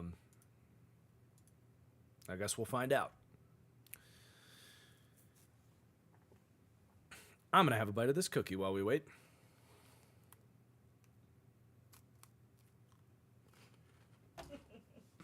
You're doing great.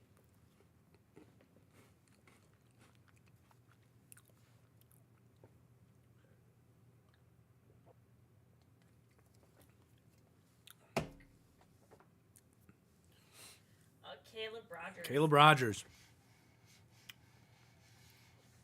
Give me the most. I just want to pull up if I had a grade on him.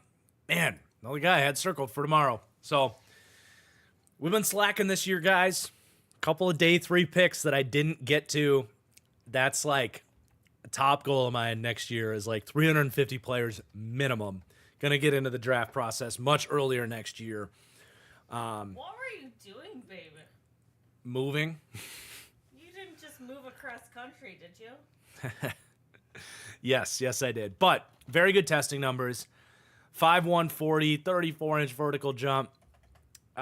Played 5 years at Texas Tech. All he did, he played every position but center. So versatile dude and good depth, I would imagine, is how they view him. So that's the range with offensive linemen now, late 3rd, early 4th. You're running out of guys that are like, realistically, he's going to start. But for a team that like, they do have some questions, if they like the tape, they like the versatility.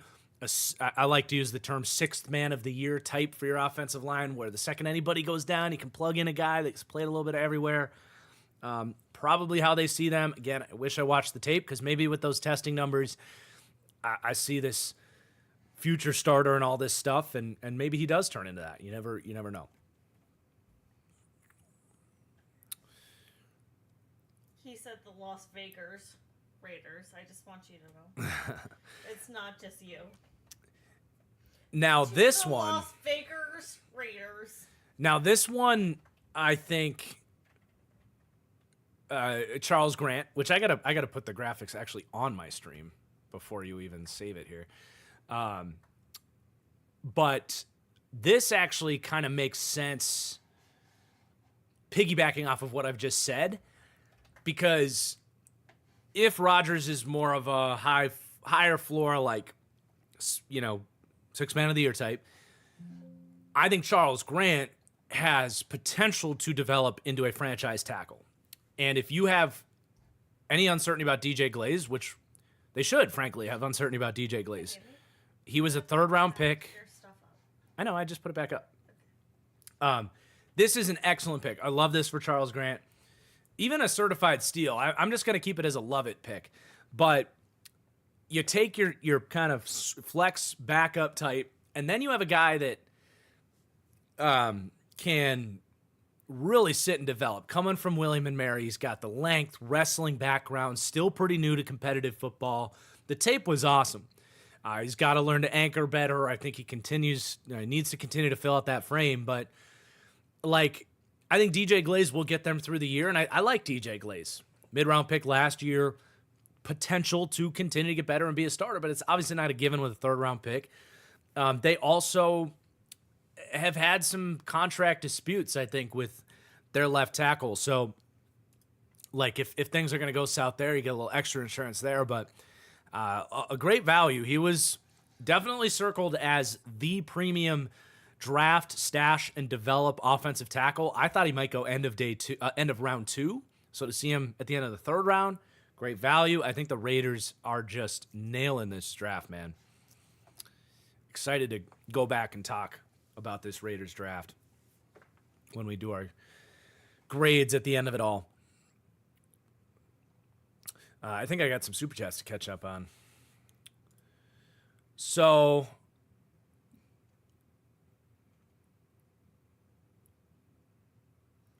Ethan, you talked on Azaria Thomas as a slower press corner you'd bet against. How do you compare to Lassiter? Did he change your mind?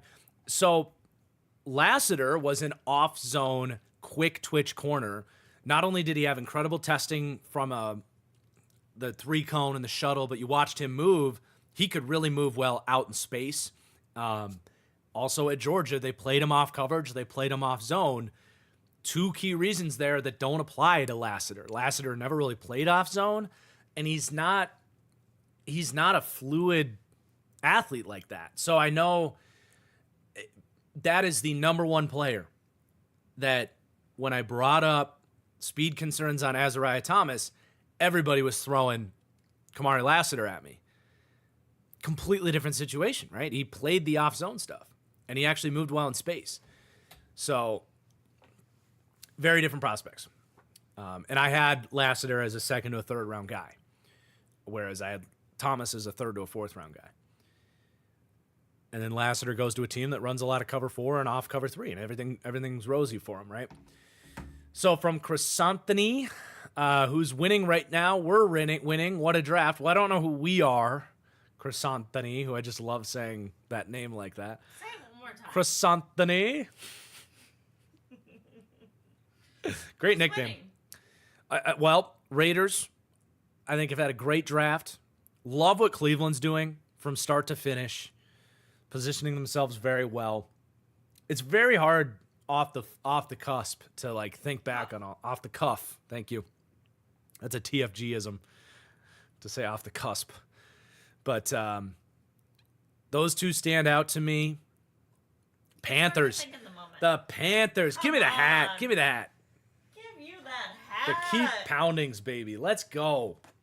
Let's freaking go, man. T-Mac and two legit 2nd-round edge rushers. Amen. Super fired up about the Panthers. I think the Panthers have had the best draft pick in, pick out. No, it's just a quick shout. It's just a quick shot. I don't think they don't have a pick coming up or anything. So those guys stand out to me. I feel like Houston, with the 2 Iowa State wide receivers and getting Arianti Ursary after moving out of the 1st, is a great haul for them. Love what they've done. Upton Stout. So I understand the pick. The Niners are really good at taking late 3rd round picks and just drafting someone that they feel like they desperately need. I don't hate it. I really don't. Upton Stout is a tiny football player. Like, it's funny when you grind all this tape, and I'm going to give this a B. I like it. He's a very interesting slot defender, is the quick summary there. But when you grind all this tape, sometimes it gets annoying, like trying to locate, especially for like slot corners and safeties that are oftentimes moving all over the place. And Upton Stout played a little bit of safety for them too. But sometimes it can be annoying, like every snap, trying to figure out where the guy you're trying to watch is.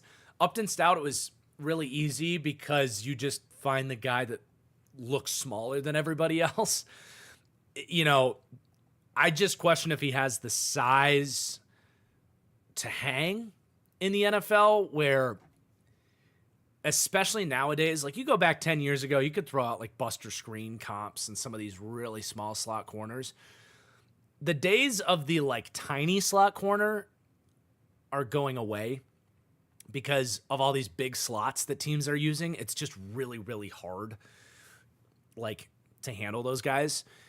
And because of the rise of true nickel-based defense, whereas back in 2010, yeah, you got Buster Screen in there, 5'8", 170 pounds, whatever. Okay, when it's on early downs, they're in a base 3-4 or a base 4-3. Well, these teams want to be in a base nickel. That nickel corner needs to be more of a linebacker. And I just wonder if a small corner like this can work. But super quick, the Kentucky reference, that's elite from last year. That's elite. I do know how to spell it, by the way. Some people in Kentucky might find that offensive.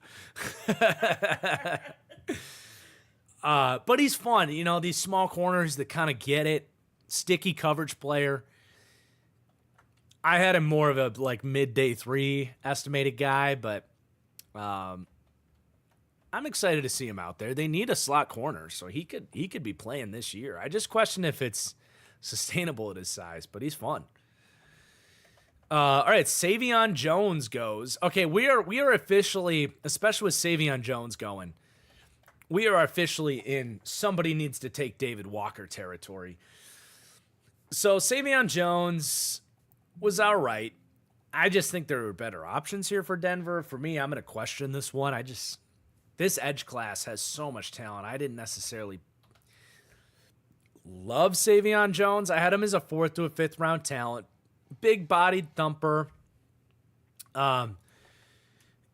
Let's see what I really wrote. You know, I think on the best reps of him, you see a little Dio Odeingbo. He tested well, or at least I think would have tested well. He actually didn't run the 40, just a 33-inch vert, so actually not as good of testing. But you know, massive frame, loves to move guys in the run game. Feet are quicker than you expect for a bigger DN. Flashes speed to power, but needs to do it more consistently. Was really good on stunts, collapsing the pocket. Good technique with a cross chop for a big guy.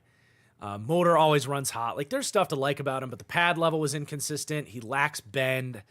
The pass rushing package was pretty much just cross chops and bull rushes. So, you know, you need a little bit more of a pass rushing repertoire. And very much a tweener profile. There is, I will say this, there's a little bit of John Franklin Myers to him. If everything can come together, like, he's got some traits to him, so we'll see. But I would have loved, like, I think Jared Ivey's a better player if you're going for that kind of smashing end. Ty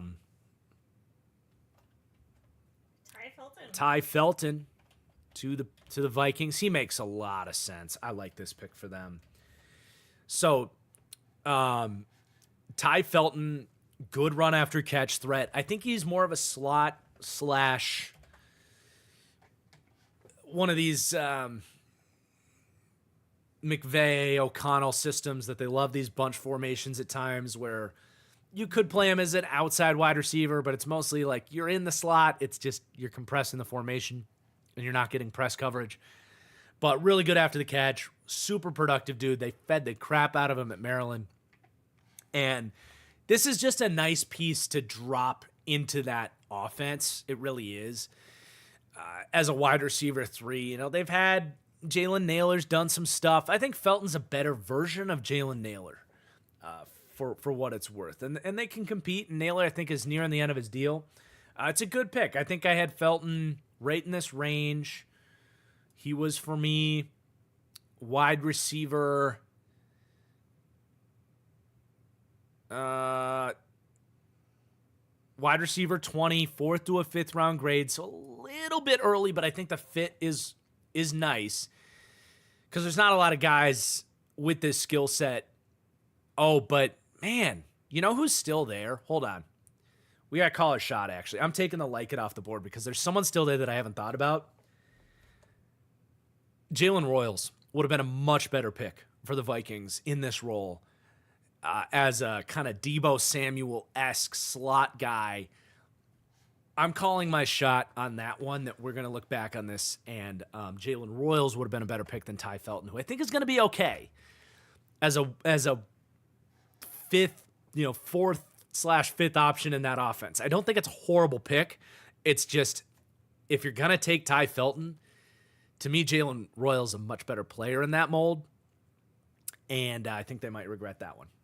So I'm going to call my shot a little bit on that one, but maybe more of a fine C- situation. Let's get caught up on these super chats before our last pick, right? Or we're done. We're done. That was it. That was the end of it. All right. So we do have some super chats here to wrap things up. Yep, Johan Smith, a lot of trick play potential with Milroe. I'm just glowing about that fit in Seattle. So much fun. Can you tell he's glowing? One of my favorite picks of tonight was that. Then we got Brendo says, stop the fall on Alfred Collins. Alfred Collins went in the 2nd round. I think that might be an NFL Stock Exchange reference, because I think there was an inside joke there where he was like, they kept mocking. It might be an NFL Stock Exchange inside joke, but Brendo, thank you for the super chat. Viviana, Deion Sanders must be fuming right now. Sucks to suck, man. Sucks. I don't think the unfortunate thing about all this is I actually enjoy Deion. Like, I enjoy the Colorado program. I think he's done an incredible job, like, winning games and changing young athletes' lives. And I don't have any problem with Deion. I just have a problem with how they handled this process. So I don't mean to say sucks to suck, but I mean, look at his teammate who went in the 1st round. Yeah. So it's not about the program. It's about how they handled it with his son, and then, they screwed up clearly. But Sam says Shedeur not having an agent to face with teams, and agents, a couple typos in there, Sam, but to tell him where his floor was is such a mistake. They just, again, I will continue to use the term, they tried to big dick the NFL, and it completely backfired. They did their own process, and there is a process that's been in place for 50, 60 years, that there has to be a certain amount of respect there. Because at the end of the day, you're talking about someone that you're about to pay $20 million to. Like, this is not, you're not just interviewing to go any other job. Like, this is a big, big deal. You have to show respect to the process. Red Zone, thanks for all the hard work. How do you think the NFC East shakes out this year overall? Wow. I can't do it, man. I can't do it. We create a lot of suspense with the deep dives. I can't give you my NFC East predictions. You're just going to have to wait. It's going to be a battle, though. I'm excited to break it down. I think it's going to be one of the more interesting. Exciting. Yeah, oh, wait, I'm thinking NFC West. I was thinking NFC West. Sorry. Still East, though. Well, I mean, the Eagles are the Eagles. Like, I think I will at least, that's not a spoiler to say that the Eagles should be heavy favorites to win that division. But, like, I'll say this. The Giants' deep dive is going to be fascinating. Very excited for that defense. Dallas is in a back-to-back transition year, but getting Dak back is big. And for the Commanders, I mean, they're going to be a lot of people's favorite pick to go to the Super Bowl. I guess I spoiled that by saying I think the Eagles should be heavy favorites there. I think the Commanders are going to be an interesting candidate to talk about potential regression, but I'm not locking that in either. I like their draft. So that's all you're going to get. Other than that, you guys are going to have to just subscribe and wait for the deep dives throughout the summer. From Keith, and I feel like I just wrote off the Commanders, guys. That's not what's happening here. We got all summer to talk about Commanders and reasons to be optimistic, but we're talking about the frickin' Eagles here. I'm picking Commanders. You're picking the Commanders? All right. They got the best quarterback in the division, I'll say that. From Keith, is it just me, or was this draft the most chalky first and second round followed by the weirdest third round ever? I don't agree. I don't think this was super chalky. I think it was a wild draft, man. The whole Shedeur situation. Well, that's the only wild part, though. I think a lot of teams screwed up early tonight. I think there was a lot of bad picks in the second round tonight that are going to age poorly, that we're going to be critical of, which first round, I think teams did really well. I don't know that it was necessarily chalky. There was definitely some surprises, but What the hell does that mean? I'll explain it to you later. Everybody here knows what chalk is. It's definitely a sports, like, it's written in the term. Means that it's like expected. Yes, written in chalk is the saying. So if something is chalk, it's written in chalk. How hard was that? Yeah. Also, Tesla for Offensive Rookie of the Year was attached to that. That was the worst pick of the draft so far, was the Tesla move. Don't get that one. From Colton, I don't know who Bryson Daly is. I recognize the name, but Bryson Daly over Sanders. I know you're making fun of Shedeur Sanders with this comment. I just don't get the reference, and I apologize. But thank you for the super chat, Colton. Brandon says, hey, TFG, great stream. Love tuning in. Hoping for Gunnar Helm in the fourth round of the Chargers. Love it. Gunnar Helm, super high floor, tight end prospect. Never going to be a superstar, but big fan of Gunnar Helm. Should come off the board pretty quick tomorrow. And I think a lot of those second-round tight ends that went, not as good of football players as Gunnar Helm. Just going to say that. Chrysanthony, welcome back. Thank you. I just mean we as fans are winners tonight. You guys are awesome. Props to the whole production. And thank you for various super chat throughout the last couple nights. We appreciate it. Thank you. Yeah, Mike, Alec Iomanner, still on the board. That one is unacceptable. He's going to have to come off early tomorrow. He might be an injury guy, a guy that teams aren't comfortable with the injuries. He wasn't able to go through the pre-draft process for the most part. He wasn't able to play at the Senior Bowl, so there could be some stuff there. Absolutely. Very young, talented receiver. He's got to come off early tomorrow. Someone's going to get a steal. Take off the logo. Hmm? Clock on the clock is not 102. Hold Teddy to end things. Come here, bud. Oh. Only one more day of this, buddy. He loves it. We just didn't give him enough treats tonight, so he's pouting. He wants a treat right now. You want a treat right now? Here, how about some of this lemon cookie, Teddy? I'll share it with you because you don't need all that. Turn off Teddy. Can you eat it? Sitting up?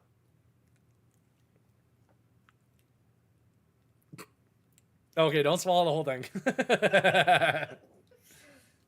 Oh, shoot, he did. Salty. I'm making sure my dog's not choking, guys. Sorry. All right, we good? We're good. Teddy can hold him up All right. and finish the super chat. Okay. So yeah, Io Manor, we did that one. Definitely like the best player available heading into tomorrow, other than technically Shedeur. But Tanner, thank you for stopping in tonight. Happy birthday, Tanner. Happy birthday, Tanner. We love Tanner. Oh! Always a W in the chat for Tanner C. Favorite and least favorite pick from today. Honest, Good question. least favorite was Tesla. Don't get that one for the Lions, especially trading up to get him. Also, the Bills trading up 2 second-round picks for TJ Sanders was rich for me. Favorite pick, I mean, the Milroe destination. I am glowing, you guys. It is so fun. Also love the Texans reuniting the Iowa State wide receiver. Stands out from tonight. Jacob says, had a great night. Loving the Browns draft. Me too. Think the Browns are crushing it. Flambeau says, could you see a world where Savion develops into Debo 2.0? I don't. I mean, Savion, look, if he was 21 years old and he had all these issues, yeah, great. The dude's going to be 25 in his rookie year and still can't catch. Like, that's as big of a red flag as you could possibly find. Incredible athlete. But you have all these tools and you've never produced in the Big 12. Like, come on, man. Like, let's get this thing going. I'm excited to see what he can do for the Packers. To me, this screams yet another Brian Gutekunst third-round pick that kind of goes by the wayside. And maybe I'm cutting him too much slack because I love the Matthew Golden pick too much, but I do love what he could do as a kick returner. And frankly, I would just straight up make him a running back. I don't think that's what they're going to do, but I would just go full-on immediate Ty Montgomery, who was a third-round wide receiver pick from the Packers once upon a time that they moved to running back and wasn't so bad as a running back. So that I would just do that right out the gate. Like, come on, man. We're 25 years old. You're not a wide receiver. Let's be real about this. But, yeah. Let's do that tomorrow. Okay. We got one from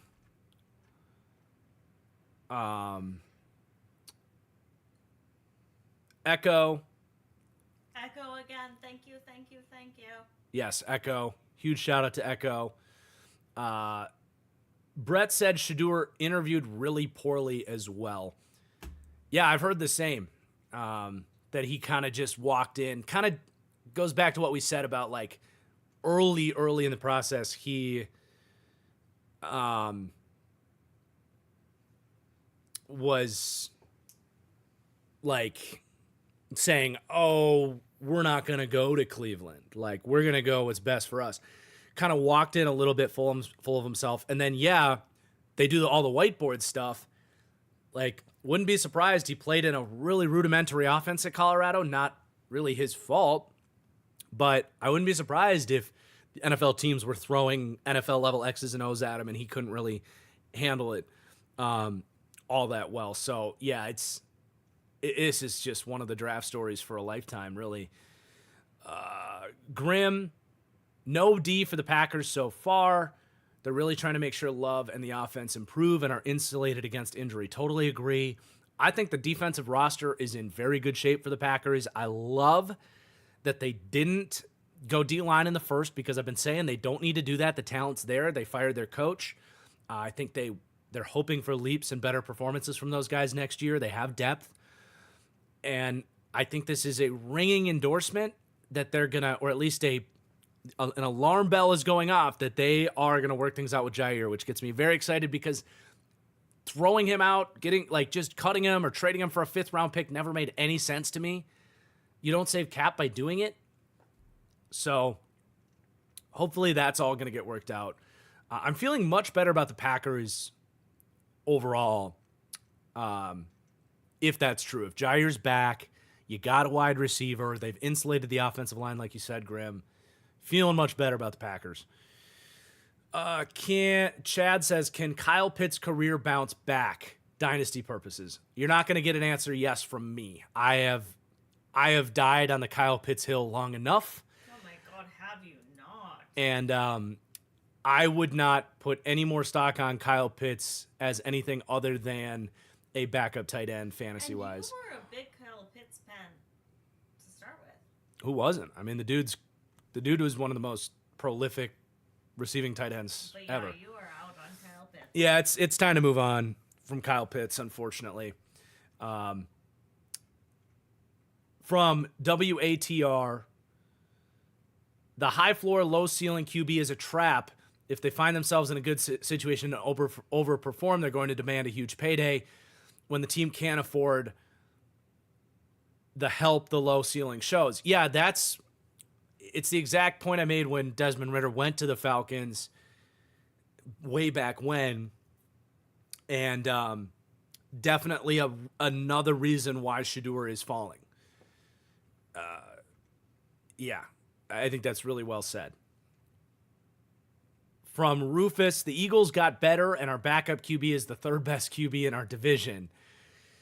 I'm not going to go that far because I think your starting quarterback is the third best QB in the division. Whoa. Boom. We'll see you guys tomorrow night. I think that's a wild take. I firmly believe that. I don't hesitate a second. I will rebuttal you every day of the week. Give me Dak Prescott or Jaden Daniels over Jalen Hurts. You're kidding. You wouldn't? Over Jalen Hurts? Bitch, did I stutter? Continue. Are we off the rails? Yes. That was not a super chat, but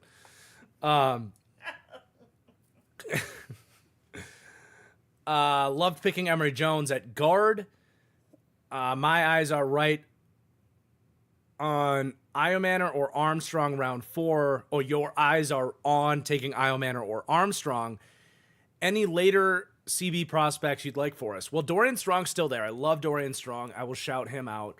There's not really a cornerback sleeper that I love. I mean, Zay Frazier's like the trade space guy, but like, I don't know, the tape wasn't any good. So those are, I guess, the interesting cornerback names for me. There's going to be a lot of corners drafted tomorrow, I think, that I just don't have a lot of firm opinions on. But we'll see. Maybe teams just wanted to get their guys taken on the third round, and we don't see a lot of corners taken tomorrow. But Armstrong is a guy I will be watching before tomorrow because that's a wide receiver that I've heard his name brought up a lot out of Arkansas. Okay, I think people are confused about your Jalen Hurts take. What's confusing about it? I think he's the third best QB in the division. Okay. I just wanted to confirm. Yeah. No, I mean, Daniels easily.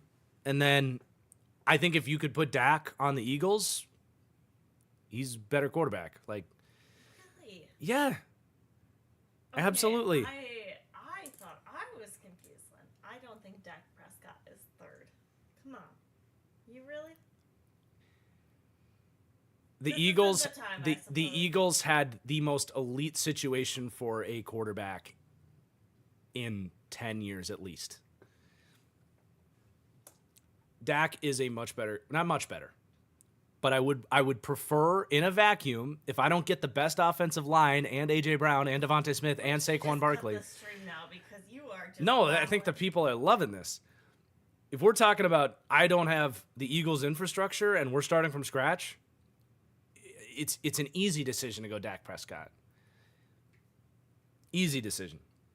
So Colton says Daly is the Army QB that had 32 rushing touchdowns. That would be quite something if he goes before Shedeur. Was it Army that had a great year this year? Or one of the military programs was like undefeated heading into the last game of the year or something. Herbie, thank you for the super chat. You don't even have anything to say. You're just here to show your love, show your support. Appreciate it. And then Avery, just for the Jalen Hurts take, $20 super chat. Thank you, Avery. All right, guys. You guys are loving the Dak take. No, I think we're good. I'm excited for tomorrow, you guys. Day 3 is always a big one. At least at the beginning, with some of these guys falling, the Shedeur narrative will continue. Very great night, you guys. We had 1,300 likes. We had lots of super chats. Excited to see you guys tomorrow. Rufus says, come on, Hurts' only weakness is throwing. Yeah, what do you got to do to throw for if you're a quarterback? More Marcus hot takes. Oh, you got super chats flying. Oh my gosh. Name a hotter take than Jalen Hurts' third best QB in the NFC East. Zach Wilson ends up starting over Tua this year at some point. That's like hot of the hot. What was your? Zach Wilson takes the reins as the Dolphins' starting quarterback Shut up. heading into 2026. You're wild. Tua gets banged up. Zach Wilson comes in, plays pretty well. And we don't look back. Now, you asked for a hotter take than Jalen Hurts. That's what you get. I'm not saying it's likely, but that's a hot take. Another guy to watch tomorrow. Ooh, we just got a 50 burger from Matt. Thank you, Matt. Also, Dak is better than Jalen, no doubt. Thank you, Matt. Appreciate it. Very kind. Really appreciate it. Colton says another guy to watch tomorrow is RB Nathan Carter. Okay, I'll take a peek. Thank you, Colton. Appreciate it. Luke says, for the only Jalen Hurts take, only the super chat is for the Jalen Hurts take. Never compromise. YJL, how do you think Ursary fits on the Texans under the former Rams coordinator? I love it because you want to still be able to go wide zone, but he's got the size to do gap stuff as well. Answer your question. And the Rams got very gap heavy last year. So, like, I think he can do both. That's what I like about Ursary. Like, if everything can get cleaned up, there's nothing he really can't do. And I like him as a guard. I like him as a tackle. It's a very flexible pick. So, very nice. All right. I think we're all good. You missed a bunch of shit. No, we got all caught up. No, you didn't. Yes, we did. We are all caught up, baby. We got a whole nother 6 hours to go tomorrow. So let's pace ourselves here. Get some sleep. I will see all you guys tomorrow. Thank you for making this another great night. I'm so thankful. I know you got other options out there. We just got another one coming in. You're trying to keep me around. There's multiple you missed. No, I answered those when you were upstairs, baby.